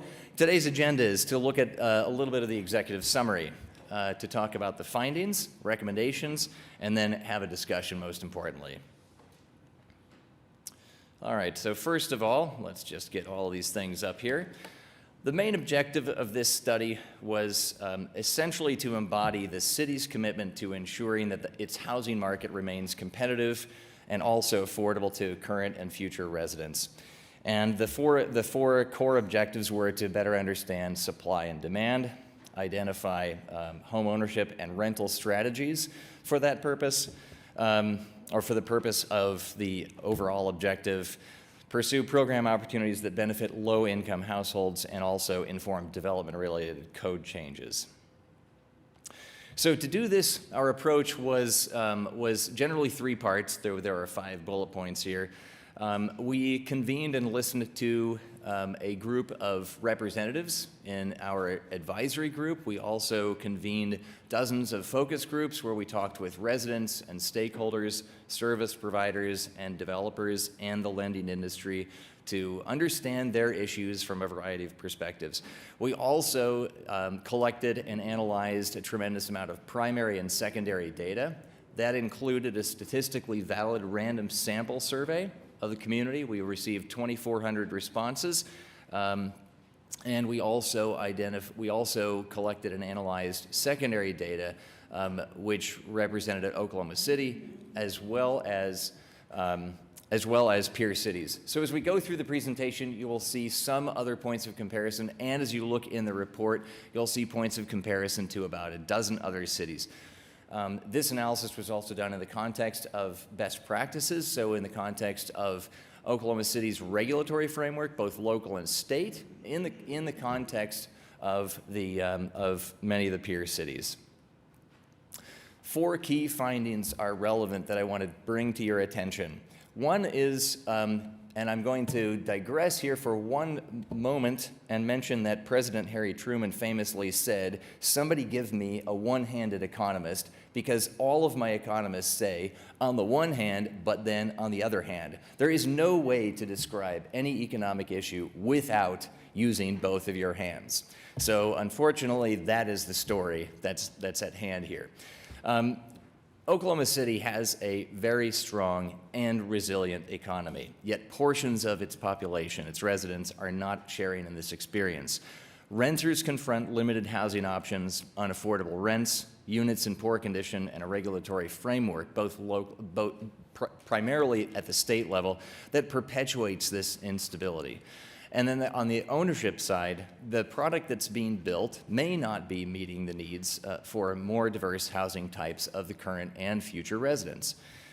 Below that or above all of that, the system. So the system meaning the regulatory frameworks, partnerships, the development industry, other partners, and the available resources are all struggling to meet those changing needs.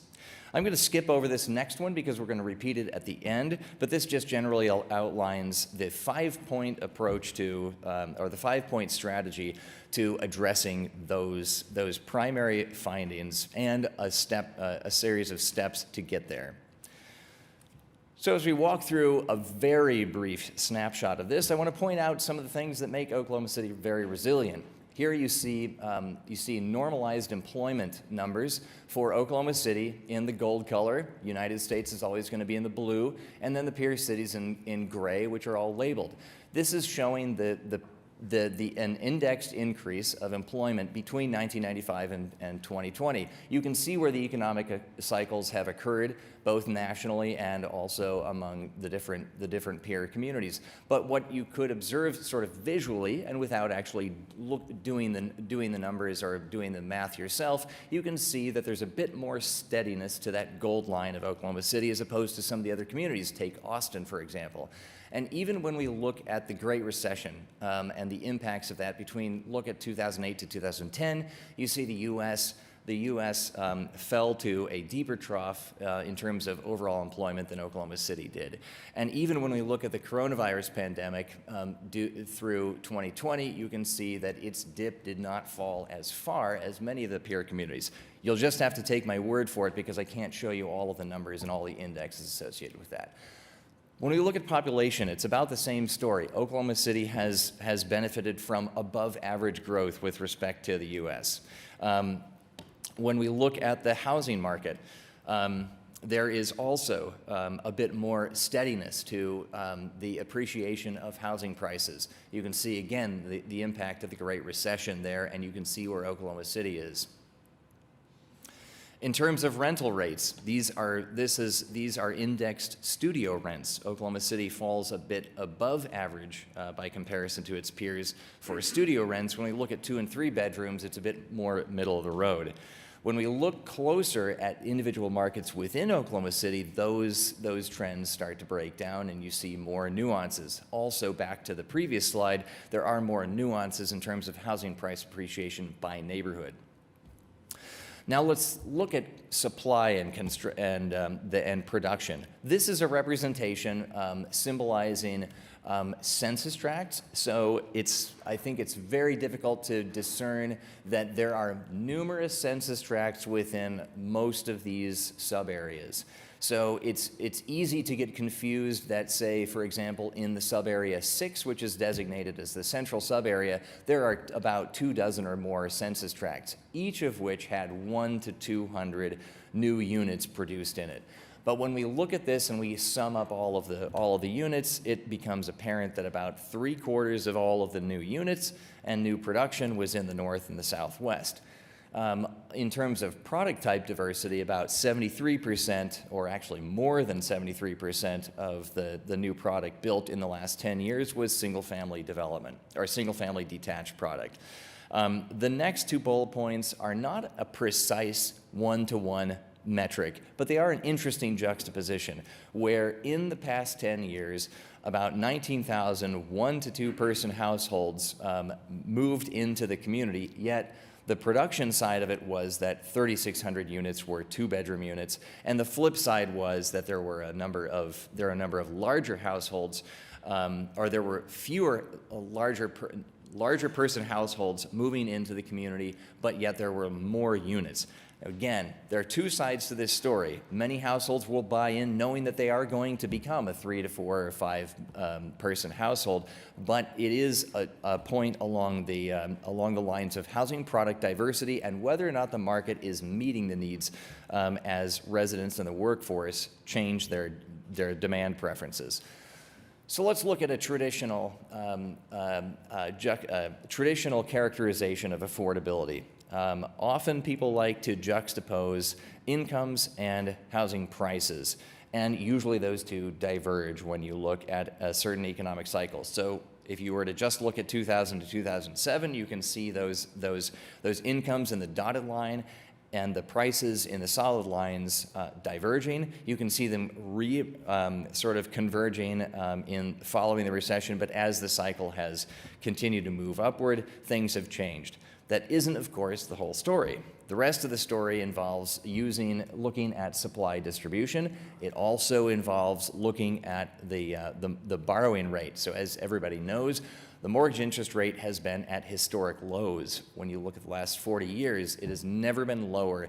And everybody knows that the borrowing rate means that your purchasing power is extended. So when we look at that in conjunction with the distribution of housing supply, it actually shows that there is an increase in the portion of supply that is affordable to a household earning the median income. Now, the question is, what happens when that borrowing rate increases, which it inevitably will. Otherwise, our banks are going to start asking us to take negative interest rates to hold our money, which is very unlikely to happen unless you're Holland. The next point of this is to show that below the surface, there is a little bit more difficulty in this situation, and that is cost burden. So a household spending more than 30% of its gross income on housing, not including utilities, not including other expenses, is considered housing cost burden. When you look at lower AMI levels, especially under 30% AMI and 30 then to 60% AMI, you see that at least 1/3 of those households are cost burdened. I might add that in the report, there's a tremendous amount of detail, which I've been glossing over quite a bit, and we can discuss later. But in that report, there's also a discussion of the definition of affordability. And affordability in Oklahoma City could be defined in terms of attainable housing or workforce housing or affordable housing. However you might like to call it or describe it, the workforce generally earns between about 60 or 50% and 100% AMI. So retail workers, service sector workers, even healthcare workers are falling into that 50 to 60, 60 to 80% AMI category, depending on how many jobs that household holds. If we look at conditions, this information comes, the only way to get this kind of information is through primary data collection. And we found a tremendous amount of information about the community, both stated preferences and self-reported conditions of housing units, both rental and ownership housing units around the community. These are divided up by the different sub-areas. And what this is telling us is that when we ask people how much their home or their unit is in need of, in serious need of major or minor repair, including a lot of other needs like mold problems, pest and rodent problems. Pets may be a problem too, but the percent of people who have indicated there is a serious need for major repair in their units is about 9% citywide. That is the first one. When we look at the second one, the need for minor repair is about 6% overall. Now, I'd like to focus your attention on these particular sub-areas, which are those sub-areas outlying the central business district. So the older housing stock. Many people reported having a serious need for major and minor repairs in their homes. This poses one of the key challenges for communities identifying and just evaluating or exploring options to address affordable housing needs, because many people have said that the most affordable home you have is the one you already live in, that it's more expensive to try to produce more units. It's more expensive to try to create new solutions and abandon the problems than it is to actually address the problem head on, which is the existing inventory. Reinvesting in the inventory is an opportunity. It also aligns with objectives of preserving naturally occurring affordable housing. The housing stock is naturally affordable to most households. Why not try to preserve that through rehabilitation of the existing housing stock? Anyway, jumping the gun here in terms of recommendations, but if we look at all of the numbers that have been collected throughout this study, there are a variety of pieces of information that we can gather that are mutually exclusive in terms of the numbers of need.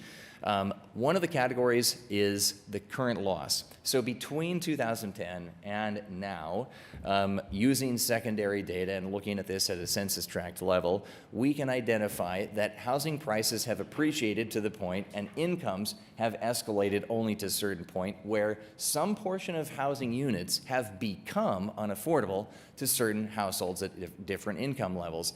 So you could equate this as effectively losing naturally occurring affordable housing. For the ownership housing stock, that's approximately 3,300 units. For the rental housing stock, which is the third line down, it's about 7,100 units. And then the two numbers on rehab are called future preservation, because those are the numbers that we've estimated based on our statistically valid random sample survey that could be at risk of loss over the next 10 years. There are also needs that we've identified for transitional housing and down payment assistance. In total, about 44,000 units or 44,000 household interventions. The cost of addressing 100% of the need is massive. I think you heard today, or what was it, the $1.5 billion sidewalk deficit. This is a $1.3 billion problem that is currently being evaluated. To address about 50% of the need, obviously, is half of that number, and I believe that we actually have an error on this slide, where the 10% number is actually 10% of the 50% column. It should actually be 10% of the 100% column, so I apologize for that error. Nevertheless, when we look at the availability of funding in the community, home, CDBG dollars, maybe even a remainder of available MAPS 4 or gold funds, and the prospect of a future gold housing bond in 2027, for example. I say that's hypothetical. There could be approximately $174 million available. That would achieve about 13% of the need, or about 5,800 units of that 44,000. There is really good support from Plan OKC. Plan OKC identifies goals that deal with quality housing choices diverse housing stock, well-maintained properties. And the actions associated with those are to expand housing choice and availability in key areas. Many of the recommendations that we've laid out are about targeting these strategies in key areas, not blanketing the entire city with one-size-fits-all solutions. Another action to expand housing diversity by type and cost, and also preserving and enhancing special needs housing. There is alignment here with the work in the analysis of impediments and the homelessness study. It's interesting too. We took the opportunity to ask the citizens of Oklahoma City a number of questions to gauge their support for various interventions. One of the questions we asked our stakeholders in the advisory group, as well as the nearly 2,400 households that responded to the survey, at the bottom of this, do you agree that the market will take care of itself if left to its own devices? And 64% of renters said no, and 51% of owners said no. Those numbers vary by sub-area, but in large part fit sort of at least to the right of the spectrum. Also, the second from the bottom, do you agree that the city should be involved in ensuring an adequate supply of affordable and safe housing? Pretty good support. 85% of renters say yes, the city should be involved, and 61% of owners say yes, the city should be involved. Now, when we dig in a little bit deeper to some of those, to some of this purview, if we're talking about what the city should be doing or could be doing, support for neighborhoods with housing diversity gets a little bit more difficult to say unequivocally that there is fully support for that. But when we look at certain neighborhoods, for example, the central neighborhoods, we see really strong support for housing diverse, or neighborhoods with a variety of housing product in them, both among renters and owners, and the same is true for the support for ADUs, accessory dwelling units. I wouldn't take these as proof that you could implement all of these actions uniformly across the city, but I would take them as guidance for targeting approaches. Now, the slide that we skipped over from previously is a series of very abbreviated recommendations, of which there are dozens in the report. Generally speaking, the 5 strategies are to increase inventory and diversity of rentals, 2, preserve long-term affordability and habitability, 3, bolster the system through support for services, financial literacy, counseling, tenant rights. 4, support opportunities to obtain and sustain affordable home ownership. 5, refine the development incentives and expand funding sources and partnerships. To do that, there needs to be a set of objectives for a housing framework. There needs to be an approach to meeting those objectives. There needs to be a timeline for implementation, and there needs to be a process and metrics for accountability. Digging into 3 components of this, there are renter strategies and there are owner strategies.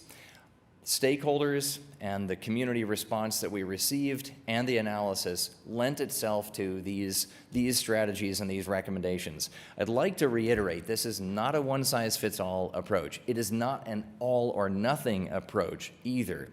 It is also not coming at you with the recommendation that the city alone be responsible for all of these actions. What this is saying is that the city is in the best position to convene its partners being those organizations and entities that are best suited for addressing many of these issues. So I want to clarify that right up front before I go through this list, before you might think we can't do this alone and we can't be the ones responsible for this. So on the renter side, we have habitability goals. We have exploring landlord licensing, registry, landlord incentives, and an early settlement mediation program.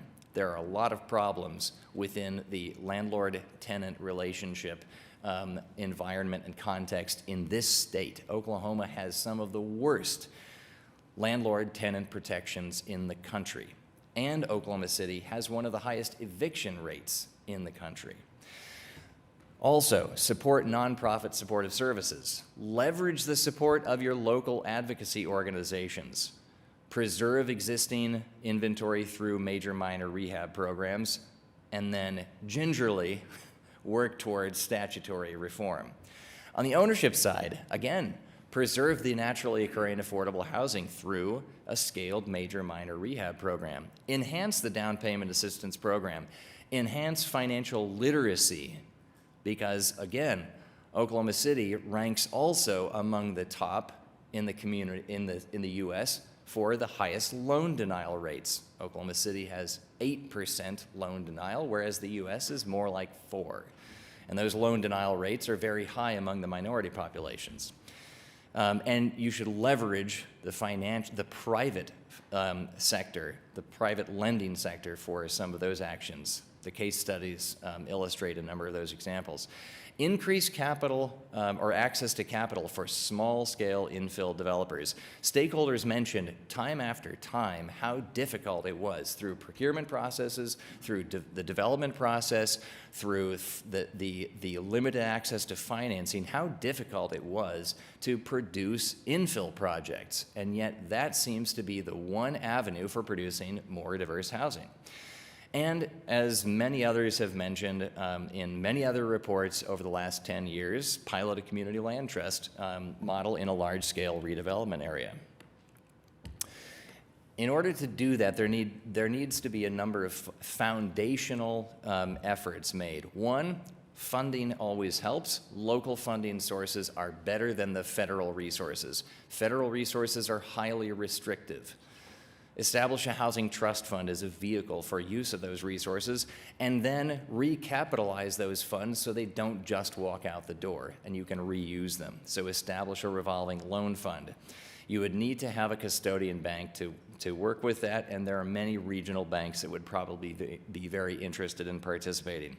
Expanding community education, ensuring an efficient review and inspection process, strengthening the public procurement processes, and pursuing zoning modifications. I'm going to skip over those next three and just offer a couple reiterative closing thoughts. There is strong support for the city being involved in ensuring an adequate supply of safe and affordable housing. There is good support and guidance from Plan OKC. This study offers a holistic approach to addressing housing issues in a number of different facets. It is not, again, as I said, a one-size-fits-all approach. It is not an all-or-nothing approach either. And as I mentioned as well, the city should be the convener of these partners and not feel wholly responsible for implementing everything. And a word of hope: solving problems requires timing, and it requires timing and patience of coordinating partnerships, resources, and also leadership commitment. So the next steps basically should begin with an implementation framework, but of course we should have discussion first. So that's all I have. Well, first, thank you for that, and I hope you may know you didn't get it in 7 minutes. How many? That's fine. I've done it in 25, so 24 is good. That's a good goal. Councilwoman. That's a good goal. I knew early on that it was going to go long, so I just figured, whatever. Yeah, well, glad you did. Thank you for the information. I do have 2 citizens that signed up to speak. I don't know if anyone has any comments before, or would you rather we enter? Okay. All right, we'll hear from those who signed up. I do have Gary Jones. And if you would, please state your name and address and limit your comments to 3 minutes. Thank you so much. Thank you. City Council members, I am Gary Jones. I am the Government Affairs Director for the Oklahoma City Metropolitan Association of Realtors. And with me, I have members of our committee. We had a larger group, but because of all the excitement this morning, we lost a lot of them. But they're here in support of the housing study. The City of Oklahoma City, as elected leaders, you guys have done a phenomenal job in creating an environment where we have been able to have great success in developing housing and creating housing opportunities in different areas of the city. But where we and the realtors that I work with have observed a challenge is this. If you make the medium salary or wage and up, this is a great environment to be in. But if you're part of the 44% of our community that don't make those salaries, it's not so great an environment to be in. The study shows that when you look at those numbers, you see some struggles. For those individuals that fall in that category that I talked about, that 44%, we see that for many of them, 30% or more of their income is used in order to try to find a place to live in. We also know that the solutions are very complicated, but when you start to look at the continuum from being a renter to hopefully someday getting that American dream of owning your own home, that it becomes even more complicated for that 44%.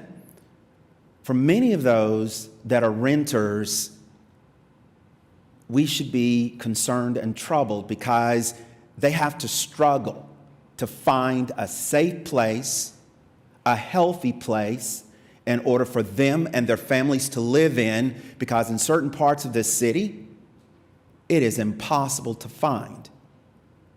And if you can't afford it. And we also find on the other end of the spectrum, those that would love to have that dream of owning a home. They find the same problems with the income that they have, with the availability of being able to get a mortgage. You have 30 that seconds. You may be limited on where that housing will be. And just like all of us, they'd like for their kids to go to a great school, live in a great neighborhood that's safe and they can play in. So on behalf of the realtors of this community, we're dedicated and are great support of this study, and we hope the following. We want to partner with you, work with you, or lead if we have to, in order to make this happen, because this could be the greatest change in Oklahoma City housing if we work together to make it happen. Thank you. Thank you, Mr. Jones. And again, thank you to everyone that came back and for your patience for being with us through this process. The second person I have signed up is Jessica Thompson. If you would, please state your name and address and limit your comments to 3 minutes. Jessica Thompson. My address is 1414 Northwest 14th Street in Oklahoma City. I just wanted to say that it was a pleasure serving our city and our citizens by participating in this vital, eye-opening study. I've served in our city as a residential realtor for 9 years, as it'll be 9 years next month. And I would like to preface why I got involved, why this is so important to me. I have a single mother who is divorced, who is a teacher, and we've been looking for houses since January for something under $120,000. And that payment, I mean, you're looking at $800 a month. And so we have not been able to find anything that is livable, that you could actually qualify to get a government loan or a conventional loan. So I think that there's something to be said that there's no housing available for people looking in that price range. They're really forced to rent and pay high costs, as he had stated earlier. But also to say, one part of the study that stood out to me as a realtor that I identify from a professional standpoint is that it showed that the wages here have not kept up with the housing costs. And the pandemic certainly did not help with that. I mean, talk about summer housing getting really, we always pick up during the summertime. Well, it was summer on steroids last year, and it did not die down. It was still like a summer market throughout the year. So this study, we did it prior to the pandemic, and the housing has only gotten worse.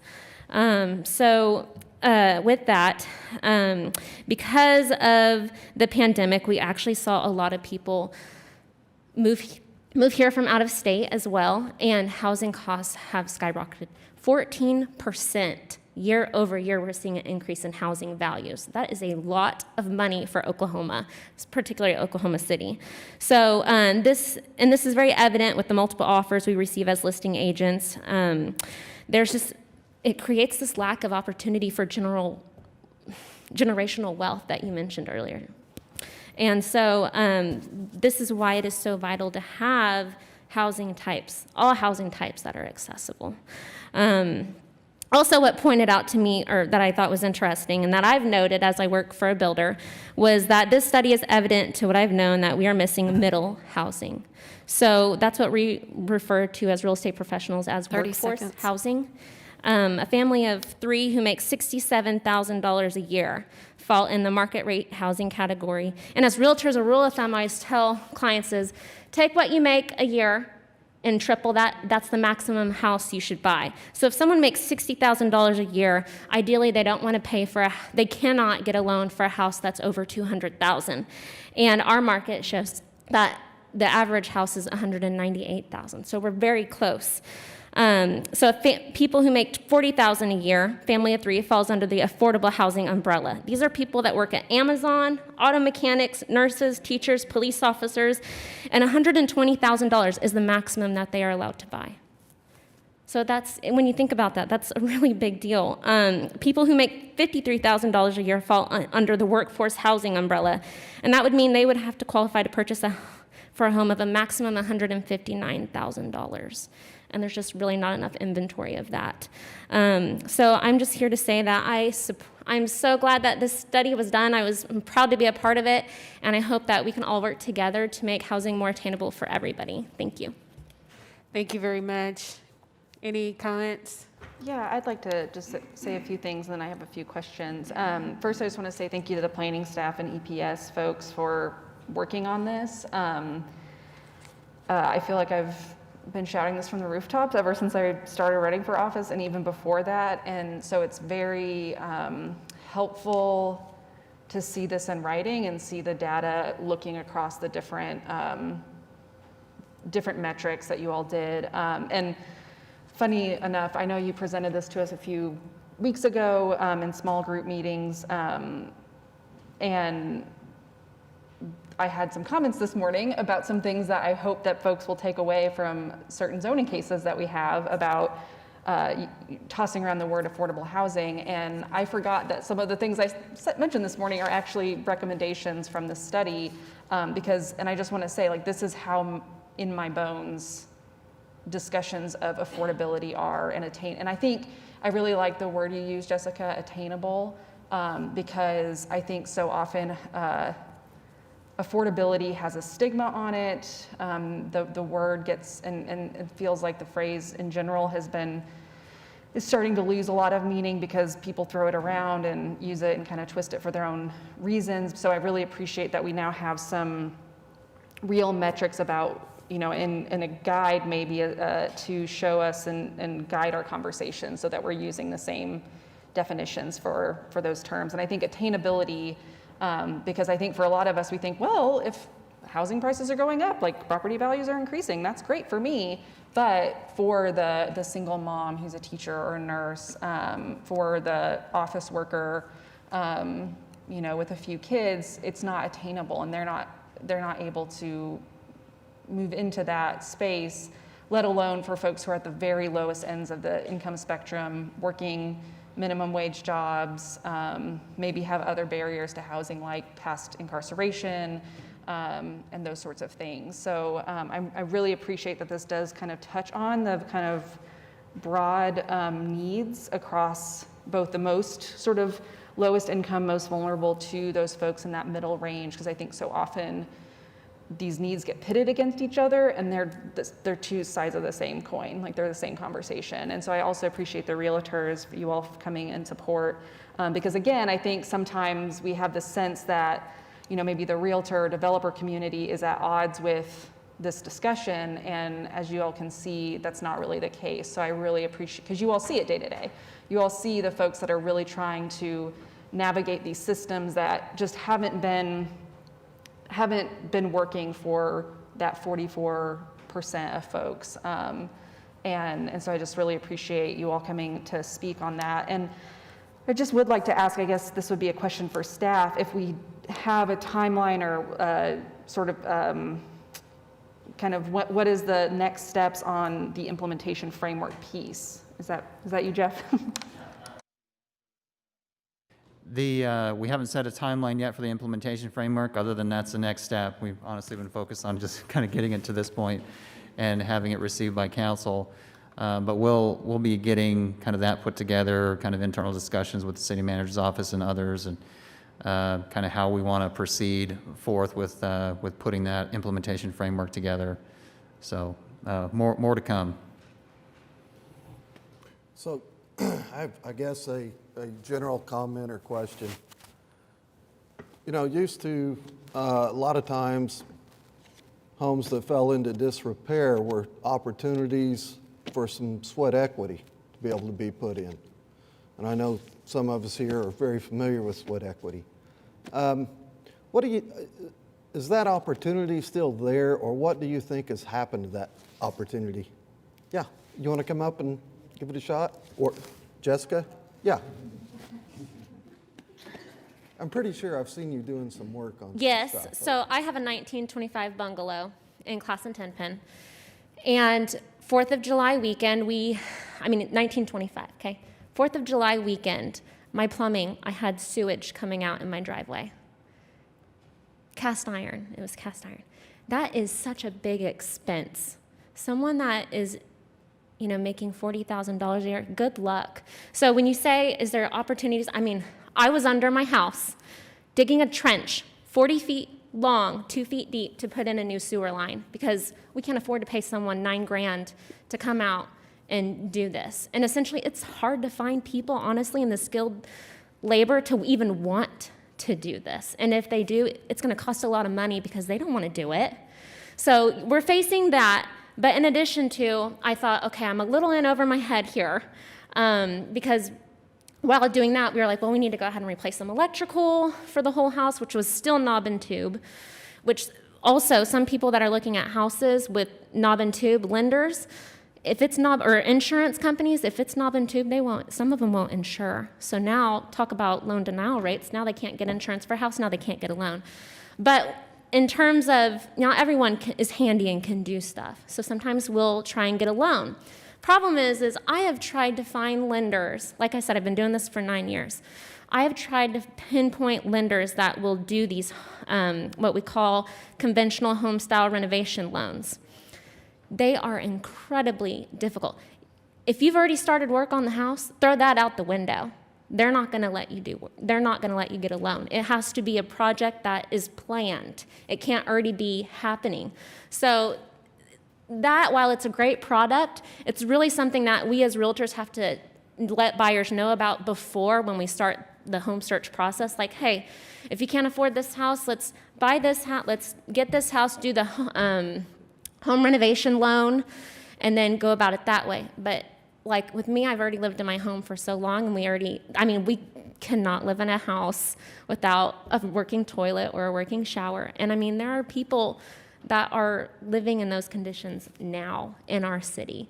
I see it all the time, and it is heartbreaking, to be honest. I want to help everybody, but just in terms of sweat equity and just loan programs out there, there's a lot of red tape, and a lot of people, especially in Oklahoma, are not familiar with it, and there's not a lot of banks don't do those loans. You have to go to mortgage companies to see if they'll do the loan, and usually they're out of state. So there's just not a lot of people that have that experience or even want to do it because the work involved, you have to get all these contractors to come out during the process. And that's if you get the contract to the house, okay? That's the first barrier, is trying to get a contract.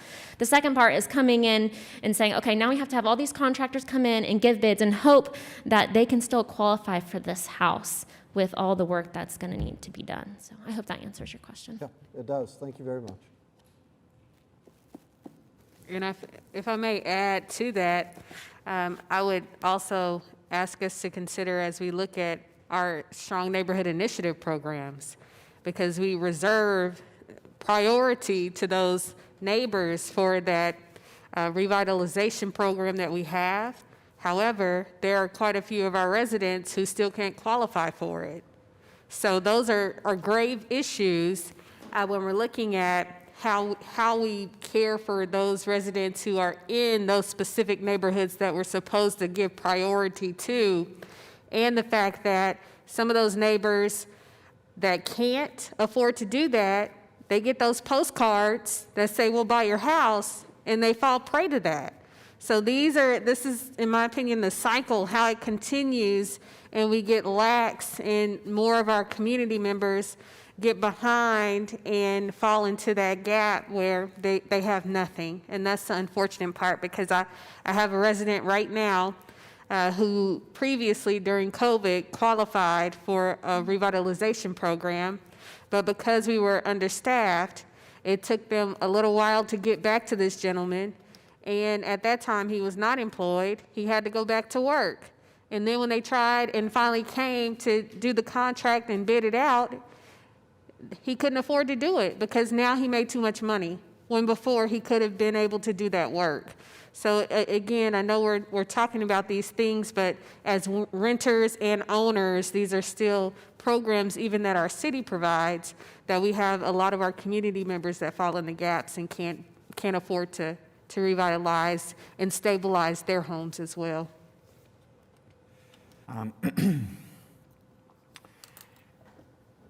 Few things. One, I believe I've read from this before. It's Tulsa World. I want to do this again. And then I know we've gone late into the day, but this issue has been so heavy on my mind, kind of as Councilwoman Hammond has noted, since I think at least she and I took office. We've talked about this. I know with Councilwoman Nice.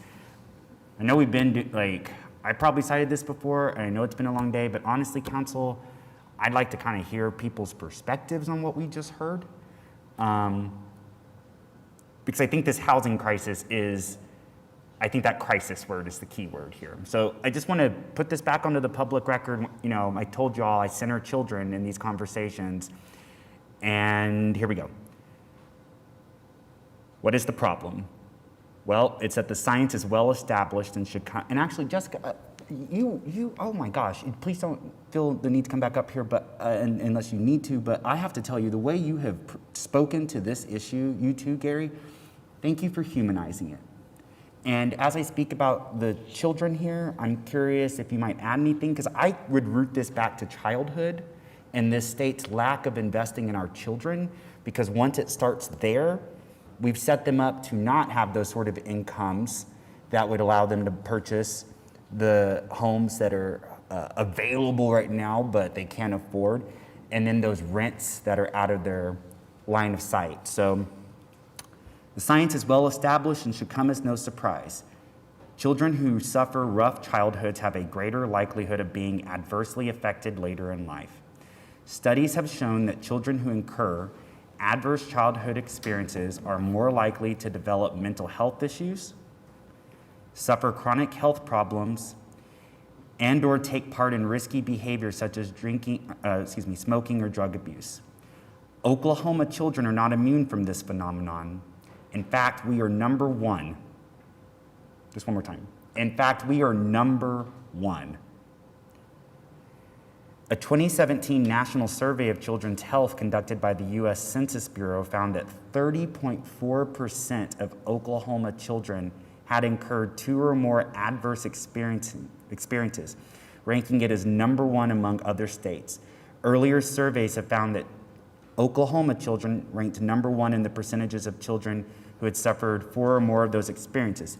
This leads to making them 7.4 times more likely to suffer from alcoholism, 4.7 times more likely to suffer drug abuse, 4.6 times more likely to suffer from depression, 12 times more likely to attempt suicide, 3 times more likely to have had 50 or more sexual intercourse partners. And I mean that in a sex-positive way.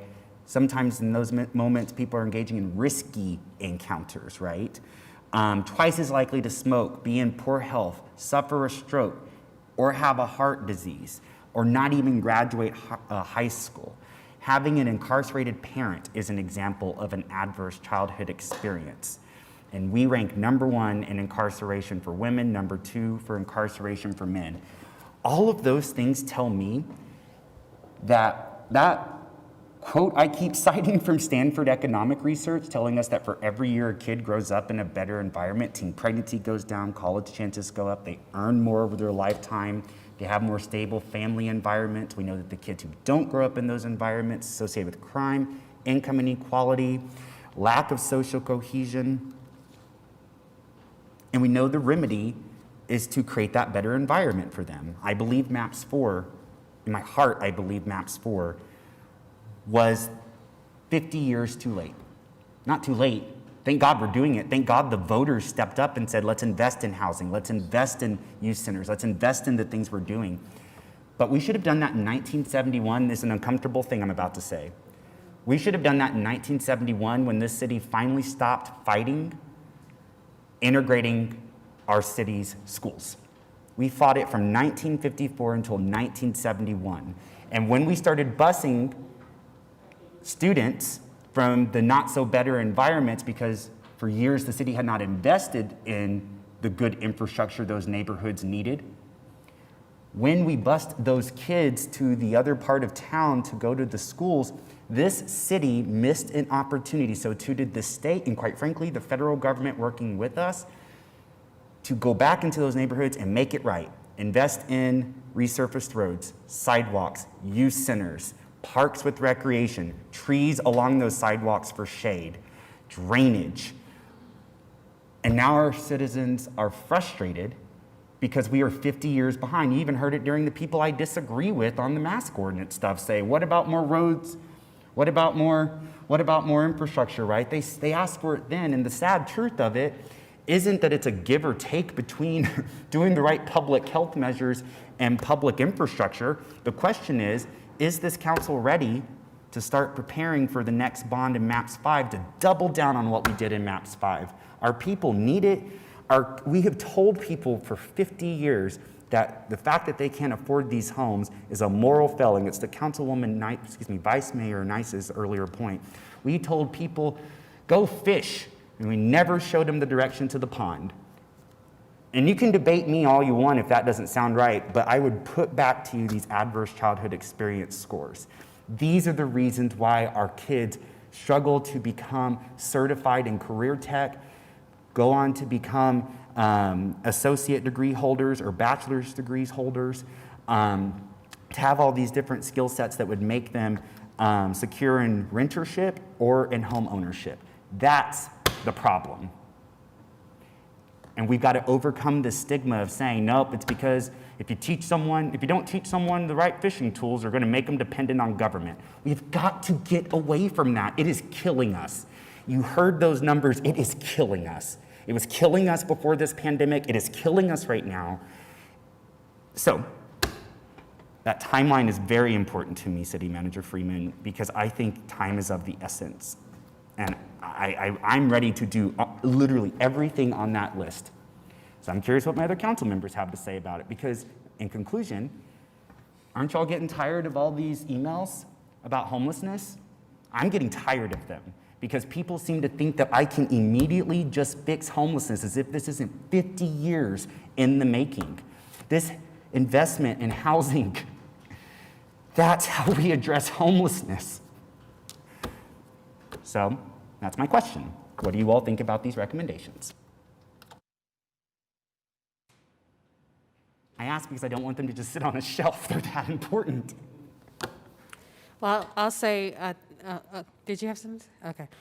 I'll say we heard what the timeline is, so it's up to those council members who find this of the utmost importance to make sure that that timeline is carried through, and with the recommendations and clearly with the guidance and also the partnership that we just heard, we can collaborate with our realtors and those in the community that have expertise in these areas. So with that, again, I appreciate, unless there's any other comments. All right, I'll take that as a no. We'll move on to our next item for a presentation, item BU. So Doug Dowler is here, our budget director, and Doug will give us an overview on this budget amendment. Good afternoon, Council. This is the first amendment to the FY22 budget. There are 4 changes that are included in this. The first is the annual. What's it? Did you want to use this? No, I'm done. Okay, because I'd have to. Okay, no, I'm good. All right. The first is the annual amendment for purchase order rollover. Each year, the city purchases goods and services, and those that aren't received by June 30th get booked into the next fiscal year. And so we need that budget authority in the current year for those things that were ordered last year.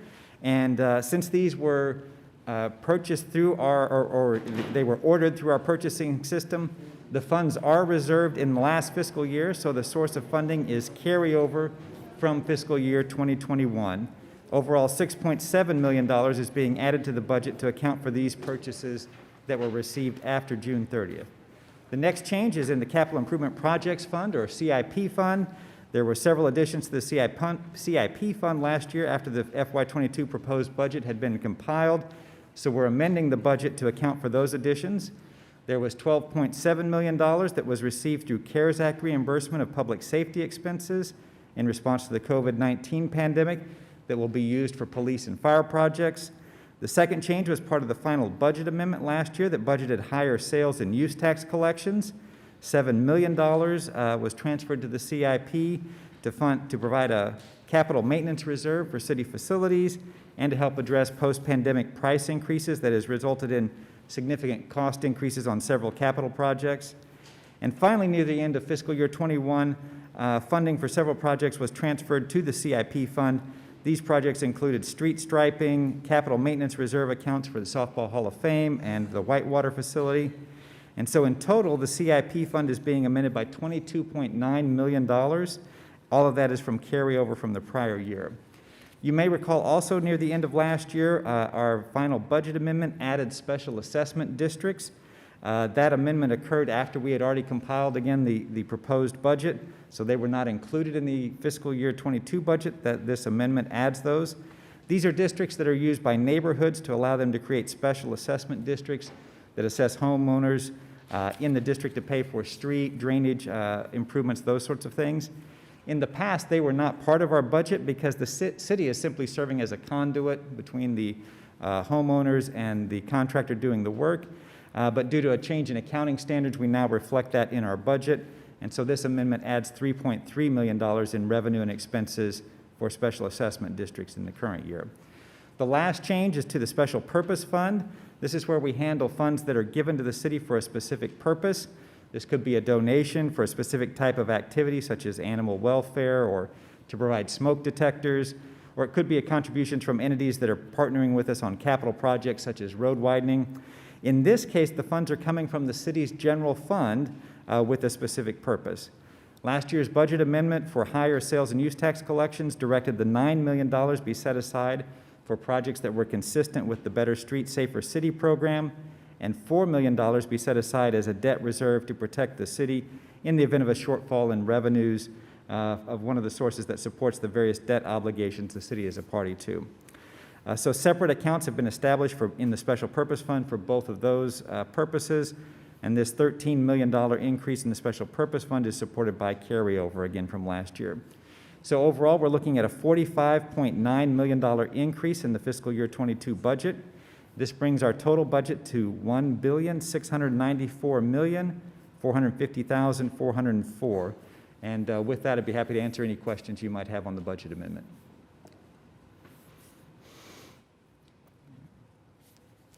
Thank you very much. We'll move on to the next item, item BV. Yes, Joanna McSpadden, our Economic Development Manager, is here to introduce an amendment to the TIF2 budget. Good afternoon. I have a couple of slides real quick that I will go through. The first slide here just shows you that the TIF2 was created in March of 2000, and it expires in June of 2027. This proposed amendment to the Downtown Maps TIF project plan is simply a budget amendment for TIF2. It doesn't change any of the maps or the district.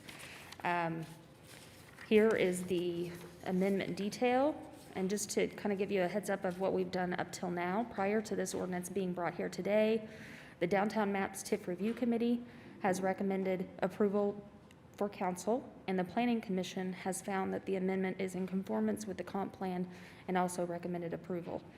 We've also had discussions with all of our other taxing jurisdictions that are a part of this area. You could see that the proposed amendment the amounts here. This total amendment accommodates projected revenue totals and additional project costs expected through the end of the life of the TIF to 2027. It equates to about a 14% increase in the overall budget. The increase in the hotel and commercial category, the $18 million, is providing budget authority for future projects and also accommodates potential support or future support for the Omni, which was committed with the the funding plan. The increase in the public schools category is provided for future projects as discussed with OKCPS, and the increase in other taxing jurisdictions provides budget authority for a pending Oklahoma County request that we'll bring back to you after this is approved, and also some additional authority for future projects. I'd be happy to answer questions. For the additional $1 million for the OKCPS projects, is there something identified, or is it just, we just want to add something there? So they mentioned a need for some additional resurfacing out at their operations center, but we don't have a request for that yet. Okay. Any other comments? Thank you very much. Thanks, Joanna. Okay. I don't have any other presentations or anything that the council has asked to speak about. So I will entertain a motion for the consent agenda.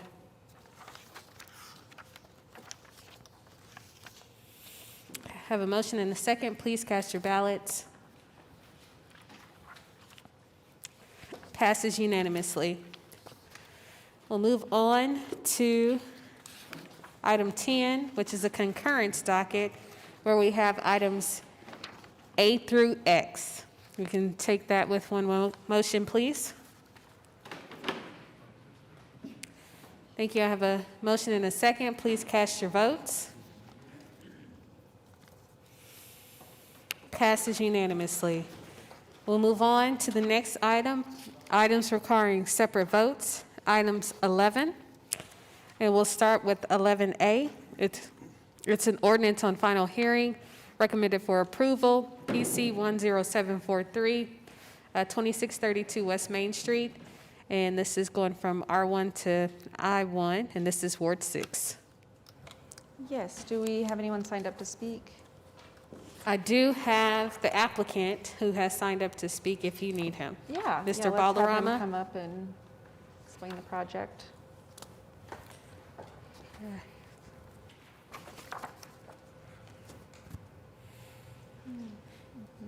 And Mr. Balderrama, if you'll give us your name and your address, please. Yes, 3849 Cashman Place, Oklahoma City 73112.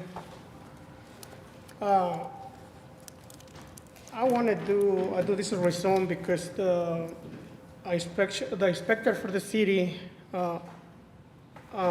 she say I cannot have nothing in the property. So I got a small house and I don't have no garage. So I got 2 boxes of trucks like storage, and she making me remove because she say I need legal to have something on the property. So she say I had to rezone to I can build in something in the property, and I want to do like a storage for my stuff in the property. Great. So that's the reason I rezone. Wonderful. Well, I appreciate you investing in the area, and unless there are any other questions, I will move for approval. That's all I have to say. Thank you, Mr. Thank you. Balderrama. We have a motion and a second. Please cast your votes. Passes unanimously. Up next, we have item 11B, and that's an ordinance on final hearing, recommended for approval. And this is PC 10745, 6101 North Santa Fe in Ward 7. And I have Mr. Patel, who has signed up to speak. I'm not sure if he's still with us. Okay, I don't see him. And I do understand he is extending the area to admit retail use and some more development within this hotel that he currently owns. I'm very familiar with it, so with that, I will move for approval.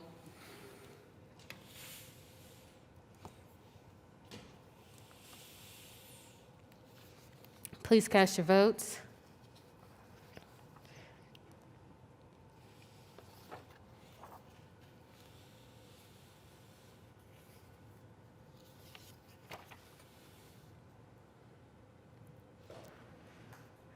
Passes unanimously. Moving on, we have items 11C. This is an ordinance on final hearing recommended for approval, PC 10746. And this is off of Broadway Extension, and this is also in Ward 7. And I don't believe anyone has signed up to speak on this matter. And this is to permit office use and development. If there are no questions, I know the applicant, the representation for the applicant is here. I don't have any questions for this. So with that, I'll move for approval.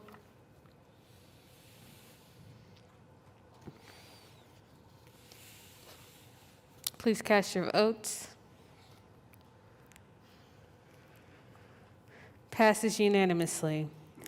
Next item, item 11D. This is an ordinance on final hearing recommended for approval, PC 10747, 15101 North County Line Road, and this is Ward 8. Thank you, Vice Mayor. This is to rezone 15101 North County Line Road for the purposes for single-family residential development. It was passed by the Planning Commission. There are no protests, so I will move for its approval, please. We have a motion and a second. Please cast your votes.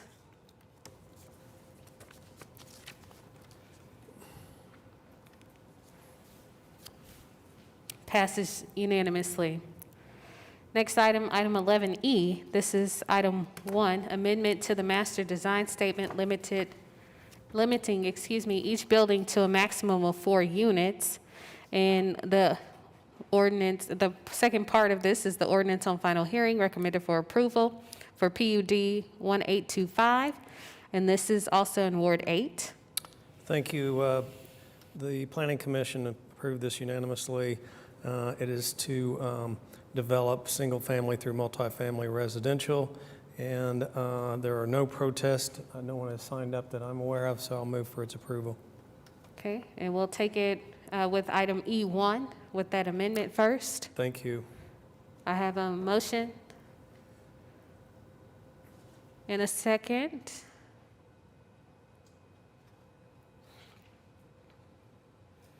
Thank you. Please cast your votes. Passes unanimously. Now we'll move for or ask for a motion for item E2. Move the item. Have a motion and a second. Please cast your votes.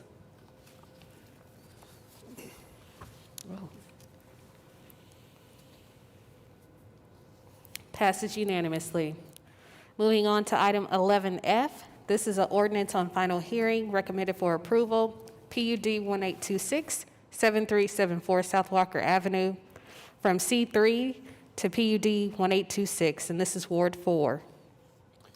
Thank you, Vice Mayor. This is basically taking what was formerly a commercial property with zero frontage, turning it into multifamily. Staff recommends approval, is approved by the Planning Commission, so with that, I would move for its approval. Thank you. We have a motion and a second. Please cast your votes. Passes unanimously. Moving on, we have item 11G. This is the ordinance on final hearing recommended for approval of PUD 1827 North Check Hall Road. And this is going from PUD 1086 to PUD 1145, Ward 3. Thank you, Vice Mayor. This was recommended by planning as well as staff. It's an apartment complex near the Check Hall Road development at Check Hall and Northwest 10th Street. And if there were no protests either, so I move for approval. Thank you. We have a motion and a second. Please cast your votes.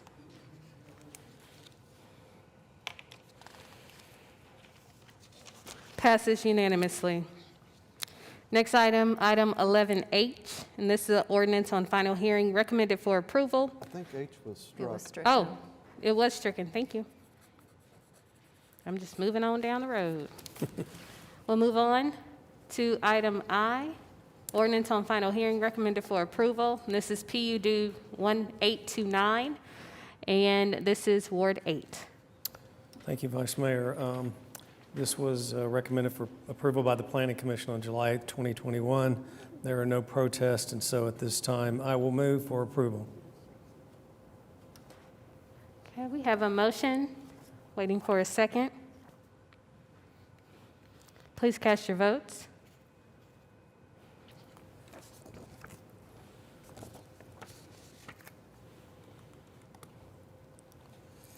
Passes unanimously. Yes. Moving on to item J, this is the ordinance on final hearing recommended for approval, and this is PUD 1838 at the First Americans Museum, and this is in Ward 7, and I know, to my knowledge, this is, oh, Mr. Wiley, thank you. Good afternoon, Council. This is a PUD that the city, as the applicant, applied for at the request of the Native American Cultural Museum Authority. And Michael O'Neill is here from the authority if you have any questions for him. This was initiated because the state started building the museum back in 1994 on property that was zoned residential. And we discovered that when we tried to get our alcohol permit for the new restaurant that's in the museum. And it was approved unanimously by the Planning Commission, and we'd ask council to approve it today. Thank you very much for that clarification. I know some of us were wondering that were around us asking, what is this? But now that we know. So I will move for approval.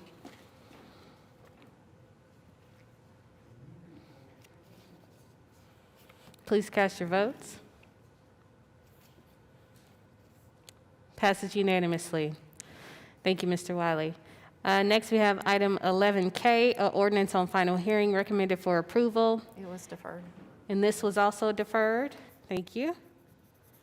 And we'll move on to item 11L, ordinance on final hearing recommended for approval. SPUD 1312, and this is in Ward 7. I know the applicant is present, and I know we had a couple of conversations before our meeting started, so if you want to come up and we'll put this on the record here. I do want to bring to the attention of the council that we had residents that did protest this development. It, to my knowledge, received 45.37% of opposition.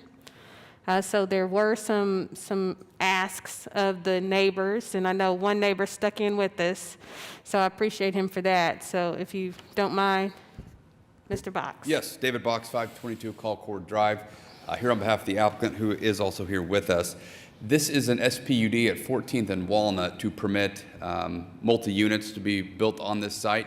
At the time of Planning Commission, we sought 4 units on this site. It was asked at the time by Kamal Pennington, the Ward 7 Planning Commission member, to reduce it down to 3 units. In visiting with one of the neighbors this morning, he had asked us to reduce it down to 2, and we are willing to do that. And so what we would need to do is, of course, before we take any action on the SPUD, we would ask to amend the SPUD to limit the dwelling units to 2. Additionally, both dwelling units shall be required to face 14th Street, and both dwelling units shall be required to not have front-facing garages. So in other words, the garages won't face 14th Street. So in other words, the site plan you see, we are going to drop that back unit. So you'll have 2 structures that'll face 14th Street, neither of which will be permitted to have front-facing garage, and then we need to also add a maximum square footage of those 2 units of 3,200 square feet. And so with that, we are hopeful that the neighbors are in agreement with this, and we'd ask for your approval. Okay, and to my neighbor who's here, did you understand that last part, that there's 3 pieces to this? I know we talked about 2, so this third one came a little later. They're asking that the maximum be 3,200 square feet for both homes. We are okay with this? Yes, and just the only clarification is that we want to make sure the setbacks are respected as approved by the Planning Commission to match those in the neighborhood. Okay. Mr. Box, we okay with that? Yes, in fact, the document was already changed after Planning Commission as it relates to setback. Okay. Okay, so what I will do is ask that we amend this application to include no front-facing garages, both homes facing Northeast 14th Street, and the square footage maximum of 3,200 square feet. And I will, just for re-emphasis, setbacks as approved by Planning Commission. Yes, and I will make that motion.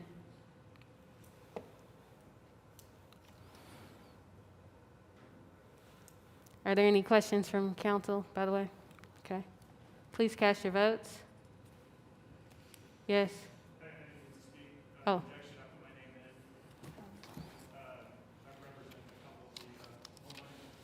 I don't, my apologies, I don't have your name here. Okay, please come. And please state your name and your address for the record. I apologize. Here it comes. My name is Paul Kaysen. Address is 420 Northwest 6th Street. And I represent the homeowner at 204 Northeast 15th Street, as well as the owner of 133 Northeast 14th, 137 Northeast 14th, and 141 Northeast 14th. And we maintain our objections and our protest based off of the changes. The simple fact is that most of the problems with the 4 or the 3 or the 2 remain the same. There's still going to be almost no lot line. There's too much house on this property. It's going to stick out too far, and it's not zoned for that. It's zoned for R1, which is single-family residence, not multiple residences. So whether you put 2, 3, or 4 on there, you still have the same issues.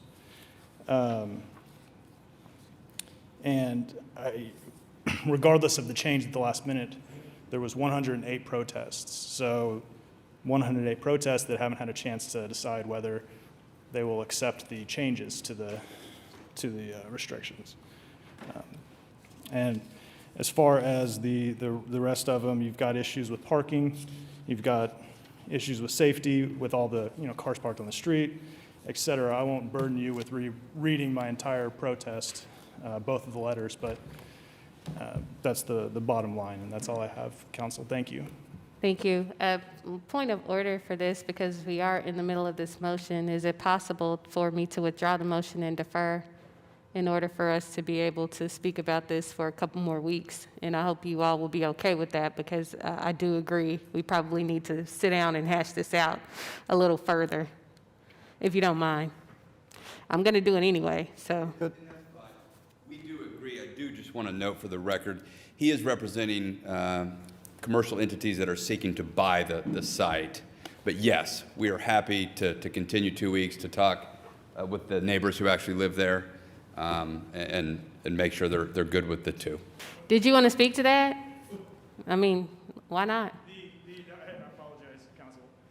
The entity that currently owns one of the properties, yes, is a commercial entity, but I also represent the individual that he is building the house for. So I represent both the neighbor and the commercial entity that's building the house. Just currently, the commercial entity is the actual landowner. Do you represent the commercial entity that's trying to buy the land? No. Yes, the owner of the property, the Lone Oak, is my client in this protest because it is the actual title owner of the property, but I also represent his client, who is the customer that the house is being built for. Okay, then that says enough for me. I'd like to rescind the motion to move and Now, I would like to make the motion to defer. We'll take this 2 weeks, and I look forward to speaking with all parties before we get back to council in 2 weeks.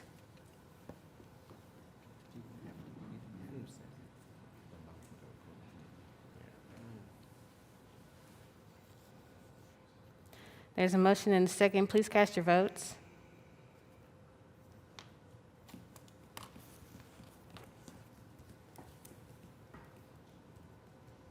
Passes unanimously. And my apologies to you for not having your sheet here to recognize you. All right, so we'll talk within the next 2 weeks. Thank you very much.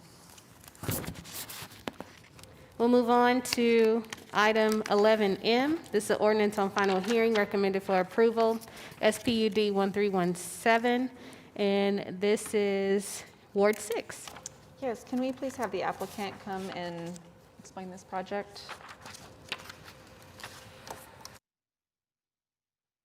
Yes, David Box, 522 Colcord Drive. This is an infill project that would allow 12 units there at 22nd and McKinley. It's one that when we first filed it, we met with Commissioner Highsmith. He asked us to defer it from the Planning Commission. He worked with us extensively on kind of the design of it and how it should be oriented to both McKinley and 22nd Street. After we were able to make those changes, we also worked with staff who had some additional suggested changes that we made. So when we came through the Planning Commission, we actually had an application that had no technical evaluations, recommended for approval. There was no protest, so it did pass Planning Commission unanimously. It's within the comprehensive plan's guidelines on density, and be happy to answer any questions. I have no questions, and if council does not either, I will move for approval. All right, we have a motion and a second. Please cast your votes.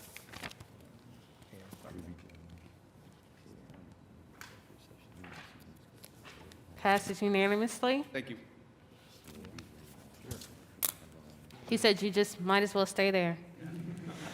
Because up next, we have an ordinance on final hearing, 11N, and this is recommended for approval, SPUD 1318 in Ward 8. Yeah, this, by agreement, Mr. Box was kind enough to meet with the HOA and discuss certain issues that they were concerned about, and I think the HOA, it's the neighborhood to the north, reached agreement with the bank on certain buffer areas, and I'd just like you to kind of put that on the record to make sure that that road is not abutting the wall that they were concerned about, and the landscaping and the buffering that came into play, please. Sure. David Box, 522 Colcord Drive, and I do have representatives from the architect as well as the bank here with us. Cindy, could you go to the images, please? Yes. So this is an SPUD at the corner of Memorial and MacArthur. This is looking to the north, and so the purpose of the PUD would be to allow Great Plains Bank to build their headquarters there. It'd be a 3-story building. Cindy, if you could scroll, keep going, please. Keep going. Right there. So this is looking back southeast.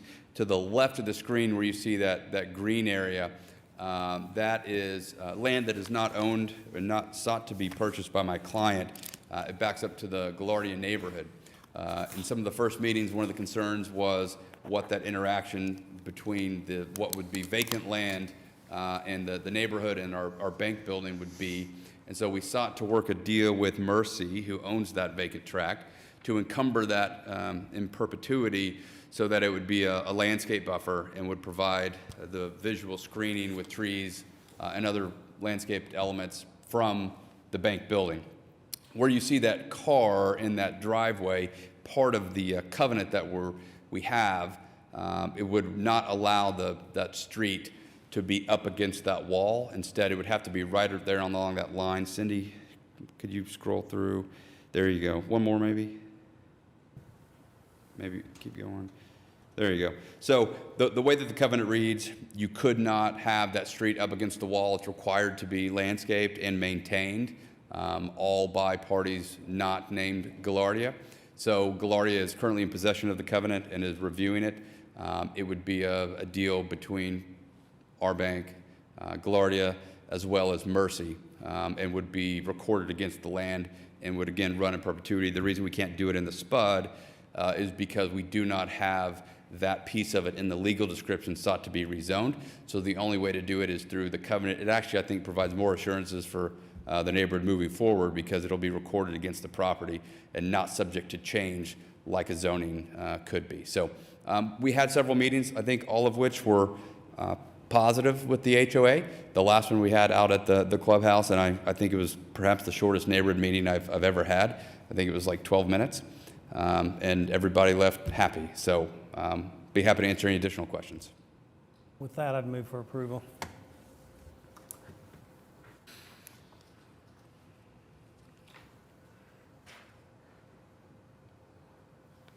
I think we'll probably need to correct. There we go. Thank you. We have a motion and a second. Please cast your votes. Passes unanimously. Thank you. Thank you. Up next, we have item 11O, and this is the ordinance on final hearing recommended for approval, SPUD 1320, also in Ward 8. Thank you, Vice Mayor. This is a rezone of 14343 North MacArthur Boulevard. It is for a credit union. It was approved unanimously by the Planning Commission on July the 8th. I'm aware of no protests, so I will move for approval at this time, please. Excuse me. Okay, we have a motion and a second. Please cast your votes.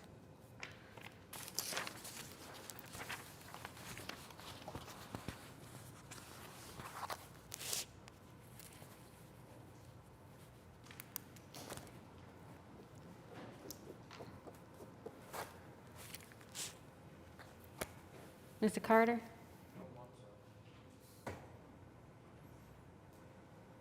Passes unanimously. We'll move on to item 11P. This is the ordinance on final hearing recommended for approval, SPUD 1323, 2835 Southeast 59th Street. This is in Ward 4. Thank you, Vice Mayor. This is basically taking a piece of property with large frontage on Southeast 59th from residential to commercial. Recommended for approval by the Planning Commission. Unless anyone has any questions on it, I would move for its approval. Hearing none, I see a motion and a second. Please cast your votes. Passes unanimously. Moving on to item 11Q. This is the ordinance on final hearing recommended for approval, SPUD 1324, 805 Northwest 68th Street, and this is Ward 2. Yes, and has anyone signed up to speak, Vice Mayor? Or did you just say that? I have no one that has signed up to speak for any of our items except until we get to X. Thank you very much. Mr. Johnson, would you like to speak to this one then? Let the people know what we're about to bring to Ward 2, please. Good afternoon, Tim Johnson with Johnson Associates representing the applicant. This is a little piece of R1, kind of left behind property. The owner of this property wanted to rezone it to allow him to do he's a residential builder.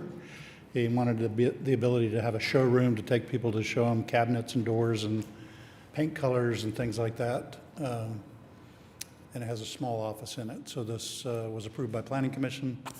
As you can see with the around the property, there's a mixed use of I-1, I-2, and PUD. This will have a residential style look to it.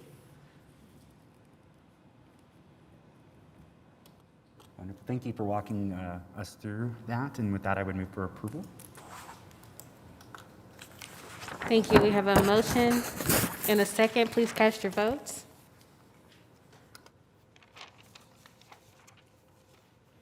Passes unanimously. Thank you. Next, item 11R. This is the ordinance on final hearing. It was deferred. And this was deferred. Thank you very much. Moving on to item 11S. This is an ordinance on final hearing recommended for approval, SPUD 1326 in Ward 7, I don't have anyone that has signed up to speak. Does anyone have any questions? Right, if not, I'll move for approval.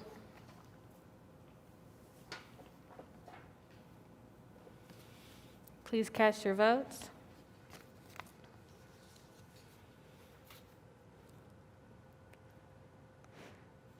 Representative Carter? Did you? You're good? I'm keeping my eye on you. I don't know what you're doing over there. It passes unanimously. Item 11T, this is an ordinance on final hearing recommended for approval. And this was also deferred. Wonderful. Okay. Moving on to item U, this is an ordinance on final hearing recommended for approval as PUD 1329. And this is in Ward 6. Yes, this had no protest and was approved by Planning Commission. Exciting to see some mixed-use development, so I will move for approval. We have a motion and a second. Please cast your votes.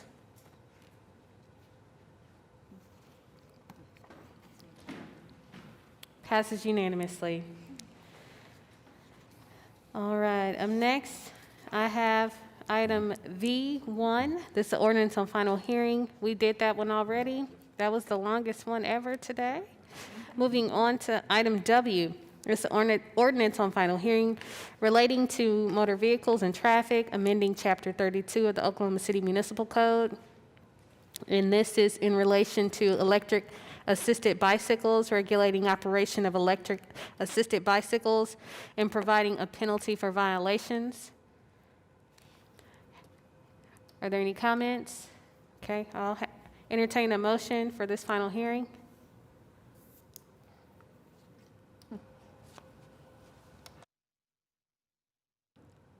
Have a motion and a second. Please cast your votes.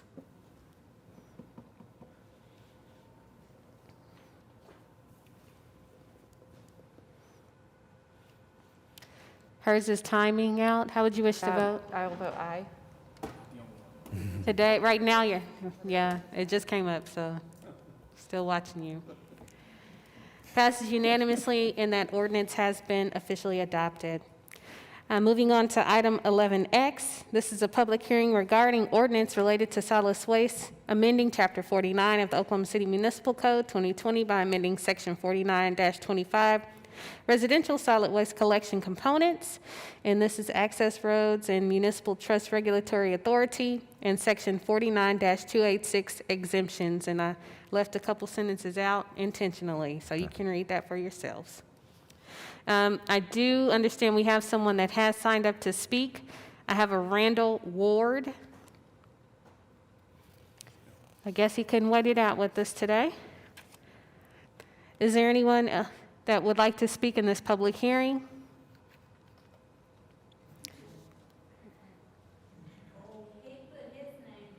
Oh. Please come. Please come forward.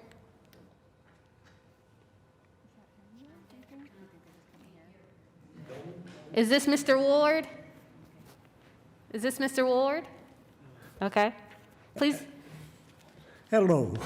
please give us your name and your address. I only have 2 volumes, loud and loud. I cannot hear very good. I cannot see very good. This is my eyes and my ears. And I was wanting to address the most honorable mayor and all you city council people. Is the mayor up there? No, sir. What'd they say? They said no. Oh. Well, then I'm preaching to the choir. I appreciate you people for giving us the opportunity to talk to you. We have so many complaints, so I don't know how much time I got to tell you, but this is concerning, if you can pull it up or anything, this is concerning. Sir, can you state your name and address for the record? You got to have your name and address first. My name is Mickey Medcalf, and I'm the spokesperson for the Church of the Bride Inc.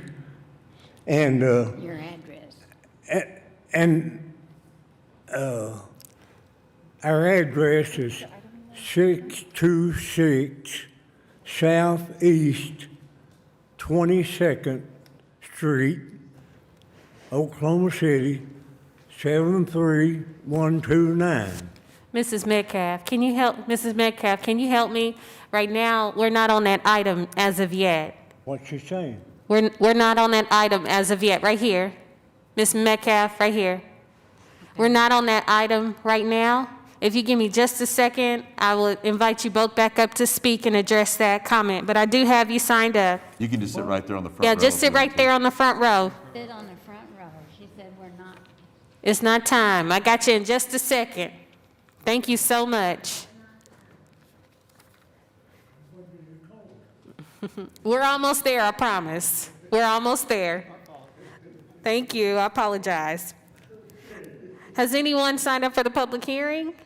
Okay, hearing none, we'll move on to item Y. 11Y, this is an ordinance to be introduced, set for public hearing September 14, 2021, and final adoption on September 28th, relating to municipal court, police department, and general schedule of fees, amending Chapter 33, 43, and 60 of the Oklahoma City Municipal Code 2020.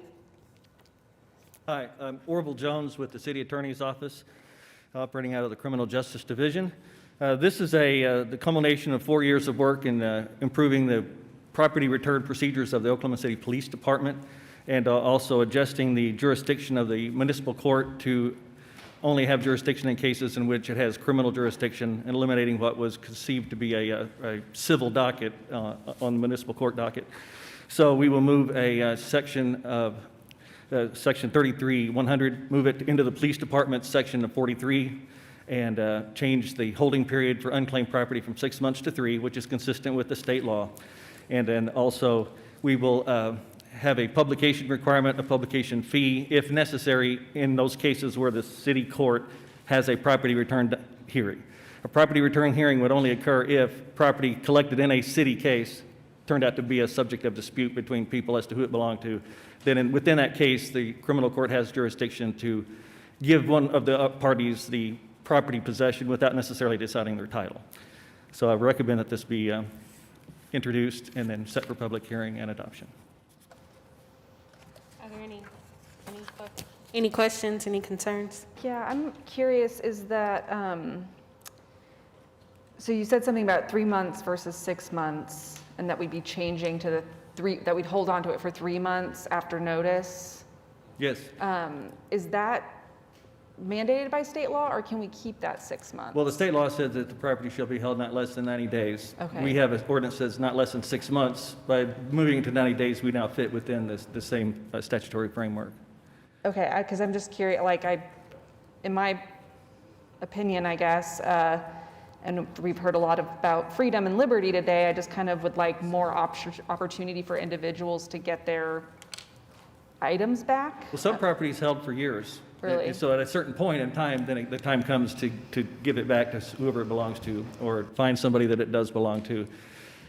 After holding it for 90 days, with it being unclaimed, it is then ripe to be going to a next stage where we go down to the district court and get permission to either destroy it, sell it, Okay. or transfer it to city. So when does that 90 days start? So you're saying year, I just need like, can you give me an example, maybe? Because it just, all of the times get so jumbled in my head. So you're saying 90 days, but then you said we could hold it for years. So I'm kind of Well, confused the about that. manner in which property can come into police custody includes found property, property that's collected upon the arrest of somebody but it's not evidence, property that's collected when we arrest somebody but is evidence. That kind of property may be held up for years depending on how long the criminal case goes on. Okay. Recent Supreme Court cases say that anybody who has an interest in property that's being held by the police can move for its return. But if they're not a party to a criminal case, they'll have to go to the district court and move the district court to have it returned. Okay. Joe Beth? Yes. To answer your specific question, yes, it could be longer. That we're changing it to 3 months, 90 days, because that's what state law allows, but it can be longer. Okay. Appreciate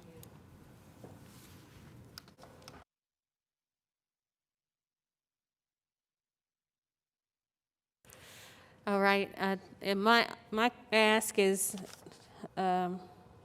depending upon the introduction and final adoption, that we ensure that we do some type of marketing for our residents to realize this change about our amendment, and for them to now have 90 days compared to maybe those who may have thought they would have had longer. So I know that's going to be a process too, but I'm hoping we can work through our marketing to ensure that we get that message out to clearly to our residents. Yes, sir. Thank you so much. All right, I do understand that we need to go back to item J. J for the emergency? Okay, gotcha. Okay, thank you. And this is pertaining to PUD 1838. I will ask that we motion and move this. I'll move this with an emergency attached to it. I think we have enough people to do that? 5, we need 5, perfect. Yeah. Yes, I'd ask council to do that. We don't have 7.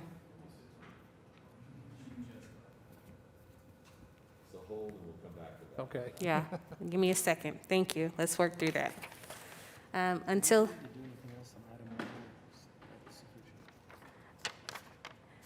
This is just the ordinance to be introduced and set for public hearing for September 14th and final adoption on September 28th. So this is the introduction. Now we don't have a quorum.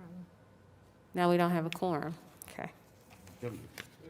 Yeah, we do. Yes. Yeah, we do. Okay. So this is just an ordinance to be introduced, so there's no action to be taken with it, is it? Yes? You just To introduce and set the hearing. Right, motion to Okay. introduce, Motion. et cetera. All right, I'll ask for the motion to introduce to set the public hearing for September 14th and final adoption on September 28th.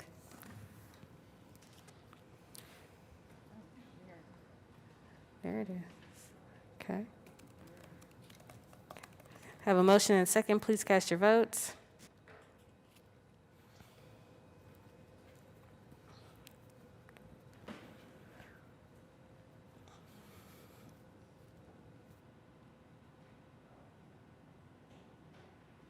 All right, passes unanimously.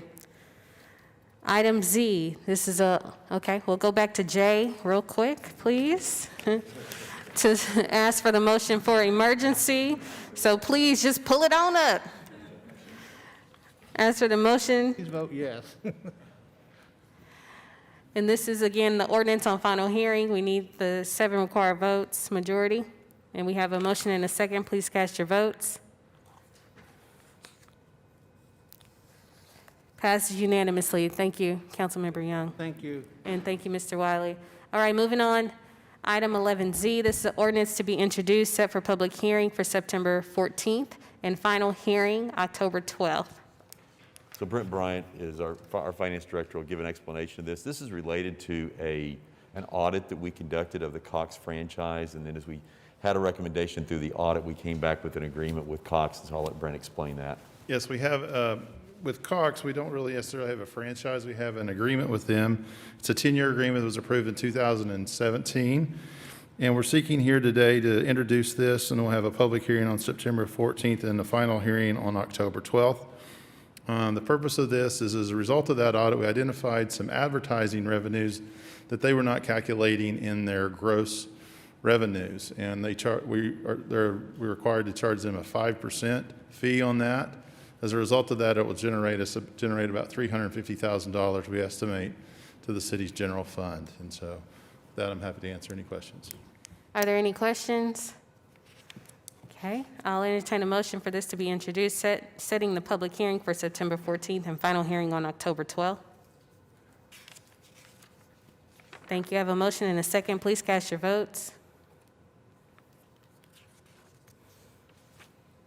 Passes unanimously. Thank you very much. Item 11AA, this is a public hearing regarding unsecured structures. And I don't have anyone that signed up to speak. Is there anyone that is here to speak? With that, we will move to item AA2. And this is a resolution declaring the structures are unsecured. I have a motion and a second, please cast your votes.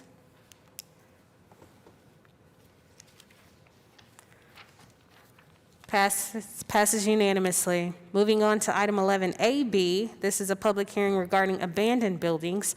I have no one that has signed up to speak. Is there anyone that would wish to speak regarding this item? If not, we'll move on to 11AB2, the resolution declaring buildings are abandoned.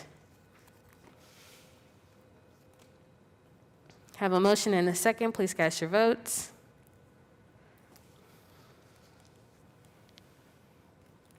Passes unanimously. I have item 11AC. This is a public hearing regarding joint resolution with the Oklahoma City Economic Development Trust, requesting and authorizing the Oklahoma City Economic Development Trust general manager, city manager, or his designee to negotiate an economic development agreement with OKC Outlets, LLC.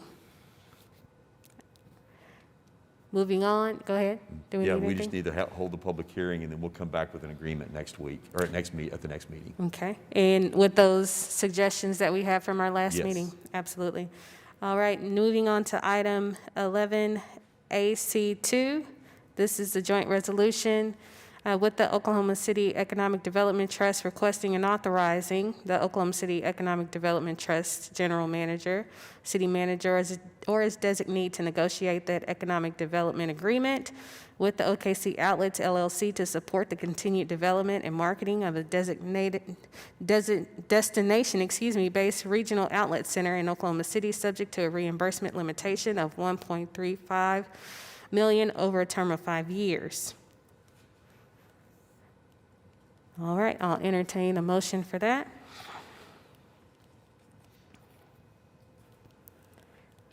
Please cast your votes. Passes unanimously. Moving on to item 11AD1, this is a resolution approving the request for salary continuation for Corporal Matthew Hobson while he continues to require rehabilitation to recover from an on-the-job injury. And this is providing an effective date of August 31st, 2021, unless the council would like to enter into executive session. No executive session is needed, so I will ask that we look at the motion for AD1. Have a motion and a second. Please cast your votes. Passes unanimously. That resolution has been adopted. Item 11AE1, this is a resolution authorizing municipal council to confess judgment without an admission of liability in the case of Robert Miller versus the City of Oklahoma City, United States District Court, and or enter into executive session. I understand there's not a need for executive session unless the council will wish to do so. Hearing none, I will ask for a motion on AE1.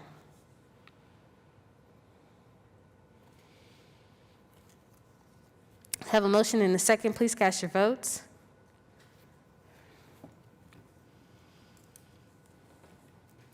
Passes unanimously. Moving on to item AF1. This is a joint resolution with the City of Oklahoma City Municipal Facilities Authority authorizing the firm of Collins, Zorn, and Wagner, P.C. to represent city employees Dan Bradley, Ryan Staggs, and James Ray in the case of Ruby Jones versus the City of Oklahoma City et al., United States District Court for the Western District of Oklahoma, case number CIV 2021-457R, or enter into executive session. Is there a wish for or desire for an executive session? No, we don't need one. If I not, would like one, please. Okay. We have a request for executive session for AF1, so we will move that to executive session. We have a motion to move into executive session. But before we vote on that, can I just kind of ask a clarifying question? I mean, if I recall correctly on this, we're required by law to do it, That's what I'd like to discuss. whether or not we're required by law? Whether we're required by law or required by the FOP contract. If that's something that can be answered out here in public, I'm happy to have that answered here in public. I can get somebody down here to answer it in public. Yes, we do have an obligation under the FOP agreement as long as they were acting in the capacity of police officers. But I understand that there's a difference of the language in the FOP contract versus the language in the state law, which is good faith, and Correct. there's to me, my understanding, a higher standard to meet than what is very broadly discussed in the FOP contract. There is a difference. What would happen if we denied it under the FOP contract is that they could grieve that, and it would go to a grievance arbitrator who would decide whether or not they get the representation. No, I understand what Right. would happen. I'm asking, is this, because sometimes we have cases where we are held to a certain standard or asked to provide counsel based on the state law, and sometimes it seems like that we're not meeting the state law in a certain case, but the FOP contract still holds us to a certain standard that is very broad. So I'm asking, which one is it? Sort of seems like to me that's not something that could maybe be answered, because it would probably have to expose certain facts of the case, but I'm not the expert. I would like an answer to that specific question. Yes, if you want to hear the facts of the case, we should go into executive session. If it can be answered as to whether this is state law holding us to this, or if it's the FOP contract, that is what I'd like to know. And if that can be answered not in executive session, I'm happy to have that answered. With the municipal counselor's office, state law does have a requirement under Title 11 that we provide defense to employees who are working within the course and scope of their employment. And further, the FOP contract goes beyond that and states that if an officer is working in performing the job duty of a police officer, that we are required to provide them a legal defense. So there is both state and contractual obligations. If you would like further information about the specific facts, we can provide that. The municipal counselor's office has reviewed this item and does believe it's appropriate to provide the defense to these employees at this point in time based upon the information we have. Is that based on the state law requirement or the FOP contract requirement? Both. Okay, thank you. Then I will rescind my movement. We have a rescind of that request for executive session, so we can make a motion on item AF1.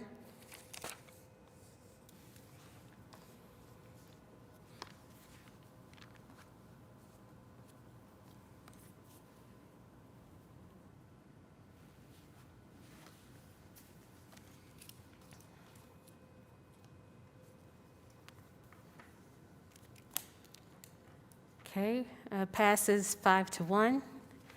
We have item A11AG, enter into executive session on the advice of the municipal counselor to receive confidential communication from its attorney regarding possible settlement in the case of 2445 West I-44 LLC versus the City of Oklahoma City, Oklahoma County, District Court Case CV-2019-2807. Yes, Madam Chairperson, we can defer that for 2 weeks to the 14th. We will, do we need to make a motion to defer? Okay, thank you. Yes. If we can conduct that business, I'll entertain that motion to defer. I have a motion and a second. Please cast your votes.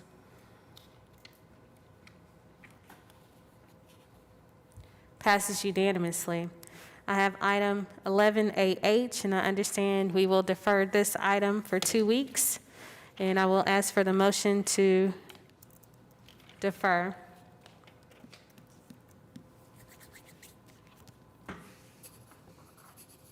Have a motion and a second. Please cast your votes.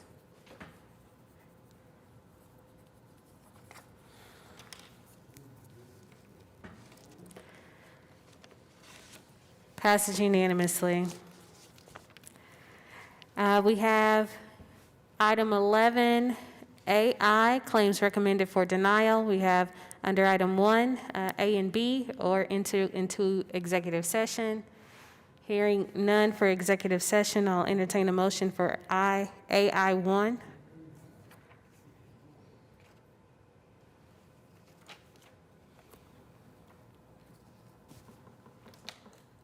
Have a motion and a second. Please cast your votes.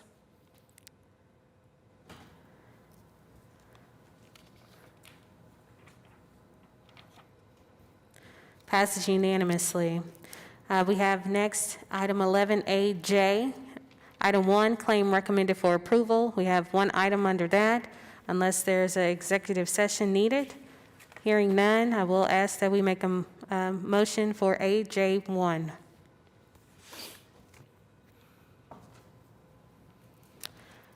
Have a motion and a second. Please cast your votes.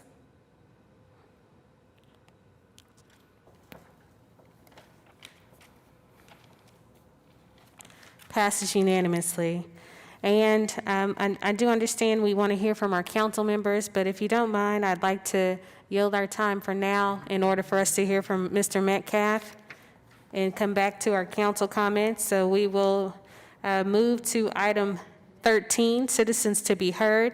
Mr. Metcalf, we'll hear from you. Thank you for your patience. Yes. What'd you say? Thank you for your patience. Listen, you're the one I thank. I have watched y'all be here since 8 o'clock this morning. And I know you're bound to be tired. But I'm hoping that you'll wake up long enough to hear what I have to say. This is concerning a block, long street, just one block. And it's the unit block of Southeast 21st.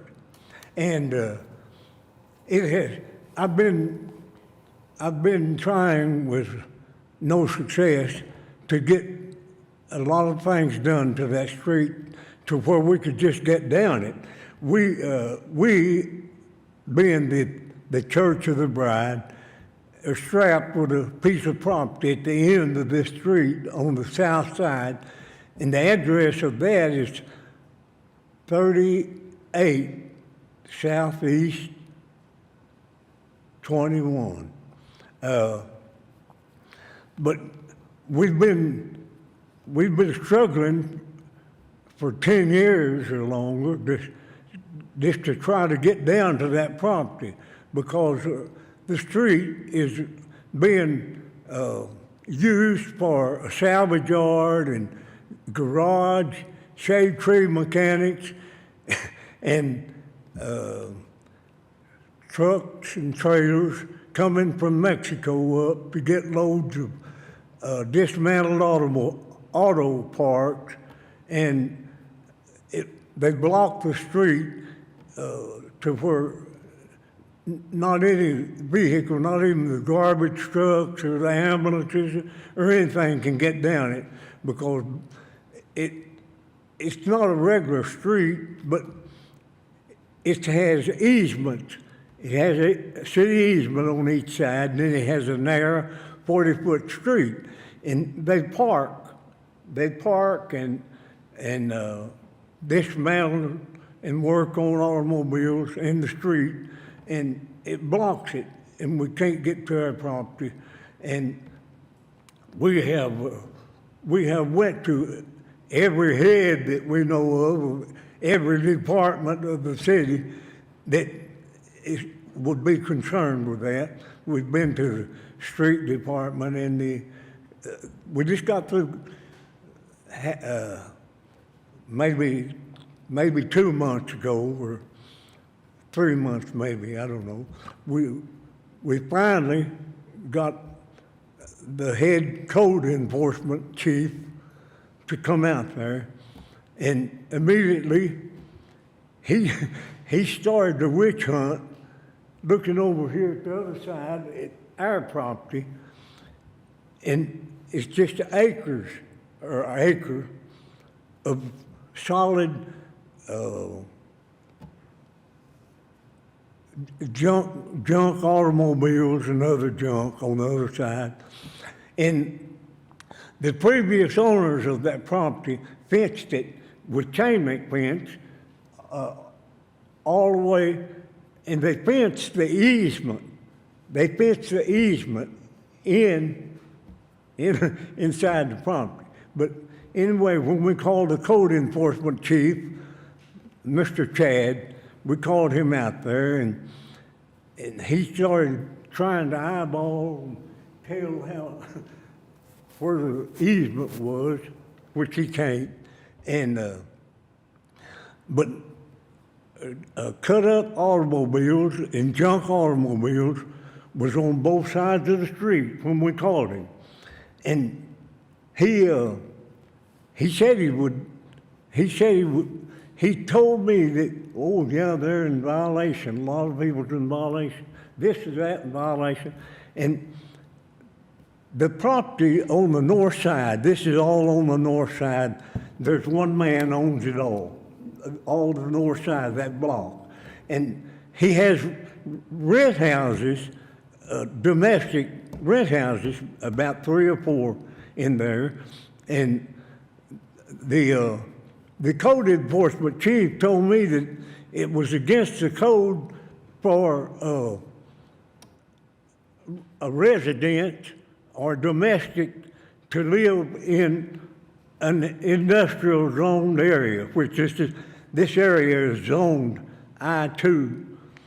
He told me it was against the ordinance, but they have about 3 or 4 residences with little children that is in danger of out in the street with them trucks and things.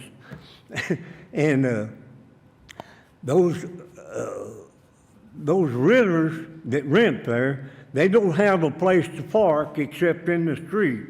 So both sides of the street is lined up with automobiles all the time, and you can't get down it. And they have to park their automobiles out in the street because there's so many junk cars and derelicts inside of this property, all the way up and down it, and till the renters cannot get inside with their automobile, which there's,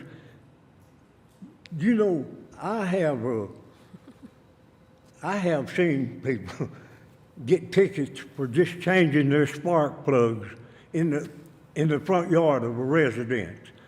But they don't they don't not only change spark plugs, but I've heard some people say that it was a chop shop, but they cut up automobiles all inside there, and there's parts. You can't get a car inside in the gates. And Mr. Metcalf, is it possible? Right here, Mr. Metcalf. I'm right here. Right over here. She's talking to you. Mr. Metcalf, if you don't mind, I have some folks from our code enforcement department. If you'll allow them to speak with you outside, and this is in the area where I serve. So let me help you all with this, and Mr. City Manager is going to make sure we get this taken care of. Of enforcement men that'll talk with you out here, people. okay, but look here. Yes, sir. We have talked to code people, and on the south side, for our piece of property, we're the only ones there now. Okay. But there was a capital grease factory, and they were a nuisance. And okay. not we, but some of the citizens had to go to the state, and they got that nuisance abated, and Capital City moved out of their grease factory. But we're wanting you to declare this north side of the unit block of 21, we're wanting you to declare it a nuisance until they can get it cleaned up, straightened up to where we can get down the street. Yes, sir. And if you'll allow them to talk with you again, they'll get you taken care of. There's some people out here going to... I'll speak with you, sir. Okay. Thank you so much. Thank you for waiting. I appreciate you both. Thank you. I forgot to thank you. Thank you so much. Thank you. You could hear me, couldn't you? Yes, Yes, sir. We could hear you loud and clear. All right, thank you, council, for allowing him to be heard before we speak. So I will ask that we move now back to item 12, comments from council members. Ward 1. Is it 8 hours now? Is that about right? 7? All right. I just want to thank everybody that did come out today. I really want to thank everybody actually for the peace. And I mean, I know it got a little rowdy a couple different times, but in other stuff that we've seen around our state and others, man, we handled this really well today. And I'm very grateful for council and for staff and for everybody who helped get us through today and get us out even by 3:30. So, thank you. Thank you. Ward 2. First, I want to say congratulations to Ward 2's Historic Asian District for yet another successful Asian night market.